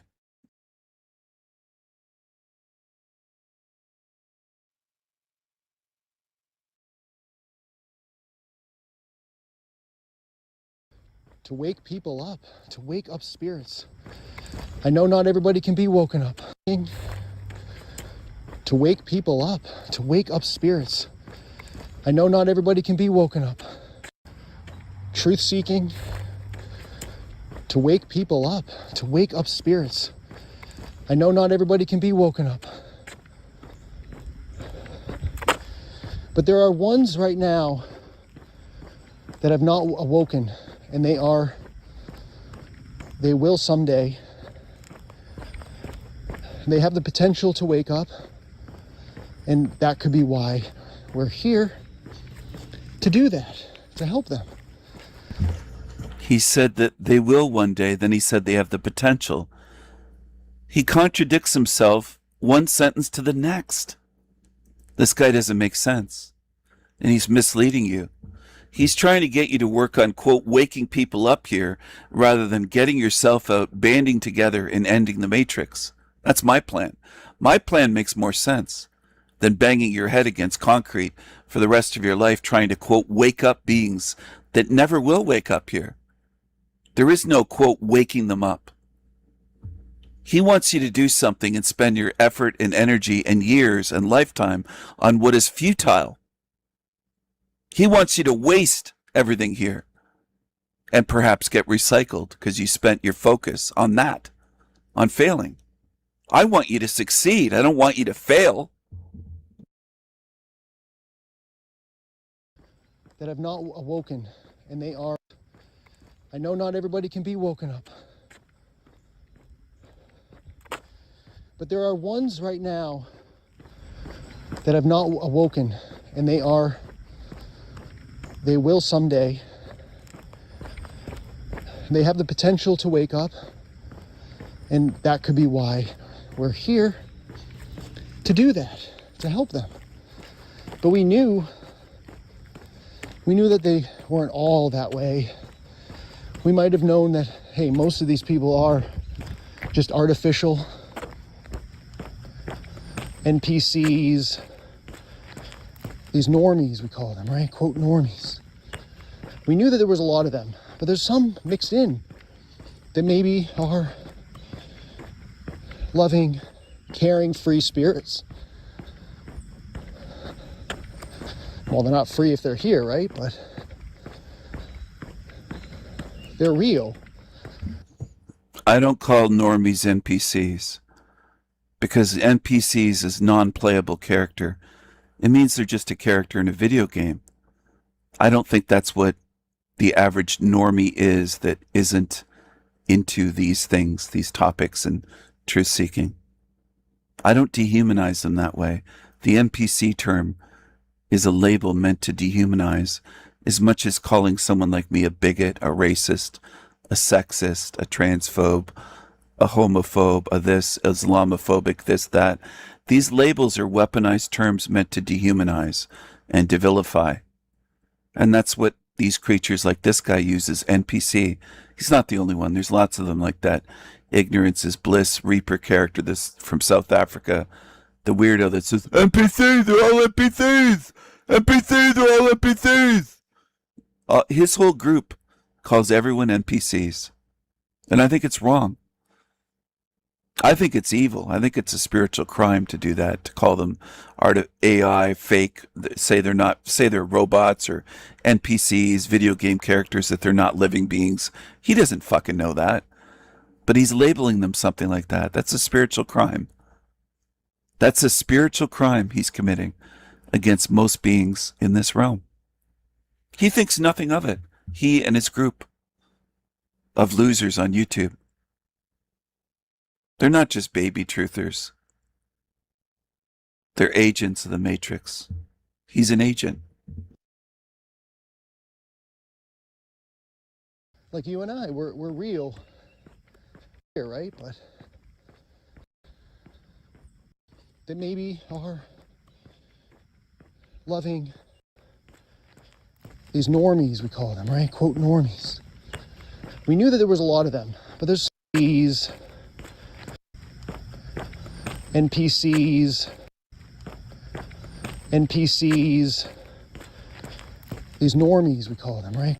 NPCs, NPCs, these normies, we call them, right? Quote, normies. We knew that there was a lot of them, but there's some mixed in that maybe are loving, caring, free spirits. Well, they're not free if they're here, right? But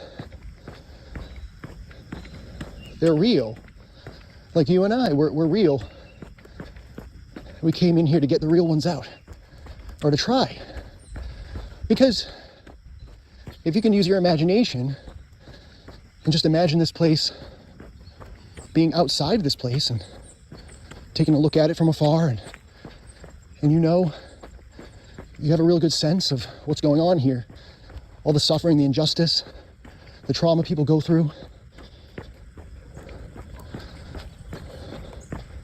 You say, you know what, I can't let that happen anymore.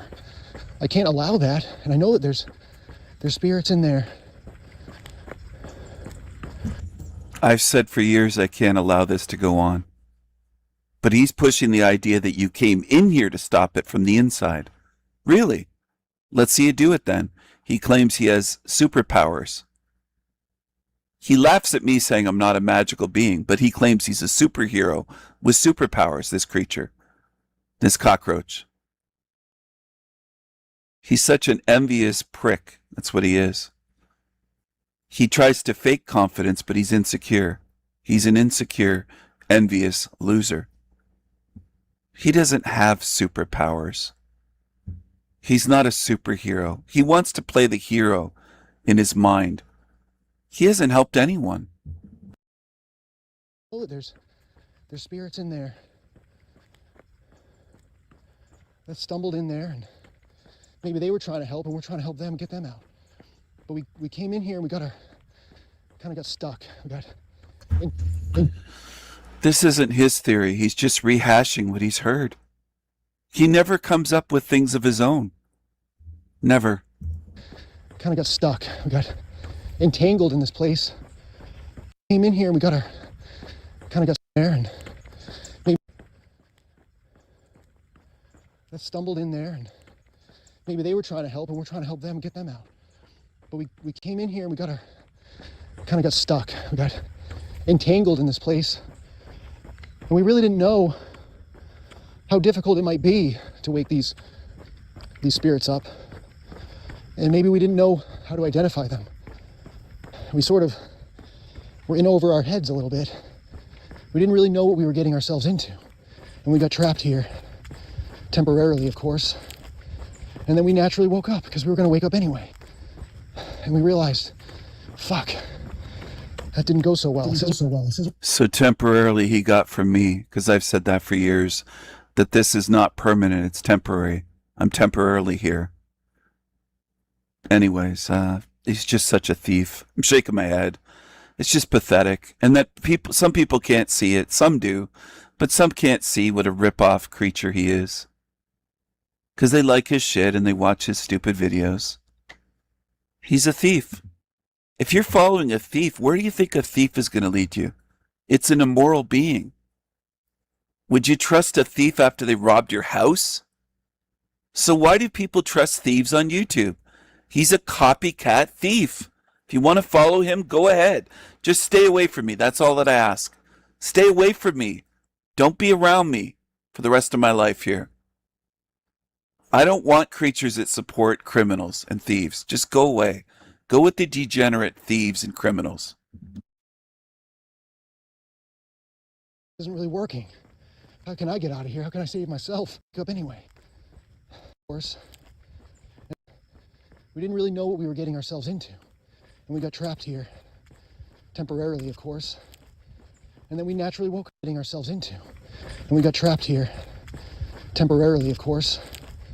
And then we naturally woke up, because we were going to wake up anyway. And we realized, fuck, that didn't go so well. This isn't really working. How can I get out of here? How can I save myself? I'm here trying to save all these spirits, and I can't even save myself now. What's going on? So I notice he's saying, we did this, we did that. There's a lot of we. The title for his video, once again, I'm going to read it. Maybe we did choose to come here. And it's a question mark. He tries to do that to say, and then if somebody calls him out in comments, he'll say, I didn't say we did choose it. I just said maybe, and I put a question mark at the end. I didn't say definitively. Just like he'll say, I didn't call him the devil, and it's in a title calling me the devil, and I didn't do this. He wants a way out when people challenge him. He's that snaky. He's a worm. He wants to be able to worm his way out and deny it. Some humans would call it plausible denial.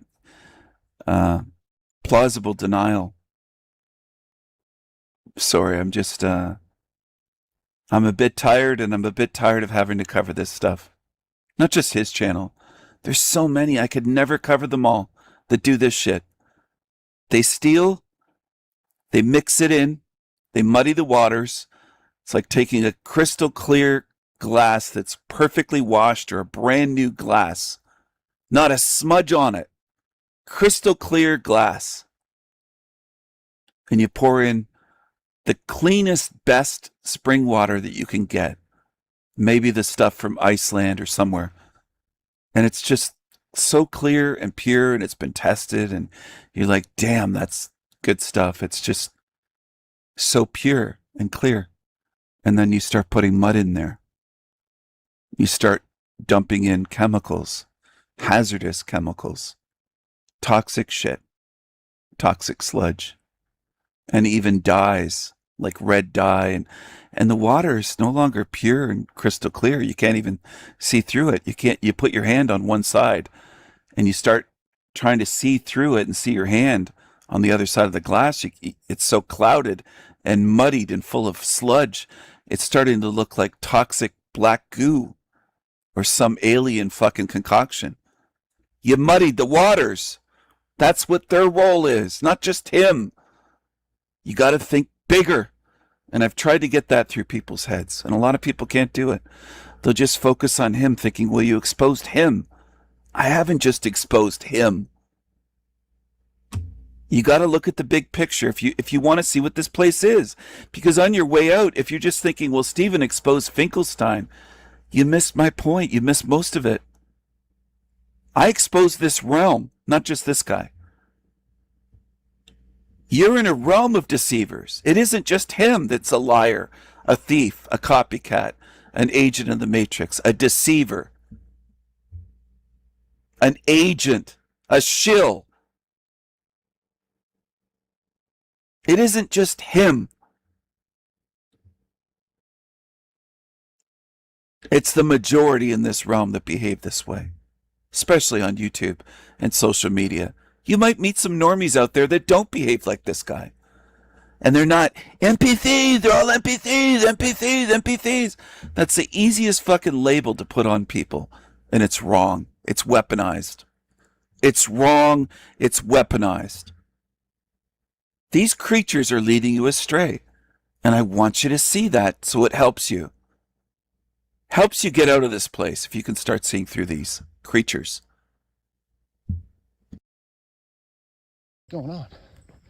We realized, fuck, that didn't go so well. This isn't really working. How can I get out of here? How can I save myself? I'm here trying to save all these spirits, and I can't even save myself now. What's going on? And we just want to get out and free ourselves, because we forgot about why we came here in the first place. Forgot about why we came here in the first place is almost directly from Dolores Cannon. And from lots of NDEs, the entities tell these beings that you have to forget to learn here. Dolores Cannon says that, entities that the people encounter during NDEs, and Finkelstein. He's on board. He's on the same page with deceivers. Same shit, same deceptive shit. That's why I call out these people. And the dummies say, you got beef with them? You hate them? I'm calling them out because they're lying deceivers. They're harming you. And I want people to be able to see through them. I hope that you do. Here, in the first, and free ourselves. And free ourselves. What's going on? And we just want to get out and free ourselves, because we forgot about why we came here in the first place.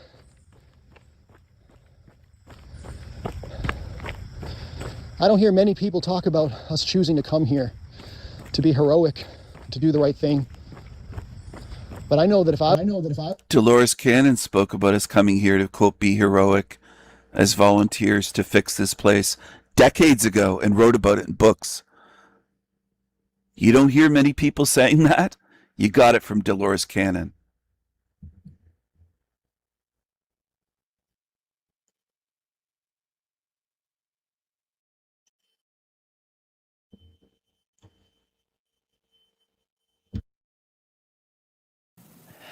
Where you have come to now as we're in 2012. First, let's talk about the Earth School. You've all signed on to be here in the Earth School.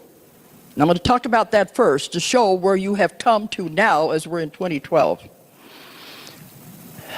And the different speakers have been talking about God, and this is all in my books also. And that's why I said a lot of these concepts were very challenging in the beginning. Okay, we all began with God. I have so many clients coming to me, and on their list of questions is always, where did I come from? But they always say, why am I here too? Well, where did I come from? And I tell them we all came from the same place. No, I want to know what's my home planet. There's no such thing. We all came from the same place. Other planets are just one of the schools that we sign on to learn at. But that's not home, not the real home. We all began at the same place. We all started with God, or what they call the source. Now, I've had many, many people go back to the source. They go back to when they were with God before they ever started on this long journey to become humans. Humans are kind of like the last part of the whole thing. It's a school. They're warned in my books. But when they decide they're going to come to Earth and take on Earth's school, they're warned. This is going to be very difficult. You know this, don't you?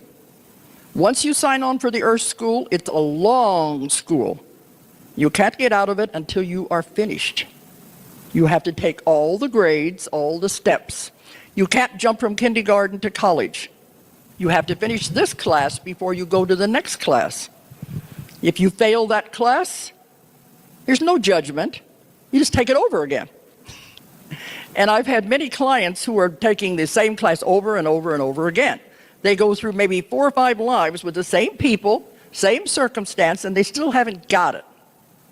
You probably know people like that in your own lives, drawing the same circumstances to them time after time, the same kind of people to them time after time. Like, when are you going to get it? Now, these 3 waves of volunteers that have come in, that are volunteering, their energy is needed to help with the ascension, to help with the shifting. It is needed to help raise this. We can't do it by ourselves. The ones who are caught on the wheel of karma can't do it. They would be with the old earth and be destroyed. So the first wave of volunteers, I like to think are, well, now I think it starts after World War II. Those born after 1945 till they're about, I guess, 40, 50. The other times we couldn't get the critical mass and it didn't work. But now we've got it. Hundreds of thousands of volunteers have come in. We have tipped the scales and we have the critical mass now to save the world. That's why we're moving into the other dimension. But the first wave are those in that age group. Are you here to save the world? Are you a volunteer? She says that, so does Finkelstein. He says it too. You're here to save the world. You're here to be a hero. Now we just want to get out and free ourselves. What's going on? And we just, how can I get out of here? How can I save myself? And we got trapped here. These spirits up. And maybe we didn't know how to identify them. But we came in here and we kind of got stuck. You say, you know what, I can't let that happen anymore. I can't allow that, and I know that there's up anyway. And we realized, fuck, that didn't go so well. This isn't really working. how can I get out of here? How can I save myself? I'm here trying to save all these spirits and I can't even save myself now. What's going on? And we just want to get out and free ourselves because we forgot about why we came here in the first place.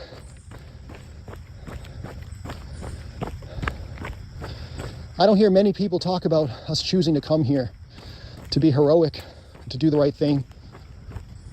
But I know that if I was standing outside, you know, metaphorically speaking, you know, I'm standing outside of this box or this place,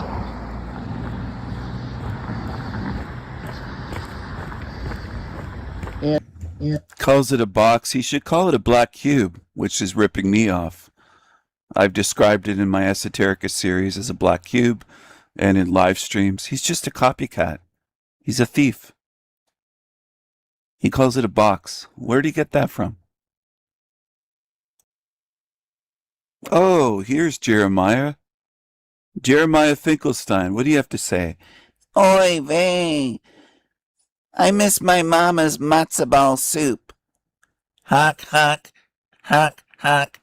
Boo hoo hoo, King Stephen's talking about me. Boo hoo hoo, I'm gonna sue him. I'm gonna threaten him in emails. Boo hoo hoo hoo hoo. Boo hoo hoo hoo. Boo hoo. Do I look trustworthy? Look at my face, look at my eyes. I'm not a matzo ball super, I'm English and Italian. Yeah, right. Oy vey. What a clown. What a creepy clown. His little Red Sox onesie. Looks like he shot himself. Creepy little crybaby clown. Oy vey. You know he's buddies with Mushroom Coyote. That creep. They stick together, these creeps. And he's buddies with Lomic, another liar. Another creep that worships Jesus and the Savior, false Savior program, Christianity, Freemasonic Bible. These low IQ creeps all stick together. Creepy creatures. Creepy creatures. You're going to get recycled, Finkelstein. At a minimum, that's not all. Tipped the scales, and we have the critical mass now to save the world. Possible. And other ones may have been sent as forerunners to test the waters. Because they told me, we have tried this 3 times. The other times we couldn't get the critical mass and it didn't work. But now we've got it. Hundreds of thousands of volunteers have come in. We have tipped the scales and we have the critical mass now to save the world. That's why we're moving into the other dimension. But the first wave are those in that age group. They don't want to be here. They don't like it here. They don't understand the violence. Why do people hurt each other? What's this all about? They don't understand emotions, especially strong emotions. Strong emotions frighten them because they don't, you can see why. They've never experienced life on earth. They're just thrown into this mess. They don't understand emotions. They don't like violence. And they're always saying, I want to go home. I don't like it here. I don't know where home is. I just know it's not here. And I get thousands of emails. So if I don't answer your emails, be aware that I do read them. It's just that I can't possibly answer them all. But in many of them, the people will say, I can remember being a little child standing in the kitchen talking to my mother and saying, Mommy, I want to go home. And he said, well, you are home. No, I'm not. They know this is not where home is. And they're very unhappy here. And many in the first wave have tried to commit suicide to get out. That's how unhappy they are. And the first book I wrote about this was Keepers of the Garden, back in the 80s when I first. That's not the way the law of karma works. Okay, I'm not going to go into that's not the way the law of karma works. Okay, I'm not going to go into too much of the 3 waves of volunteers. I think last year, that's what I mostly talked about, wasn't it? That's the book I finished last year, and it's making waves all over the world. But I want to mention it. It's the 3 waves of volunteers in the New Earth. But as I said, all of my work is an accumulation of the different information that comes through all of these thousands of people that I see. Now, these 3 waves of volunteers that have come in, that are volunteering, their energy is needed to help with the ascension, to help with the shifting. It is needed to help raise this. We can't do it by ourselves. The ones who are caught on the wheel of karma can't do it. They would be with the old earth and be destroyed. So the first wave of volunteers, I like to think are, well, now I think it starts after, but the first wave are those in that age group. They don't want to be here. They don't like it here.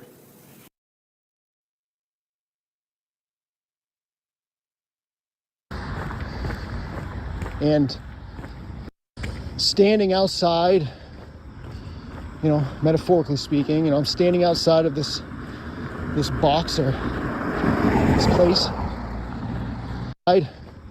You know, metaphorically speaking, you know, I'm standing outside of this box or this place. And, you know, I look in and I can feel the frequencies, and I can get flashes of glimpses of what's going on, and I get these scenes of what's happening here and the suffering that's going on, and I'm just like, I gotta go in there. I gotta do something, because I'm an eternal spirit and I can take care of myself, and I'm gonna be just fine. So it won't be much risk to me. But then we got in here, and then we forgot why we came, we forgot who we were, and then we're trying to figure it all out. You know, we were just very close to being as kind of, you know, as asleep as the normies were. But then we were able to wake up, which made sense, because we are more advanced. We're advanced beings, advanced spirits that came in here to help save others. And then we lost our way, and we forgot how we got here and why we came here in the first place, and now we all want to just get out. So we were able to wake up, which made sense, because we are more advanced asleep as the normies were. But then we were able to wake up, which made sense, because we are more advanced. We're advanced beings, advanced spirits that came in here to help save others. And then we lost, you know, as asleep as the normies were. But then we were able to wake up, which made sense, because we are more advanced. We're advanced beings, advanced spirits that came in here to help save others. We're advanced beings, advanced spirits that came in here to help save others.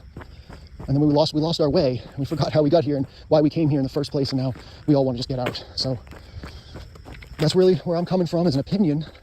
I think it's something that should be on the table, and not something that's you know, that you shouldn't take it from me that I think that this is definitely the way it is, or that I'm leaning towards that. But I find it very possible, and I know that I would likely make that decision to come in here, and perhaps I was tricked at the same time, because I didn't know it would be this difficult, you know. And hey, you know, maybe I was given visions of this place, you know, from when I was from the outside, as I was entering that field that surrounds this place, and I was getting these glimpses of what it looks like inside, and maybe that was a trick to get me in here as well, you know. Stolen from me. I said it could be presented as an amusement park, as a paradise, as a beautiful place with great experiences, just to trick you, to get you in. Stolen from me.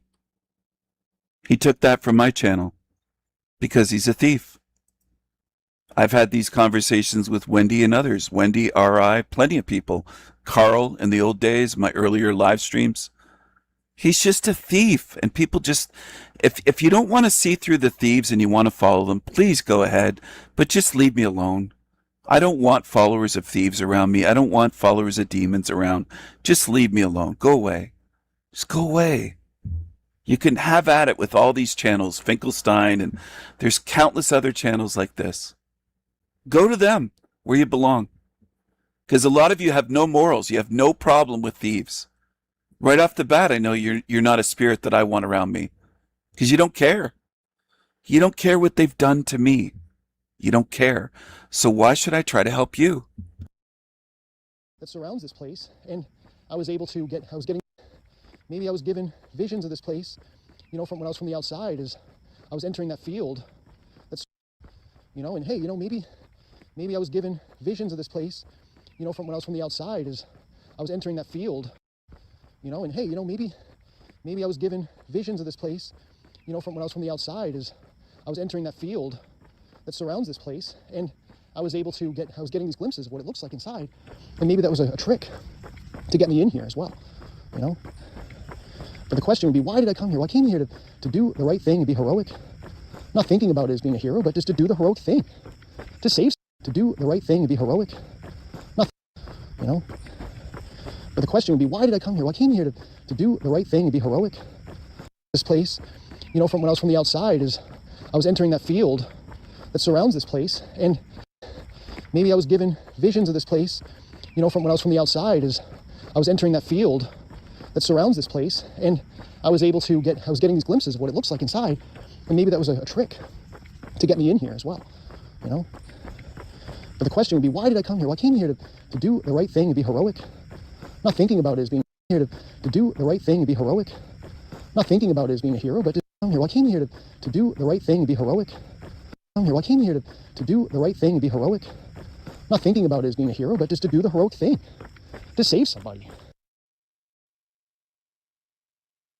Does he seem like a hero to you? Has he ever demonstrated qualities that are heroic?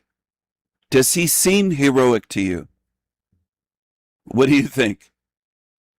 You think this crybaby clown is going to save you?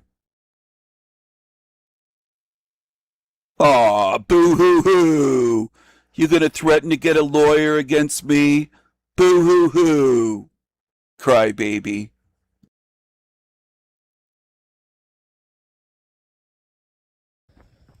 But the question would be, why did I come here? Well, I came here to do the right thing and be heroic.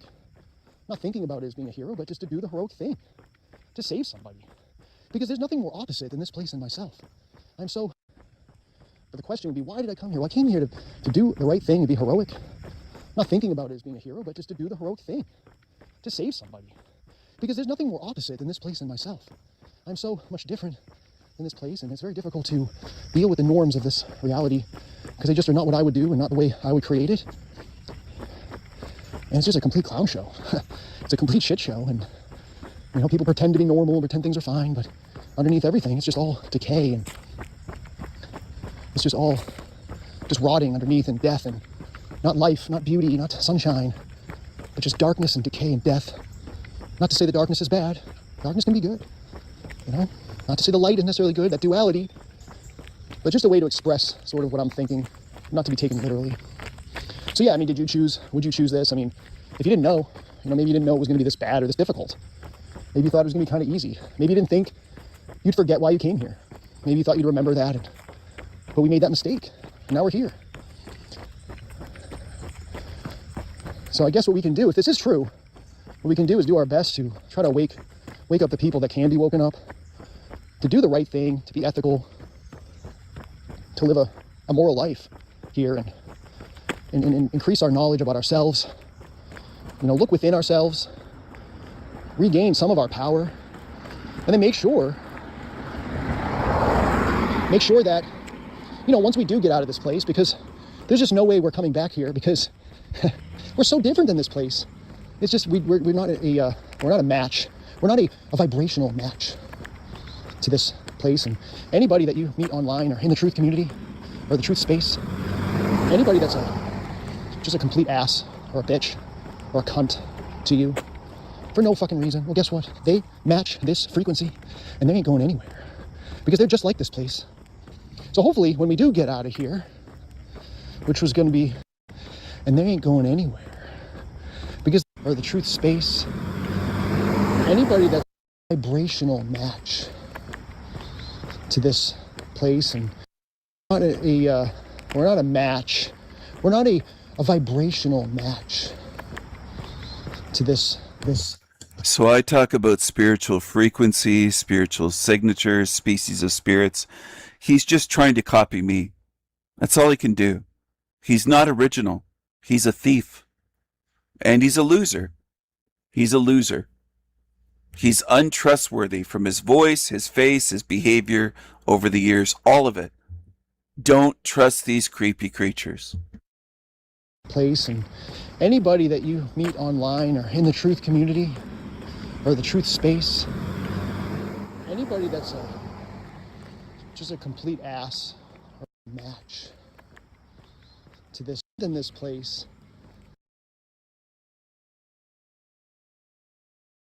This week is on a Thursday, technically still, depending on what time zone you're on. Some, people like Slow Boy Whiteboard are going to cunt out about it. They're going to be like, well, nigga, that's actually technically a Friday. This is not Get Whacked Wednesday. This is technically a Friday. Fuck you. Get fucked. Get fucked and get whacked. You know what I'm saying? Anyways, welcome to the show. I'm your host. Y'all know who it is. EB motherfucking T. Wow. Why is this guy coming around here anymore? El Diablo, handsome. God, why do you have to be here? Why do you have to be here? And why you have to say why you have to be so mean? Why you have to be so mean, Sanity Machine? Why you gotta be so mean, Sanity Machine? You're boring. We get it. You gotta come over here and try to. Okay, cool, dude. Cool guy. You're a super cool guy. Super cool guy. Thanks for tuning in, super cool guy. Appreciate you being here. Much love.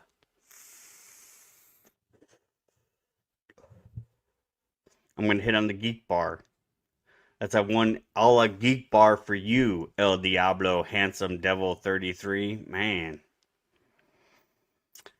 Honestly, I feel bad for you. That you was for Slow Boy Whiteboard. Okay, I'll let it slide. If that's the case, I'll let it slide. Let's get into Get Whacked for this week. We got a lot to cover, folks. Primarily, we have Candace Owens coming out with. Candy came out with the new, allegedly.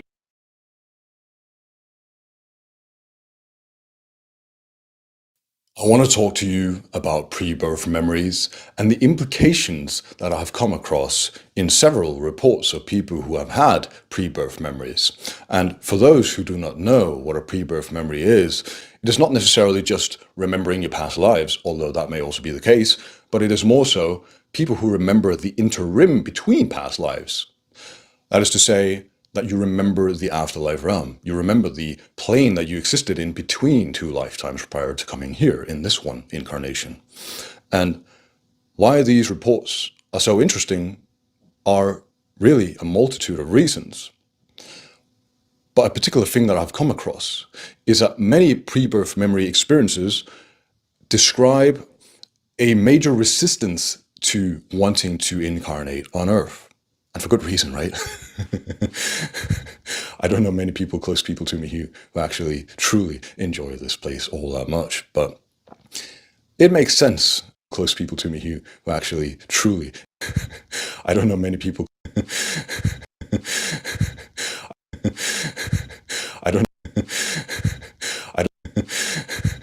I don't know many people close. I don't know many people, close people to me who actually truly enjoy this place all that much, but it makes sense to us here why one might resist coming here. And people who have had either near-death experiences and get back here, or pre-birth memory people describe that coming into this body, this realm, is like being shoved into a rotten tin of sardines. Yeah, foul. So what I've come across in some reports is that this resistance to being incarnated may result in the soul leaving the fetus that they were about to be born as, causing the fetus in the mother's womb to be aborted naturally. And it makes sense, because if the fetus, the body, doesn't have a soul to drive this vehicle, if you will, obviously there's no animating principle. The life force that is needed for the body to move and go about is not present. So obviously it dies. And what these people describe when they return to the afterlife after this fetus is aborted is that they receive a life review. This may not at first glance seem so weird if you're traversed in these territories, but what makes it peculiar is that you get a life review for a life that you haven't even lived. And this really, to me, gives a sense of an almost technological mechanism at play. Because it seems that almost just the event of stepping into or returning into this particular afterlife realm triggers a cascade of mechanisms to play out. And it doesn't matter if you've lived 100 years or 0 years. The mechanism simply triggers and it plays the archive of the incarnation that you just had, right? And so all of our lives are essentially recorded all the time because our sense of time exists horizontally. The afterlife exists vertically, intersecting with this one. So it essentially records everything and you can scroll, like this video that you're watching right now. From that other vantage point, you can scroll and view what has transcribed. So our lives being recorded by this seemingly technological mechanism will replay that to you. And it will replay it from the vantage point of everyone affected by your particular life. And so what these people describe is the guilt and shame of having aborted the life that they were about to live but hadn't. Because although you haven't done anything, you haven't done anything, right? You haven't even lived, really. But you're still guilted and shamed for all the suffering that you caused to your parents who so loved and looked forward to having you, to everyone who in family and the close relatives to this couple who are now suffering because the couple that were about to be your parents are suffering, and you're now having to, you've affected hundreds, maybe thousands of people's lives in this realm because you were supposed to be here. They've signed a contract, a soul contract with your soul. Now they have to rewrite everything, and yeah, the managers, the architects don't like having to rewrite the script. Right? So you're guilted and shamed because how dare you? And this is usually enough to convince us all to get back here because this is usually enough to convince us all to how dare you? And how dare you? And how dare you? And this is usually enough to convince us all to get back here because, oh, I did such a poor job. Look how much I caused hurt to everyone, and I better make it up. And this usually convinces them to get back here in a new body.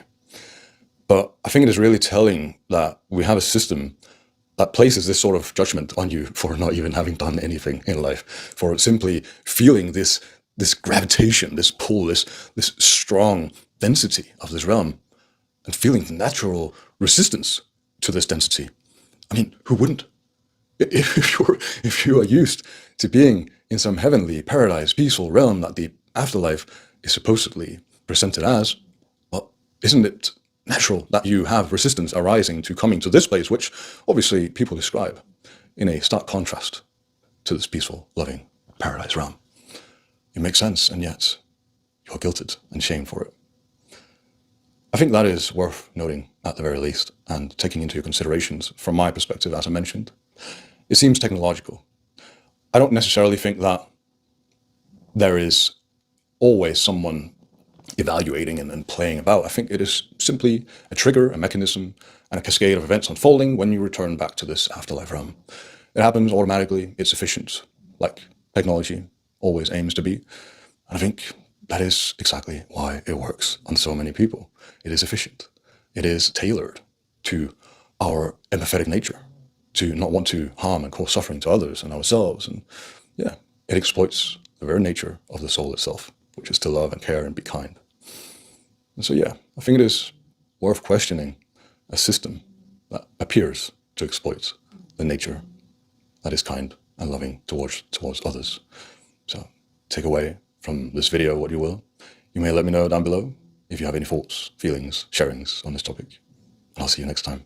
Bye.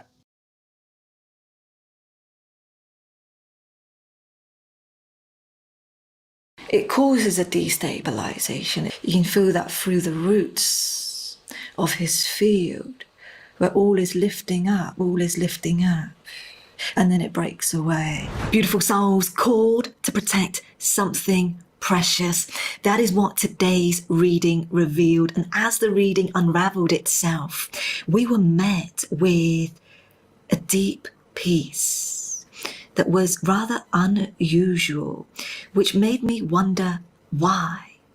And as the field was highly protected, it slowly showed signs of a leader, a role that has been in the trenches of a system so historical that it had shackled, suppressed the human expression of the people's spirit. There was so much unfolding in today's reading, including breaking away from the old. But what is to come is a revealing of a mask that is in front of this gentleman's energy field. Find out more. Let's get into it. You asked for a reading on Ibrahim Traore. Let's go.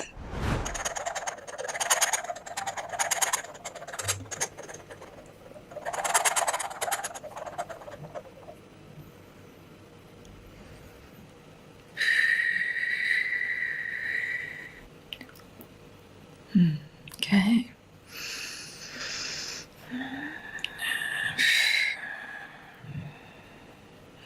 Protection. Yes, okay.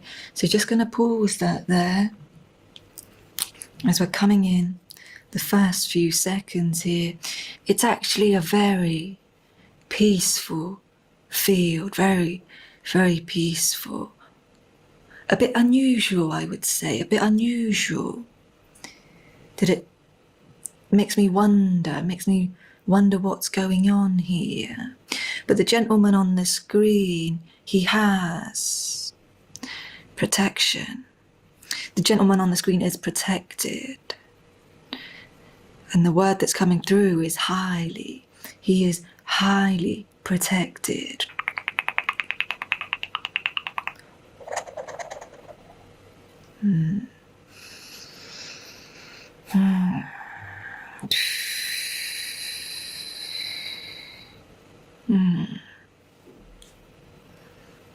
He's trying to move away from something, some kind of regiment, something that was, something that used to be. He is moving away. You can see the energy is moving away, is breaking away. It is not mimicking. This is not a copycat. It is a diffusing of. It is a complete breakaway.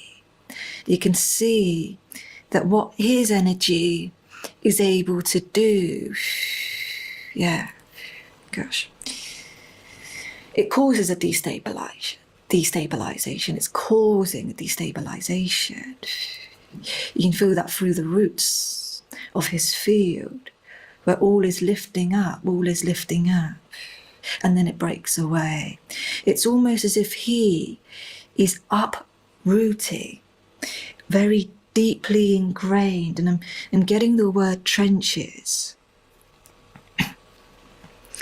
All those who came before him, were deeply entrenched in,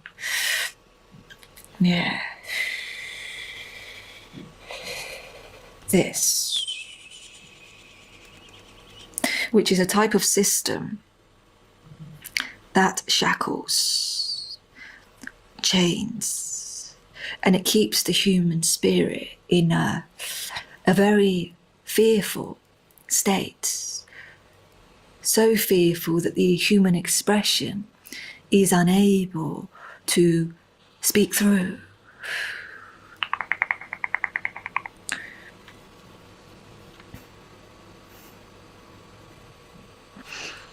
But make no mistake, he is here, he's safeguarding. He is part of a process, a lineage that has been called upon to safeguard. What is he safeguarding? Or who is he safeguarding? Some of you who are familiar with this person, you may already know. If you do, share with me in the comment section. But he is safeguarding. And I'm being told it's a mineral. A mineral. I don't know if that makes any sense to any of you, but there's some kind of mineral that he has been called forth to safeguard.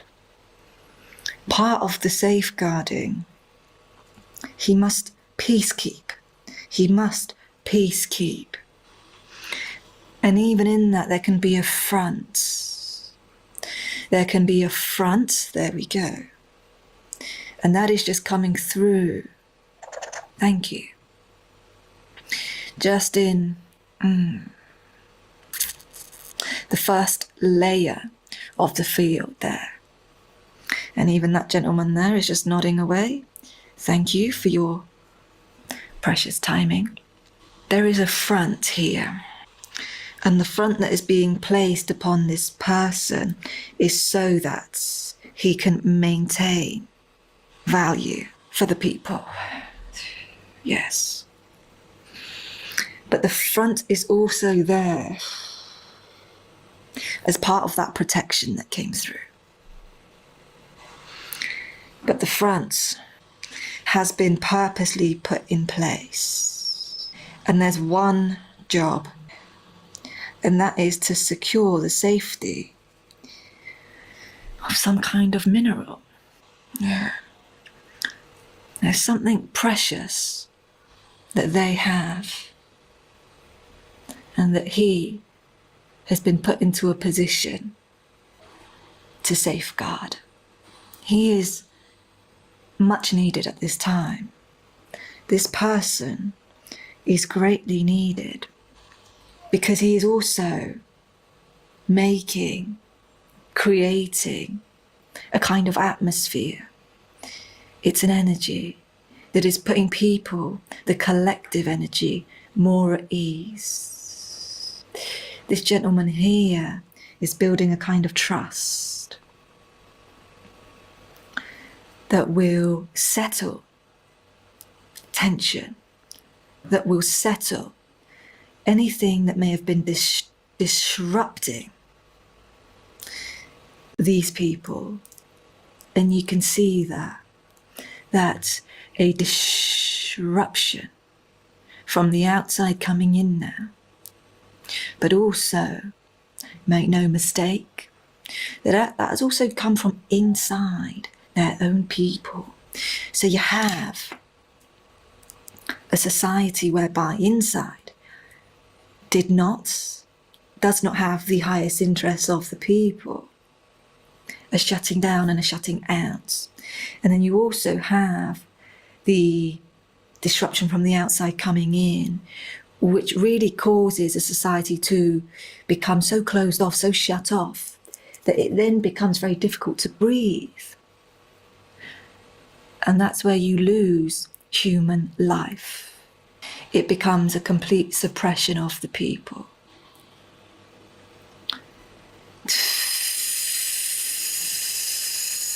I'm going to see if there's a final message here.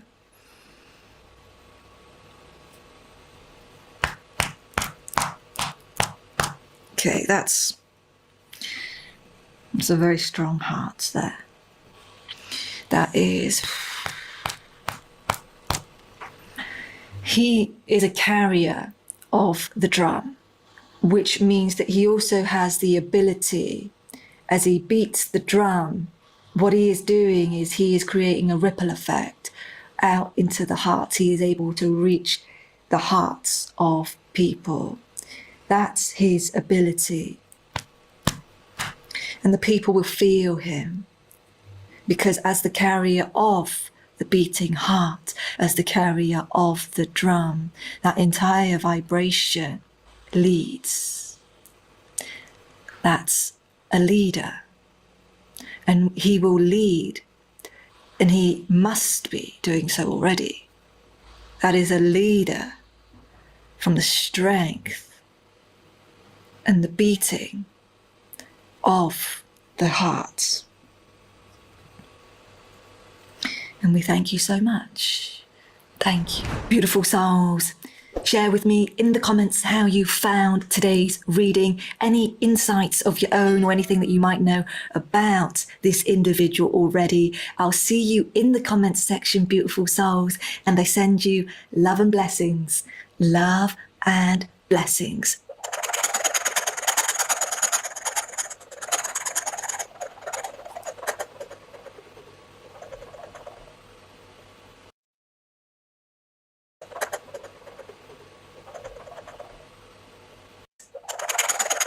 And I send you love and blessings. Love and blessings.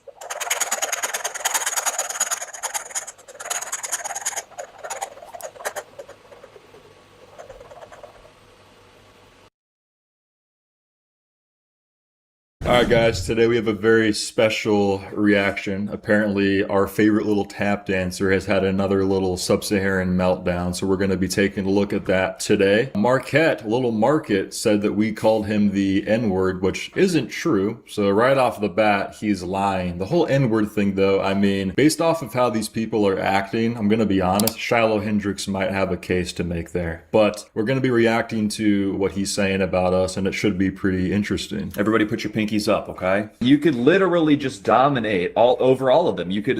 These are two kind of unemployed, skillless, uneducated white males. I actually invited one of them on for an interview some time ago for content purposes. He begged me to let him bring his brother on, which he did. The very first message that he sent to me, interview, ? So I asked him if he was requesting to interview me. He said yes. I said, sure. I asked him if it was going to be a debate or a setup. He said, no, there's no beef. And I let him know that my brother and I always do interviews together because we run a YouTube channel called Frojax, and I would like to bring him on, but I explicitly said that if you don't want me to, I'm happy to do it alone. He immediately agreed and said he would need 2 hours to do the interview with both of us. He said very specifically that it would not be a debate or a setup, and he's only going to ask us questions. Nobody was begging for anything. That's just ridiculous. I can show the text. I mean, I'm not like the whole like text showing type, but if it's relevant to anybody, I have them. So we show up and it's a live stream, and you got to keep in mind, this is our first public appearance doing some sort of debate or interview. It's a live stream with the title, Interviewing White Supremacist Nick Fuentes Fans, which neither of us had ever called ourselves either of those things at that point. And he wants to debate our ancestry, and then he wants to debate whether or not Nick Fuentes is actually a white person. So he basically asked us if we think Nick Fuentes is white. I give him my answer, and then he proceeds to call Nick Fuentes a mongrel due to his 15%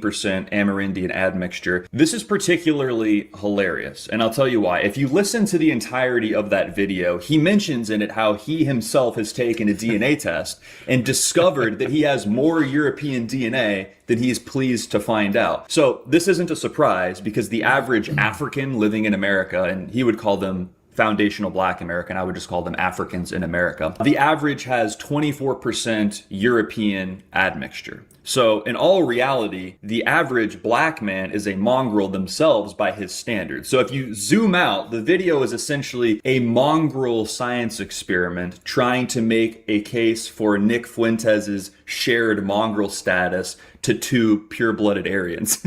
He then goes on to attempt to deconstruct our identity, questioning whether or not we're Eastern European or Russian. And I've said this before, but it is important to point out for any of the new people here what's happening when someone attempts to do that. So when a white person expresses pride in their ancestry, it is the only available strategy to scrutinize where every little percent comes from every region that their autosomal DNA points to, and we must call into question the relevance of their whiteness. However, when it comes to calling us a racist or titling the interview he invited us to, our status as white men is crystal clear in that context. I was supposed to interview them, but they kept asking me questions, so I ended up just obliterating them in a debate and embarrassing them and hurting their feelings. Their feelings were hurt because I basically exposed that a lot of white guys today, they are DEI hires. And their issue with DEI is not that it's DEI, it's that it displaces them. These guys are DEI hires. They're unproductive, skillless white males who have no education, no accomplishments, no money, and they're becoming wealthy off of racism, which is always a classic among the West. Westerners will always be racist, and if you appeal to them, you can earn well. Yeah, you weren't trying to interview us, though. You were trying to debate us from the very beginning, and we were laughing at you because we don't take you seriously. And I think there's actually like a weird psychological thing going on here where you're projecting this idea that we're hurt or we're offended when we were laughing in your face the entire time. I think that you have this desire to be taken seriously, and I think that you were upset by the fact that we didn't take you seriously, which is why you didn't post any clips from the interview. And we posted multiple that got well over 1 million views accumulatively. So stole a lot of your fans too.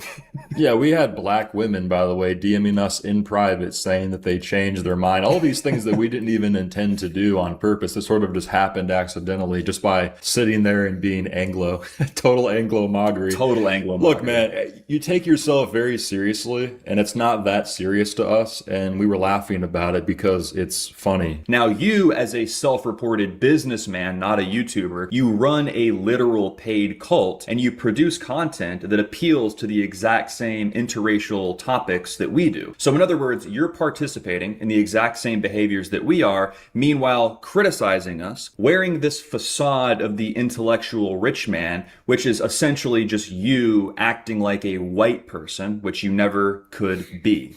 The irony of calling us DEI as a black person, when the whole point of DEI is that white people were gracious and patient enough to lower the standards so that black people could get ahead in the world economically and in the job market. Even with this facade that you're portraying, you're still just reinforcing all the stereotypes that makes most people not like black people. And the little black fella at the bottom, he's one of the many tap dancers like Candace Owens, the Hodge twins, and Officer Talmud Tatum, who basically lick the boots to get paid. And bootlicking pays really well. There's no doubt about it. And it makes perfect sense. One, because Caucasians are better capitalized than non-Caucasians. That's number one. And then number two, in the West, Caucasians are the majority of people. So you're going to make more money having a Caucasian audience. And then Caucasians, of course, unfortunately, are quite racist. And then you go on to insult Andre Williams, which is the black guy down below there that we were having a conversation with, who isn't someone that we actually align with because he's essentially a civic nationalism. But all Andre really does is acknowledge publicly the indisputable quantity of black crime. And instead of considering this useful or honest, you continue to make attempts at tarnishing his reputation, calling him a bootlicker or whatever, rather than contending with the reality of your utterly failed community, which all he does is really just point out. I mean, let's be honest though. Black people are better off when they're tap dancing for white people though, if we're being honest. It's not that serious. We're talking to Andre, who's actually like a tolerable person because he has a sense of humor. He doesn't take himself serious 100% of the time. Slave the is. Like you can enslave our clients. Now they're talking to some random little black guy who licks boots. I'm not on their live stream, but I'm top of their mind. Why? Top of their mind because I am their superior. We bring it up whenever we want a black person to make fun of, because when we think of the first black person that comes to our mind that's a joke, it's you. And I dominated them, and they were deeply scarred. They were emotionally scarred. And so every time they get a chance or they think of a black man, they think of me. They think of the strongest, most virile, ruthless leader they've ever seen. And I strike fear in them. Does he believe what he's saying? Okay, I strike fear in them. This sounds a little bit like a projection. There's a lot of projections in here. You made first contact with us. And you're making a video about us. Yeah, you're making a video about us first. And anyone who watches this interview with an IQ above 100 can tell that you never intended to hear what we really had to say. It was clearly a setup. And that sort of behavior is much more consistent with fear-based behavior. You don't strike fear in me. And frankly, we showed up in good faith, willing to have a nice discussion. I didn't even know what it was going to be about. Unfortunately, we were disappointed by your pompous attitude, and this is why I denied your request to meet up with us in person. Which you asked for. Which you asked for, and I have the docs for it. I have the receipts. At the time, my feelings were firm about race, but I had I had less of a radical posture towards the race issue.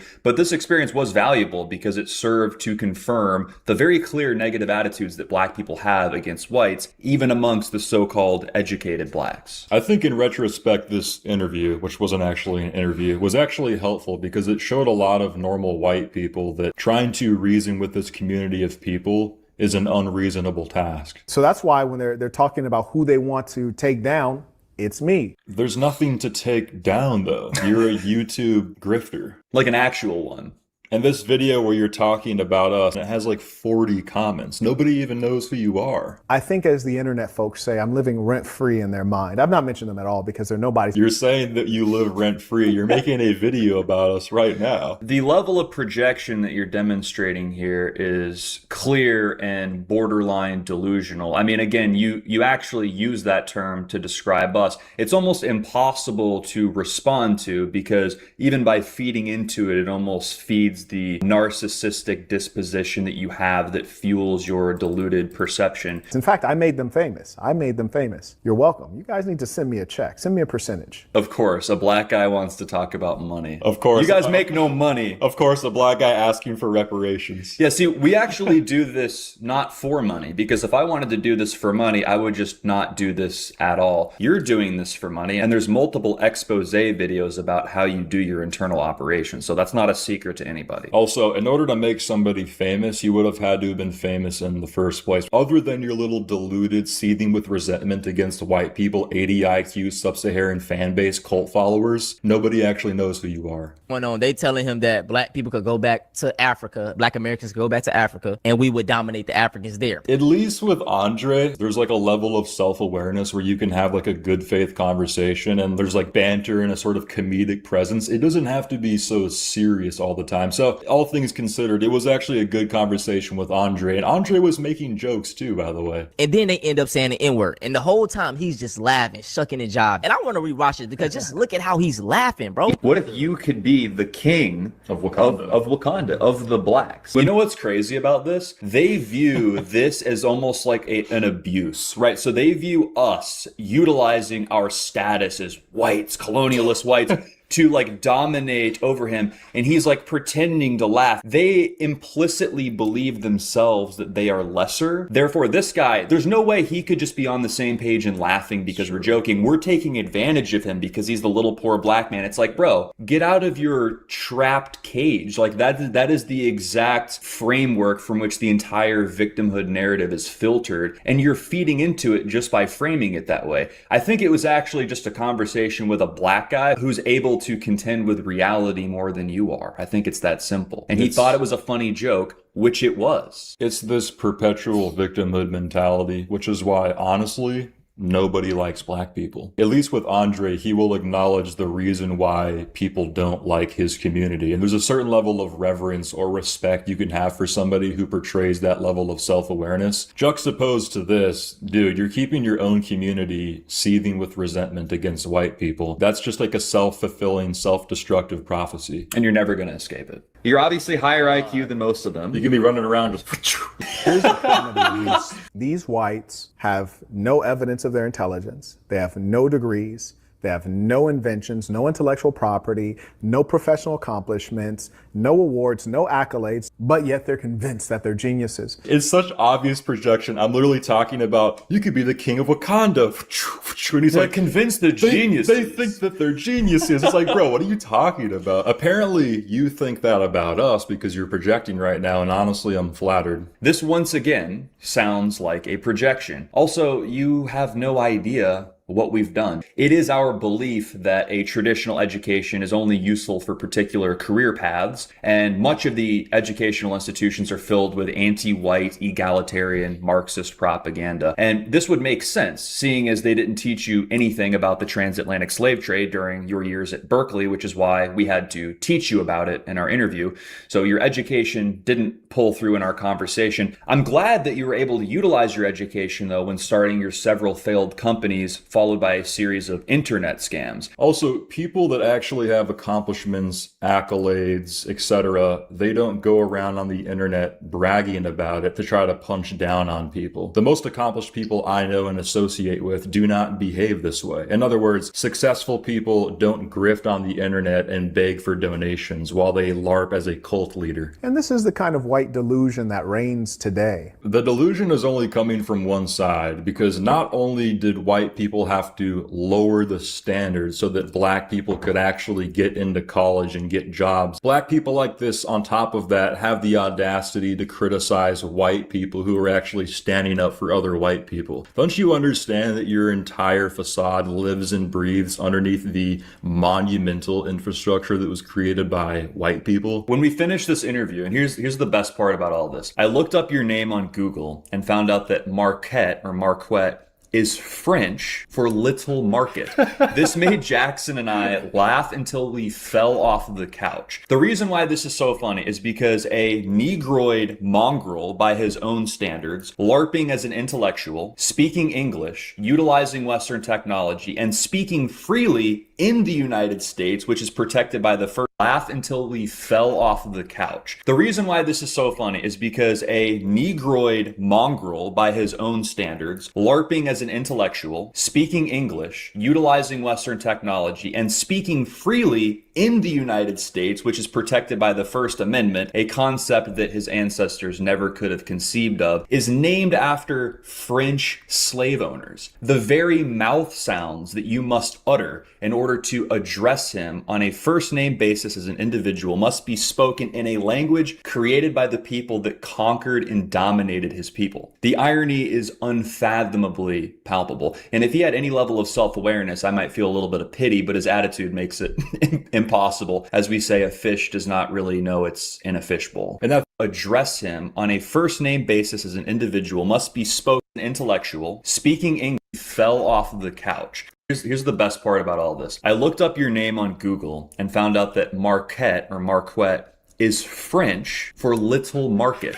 This made Jackson and I laugh until we fell off of the couch. The reason why this is so funny is because a Negroid mongrel, by his own standards, LARPing as an intellectual, speaking as a Negroid mongrel, by his own standards, LARPing as an intellectual, speaking English, utilizing Western technology, and speaking freely in the United States, which is protected by the First Amendment, a concept that his ancestors never could have conceived of, is named after French slave owners. The very mouth sounds that you must utter in order to address him on a first name basis as an individual must be spoken in a language created by the people that conquered and dominated his people. The irony is unfathomably palpable. And if he had any level of self-awareness, I might feel a little bit of pity, but his attitude makes it impossible. As we say, a fish does not really know it's in a fishbowl. And at the end of the day, people like this and others are just upset that white people are organizing and collectivizing and standing up for themselves. They can try to launch all of these unprompted personal attacks, but at the end of the day, it's just disguising the fact that they are afraid of us. We have to know that aside from the deeply psychological reasons, and in the Black Code, which I recommend to all of the melanated peoples. He recommends the Black Code, not to just black people, but to all melanated peoples. Why? Because it's against white people. The basic human reason that they are white supremacists and white racists is because if you as an individual are not accomplished, you could say, I belong to this prestigious group. So even though as an individual I'm inferior, I'm a part of a superior group. And so it's in that identification that they find meaning and substance and validity. We find meaning and substance and validity in our collective because our collective is the collective that changed the nature of reality for the entire planet. The fact that you can't actually do that is because you're a group of people. If they had never existed, the course of human history would not be altered in the slightest. If anything, it would be a net positive. I would say that I do have some level of pride as an individual, but as a group, I'm also abundantly proud and grateful to belong to the most impressive group of people to ever live. And if you belonged to a group that was in any way impressive, you would also feel that way. In the inverse, you have to make yourself an individual as to not associate with the most desperate, most animalistic, and least consequential group that the planet has ever known. I think he's intelligent enough to understand that his own community will never ascend out of their immiserated plague-like condition. And so he recognizes that, and instead of trying to lift them up, he grifts off of them and teaches them to blame white people. Maybe if they blame white people just a little bit harder, they'll ascend. And the great irony here, full circle, is that LARPing as an exceptional individual, which you aren't and which you will never be, all that you're doing in a circuitous manner is reinforcing all of the racial stereotypes that make people of all backgrounds around the world not like black people. So anyways, and then you have this black fellow here just embarrassing himself. And again, when the revolution pops off, let none of them be spared. Ah, a distinct call to action from a black person. What a surprise. That's something we never really do, is it, Jackson? Yes, even the pompous, educated, wealthy blacks still showing their sub-Saharan tendencies here. A call to violence, I see. If you guys want to join our cult, $9.99 a month, sign right up there and you know? And like we always say, it always comes out in the end. They always show their true colors in the end. You're hinting at some sort of revolution popping off. You really think that black people are gonna win in in a revolution? You think black people are going to organize? Buddy, black people can't organize how to properly run a kitchen at Popeye's chicken restaurant.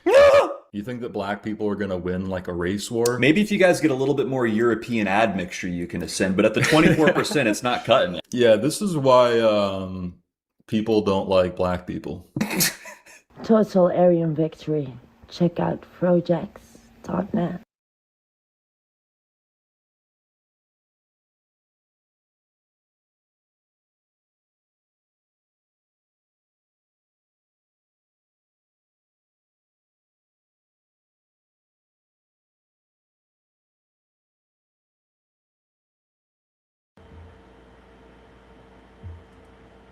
Hello, my tigers, hello. I'll play a little bit more before I fall asleep. Hello, my tigers.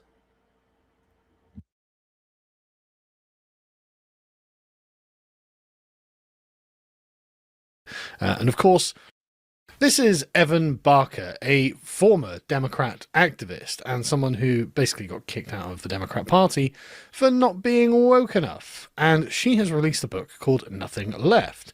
And Helen Andrews has been posting some clips out of this book, and man, it is mental.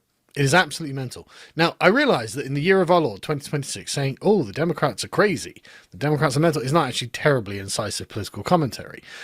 However, it's always different when you're on the outside compared to when you're on the inside. And getting the inside story is actually more revealing because, of course, from the outside, there are a bunch of things about the situation we just weren't aware of that it's nice to be aware of. And I realise this isn't terribly shocking to hear, but it's the level of anti-white hatred that clearly manifested at every level of the Democrat Party that Evan Barker kept just running straight face into. Just the shocking amount and the explicit racial hierarchies that the Democrats of color were bringing to every circumstance, every interaction, every meeting, every instance of having to do work in the Democrat Party, loaded with race, completely loaded with it. And of course, that meant that if you were white, well, this was entirely to your disadvantage. Anyway, Helen has got a quote here that from Evan Barker about just the mindset, right? Almost all Democratic operatives, regardless of their type, parroted the same lines to each other. It was common for us to call Republicans racist almost daily, convincing each other that the alt-right was absolutely terrifying, a force that literally wanted to murder us. Now, this is quite interesting, because I've met a lot of Republicans in my time. I've been to America, well, probably more than a dozen times, for quite long periods of time, weeks at a time. And I've spent a lot of time meeting some quite important people in the American right. And they've not all been the same. They've actually all said mostly different things to me. I mean, a lot of them have similar views on economics, maybe, but they don't all just parrot the same lines verbatim. They'll say different things, even if they're heading in the same direction. But often you'll get this wide range of opinion on, well, basically any subject. I mean, admittedly, there's a certain band that this opinion is within, but it's not just the same rote lines repeated over and over at all. So, the Democrat Party, and I don't use this lightly, you'll know that I've done lots of work on reading about cults in the past, it genuinely seems to take on the pattern of a cult. And that's what we see out of Evan Barker's book here. So she's talking about a woman who is the child of immigrants from Bangladesh. Now, I assume she's mixed race, because this comes into it in a little bit. But they would have conversations and text messages that were strictly work-related, not at all contentious. All of our face-to-face and verbal interactions were in group calls. Soon after the campaign launched, she decided to go after me, sending my boss an email. Quote, "This is not the first time an entitled white woman has spoken to me disrespectfully, and I suppose it will not be the last. I am not the only person of colour she has spoken disrespectfully to on this team. Evan's problematic mannerisms have been noticed by multiple people, and not just me." And that's clearly a way of trying to drag down a person that you think is somehow your competitor. Nabila didn't like that I was assertive, that I didn't automatically defer to her for being a woman of colour, and that I spoke to everyone in the same way regardless of their oppression status. Right, just to be clear, right? Evan, you aren't a Democrat. You were never a Democrat. You were a normal person trying to do normal things. If you don't believe in oppression statuses and hierarchies of colour, then you are not a part of this team, and I'm surprised it took them so long to kick you out. What she didn't like most of all is that I was competent at my job. Well, of course. You being competent at your job is a barrier to her, right? How's she supposed to compete with that? She's obviously fucking useless, which is why she relies so heavily on identity politics. It's the only way that she's got an avenue to get ahead. How else can she succeed? Honestly, have you even thought about it? There are normal people who are also not white who don't do this, right? And it's because they themselves think, oh, I can get ahead on my merits. Why would you think a Democrat organizer could do that? Come on. Come on. And she says, anyway, look, if you've got a problem, we should talk about it. And she, instead of talking to her, emails her boss and says, it's a common tactic by white women to deflect and play the victim when it comes to working with women of colour. The email she sent me is completely erases any accountability she has in the matter, and instead she frames it as me being mean to her. Can you not see how insane that is? Like I'm some angry brown woman and she has done nothing wrong. Well, I mean, if I had to make a judgment in a very abstract way, all I'm saying is I'm not sure Evan has done something wrong. I'm not really, I mean, this is Evan's account, but that is your email. And you are...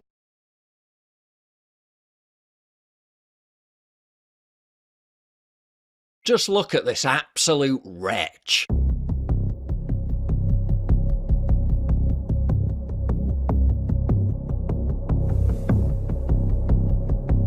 He showed up to a school in the UK, armed with a hammer, a hatchet, a 7-inch knife and a canister of petrol.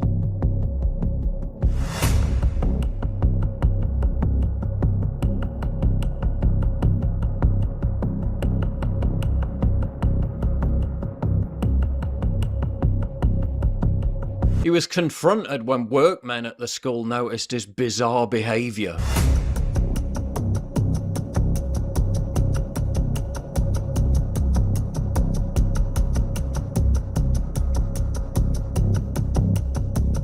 Police then arrived on the scene and took him down.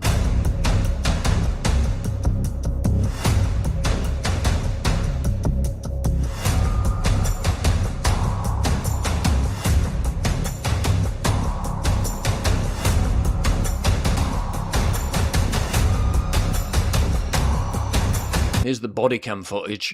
Mate, stop there. Stop there. Stop there.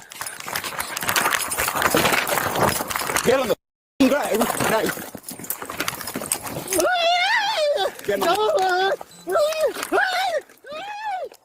Screechers in third world. We're still for now. Yeah.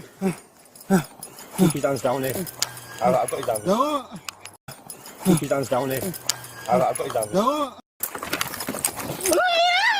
Get on.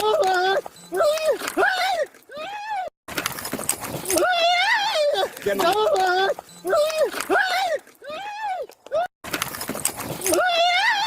Get on. Screechers in third world. We're still for now. Yeah. Keep your hands down here. I've got his hands. No. Can try and see what's in it. He does have a hammer with him as well, and a hatchet. Okay, get it, Right now you're under arrest on suspicion of possession of possessing an offensive weapon. Okay, you don't have to say anything, but it may harm your defence if you don't mention when questioning something which later on in court. But there's much more to the story. Both Duke Deng, failed Sudanese asylum seeker, arrived on a migrant dinghy, big surprise, had applied for asylum 3 times and been rejected 3 times, yet still remained in the country because that's just how things work now. You know, now that we don't have any kind of proper immigration enforcement. But listen to how the media and the woman who defended him in court described his actions, despite the fact that he'd approached another school the day before acting oddly and causing criminal damage, then approached this one the following day armed with numerous weapons. But Both Deng Duke was apparently merely attention seeking. He was just expressing his frustration at being denied asylum. Yeah, the guy tooled up to the nines lumbering towards your kid's school. Well, he just wanted to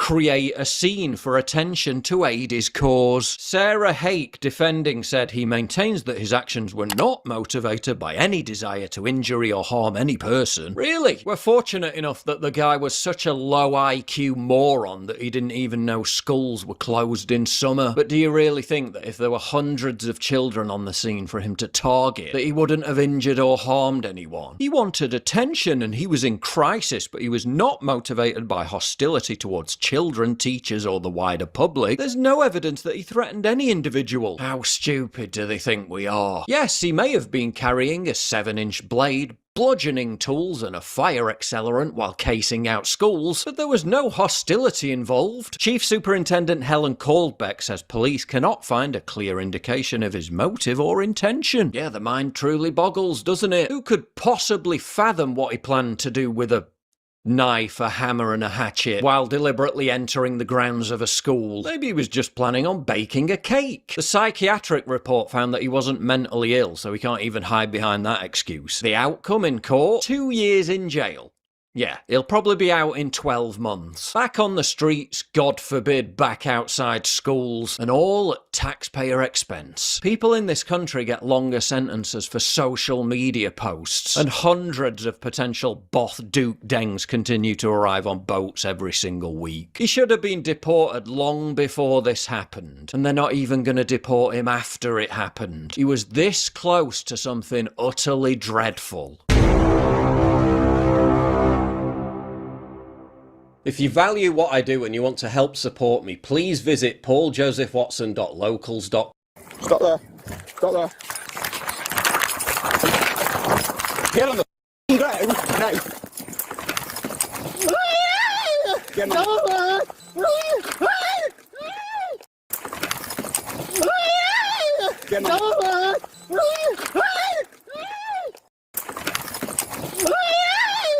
on Screechers in third world. Just still for now. Yeah. Keep his hands down here. I've got his hands. No. We'll try and see what's in it. He does have a hammer with him as well. And a hatchet.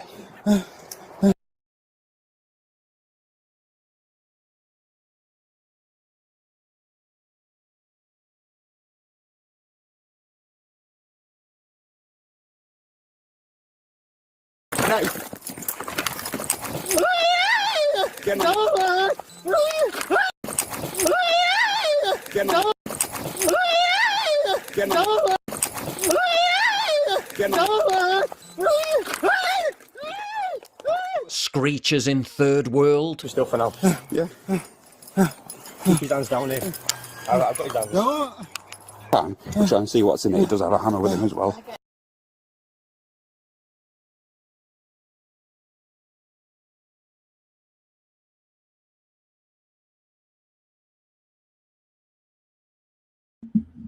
Thanks for watching, everyone. I think that might have been Callie's ex-boyfriend from Africa screeching.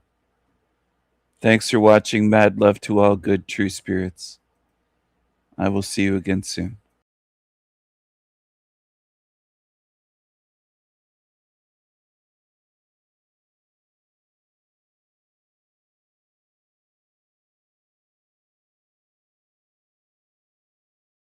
Beautiful souls, I found today's reading to be quite fragmented, and it'll be interesting to read how you guys interpret it. It starts off with a haunting unkindness in rituals to a strong theme of isolation, like being alone in the world. There was a central emotional weight that rang out like melancholy, as if a soul's expression is often misinterpreted as carrying ulterior motives. The field was paradoxical. I found myself slacklining between wisdom, suspicion, yet a higher order was also present. The transmission suddenly closes, and as many of you know, they don't always come full circle. But share with me your thoughts and feelings. You asked for Teal Swan next. Let's go.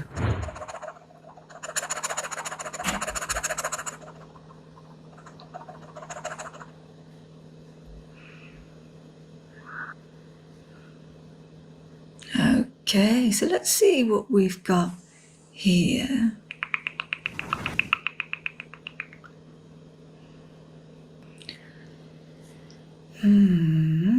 Just coming in to that field now.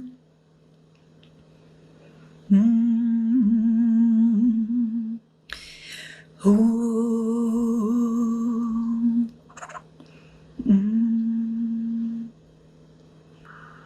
Just get that.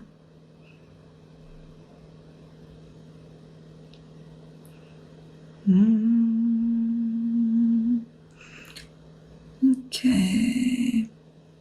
So there is a ritual or rituals in her field, rituals.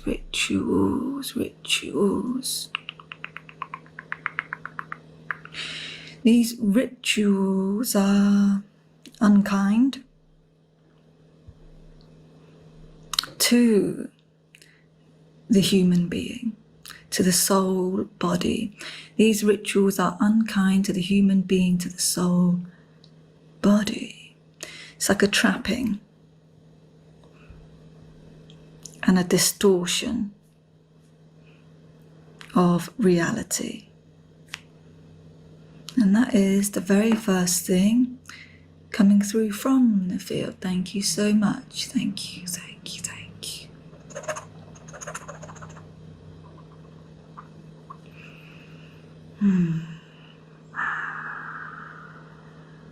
Yeah.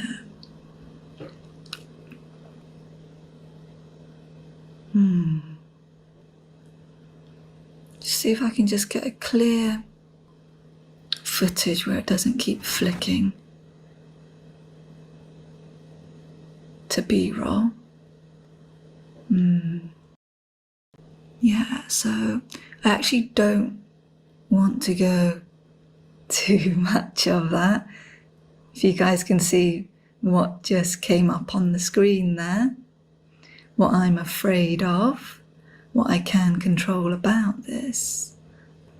So what I'll do, because there is a lot of B-roll in this, let me just see if I can just stay here, and if the field will allow me to stay here. Yeah, it's been much fight and clashing, a disturbance in the field here.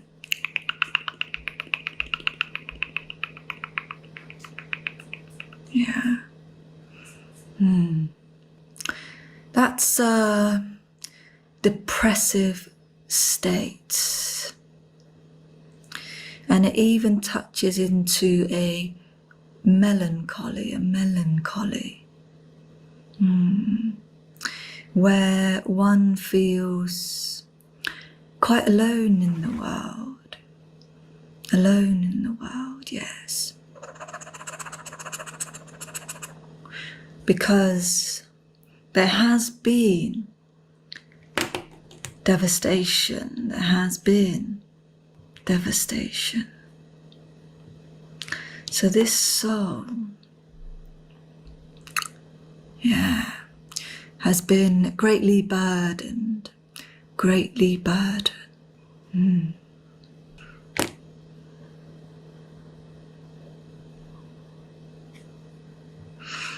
And it is quite difficult for that to connect in a way that isn't received by the outside world, by reality, that communicates ulterior motives. It's very difficult for this soul to represent itself clearly in a way that doesn't come across as having an ulterior motive.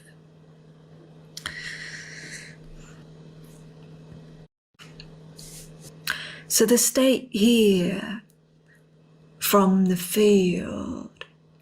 The main message that wants to be communicated here is to be understood. Is to be understood.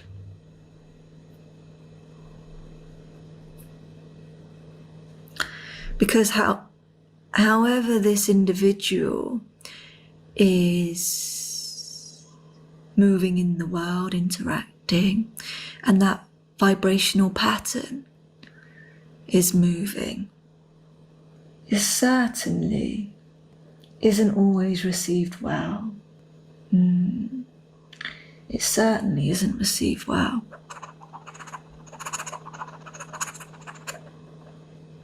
And you see, there has been much suffering. And this is to do with what came through at the very beginning of the transmission. I'm going to go to the next clip and just see if we can just get some movement.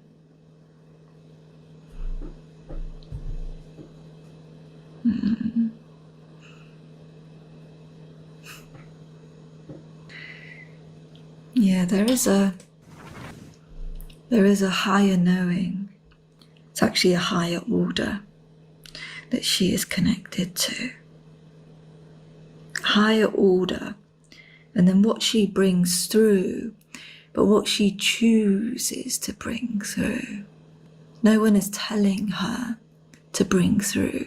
She is autonomous. So it is she who decides the messages, the communications. Though she is connected to a higher order, she has a higher knowing. But there is a carefulness in what she does communicate.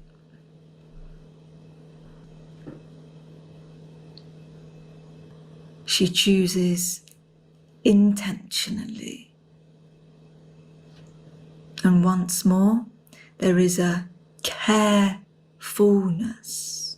about how she chooses to communicate, what to communicate. Yes, it's very careful. And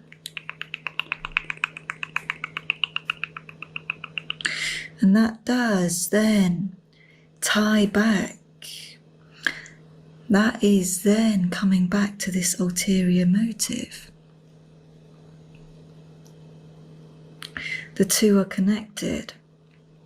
What she is choosing to communicate and this ulterior motive, because she knows more than the average Joe, but she also knows more than those with higher intellect. Yes.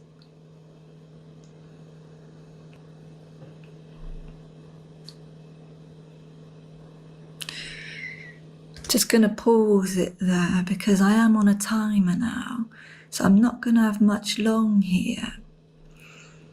And I just want to let you guys know that the window is closing. Thank you so much.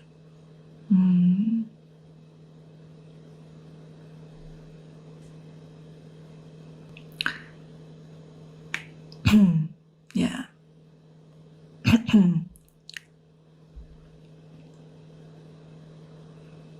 Yeah, I'm going to have to pause that there, beautiful souls. I won't make it to the third clip. I'm going to close that down. Thank you so much. Thank you, thank you, thank you. So I'm just going to disconnect. So let me just come out of that. And all that is sometimes people, individuals, have information in their field that does not want to be communicated. And of course, I am in the field, so I will also pick up on that. So it is about respecting, even though I'm not touching upon the individual's personal energy, there still has to be a level of respect in the field. So those pieces of information, yeah, it doesn't want to be connected, which means it doesn't want to be communicated. Thank you so much.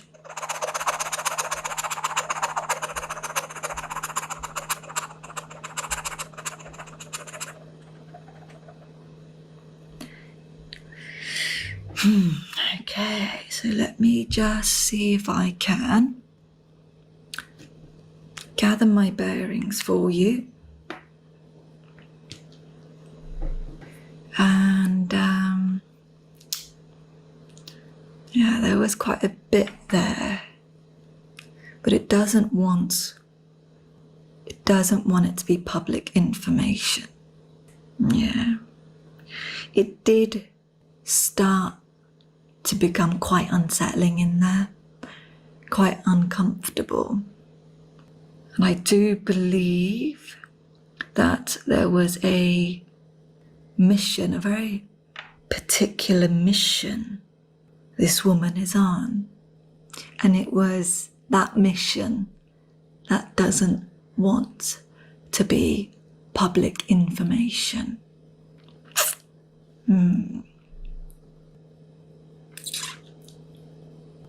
Yeah.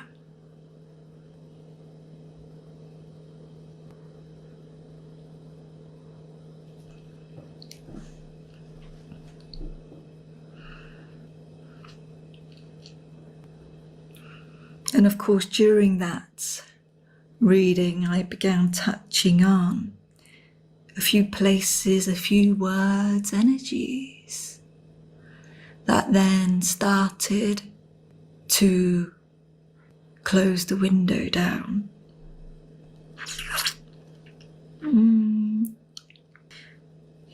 She certainly has an antenna for higher information outside of systems, outside of the frameworks and structures that so many of us are in. So she has a higher knowing that is able to connect beyond. And yeah, I'll leave it there, beautiful souls. For those of you who asked for a reading on Teal Swan and anyone else that might follow her, let me know how you felt about this in the comments. I'll see you there. And love and blessings, beautiful souls. Love and blessings.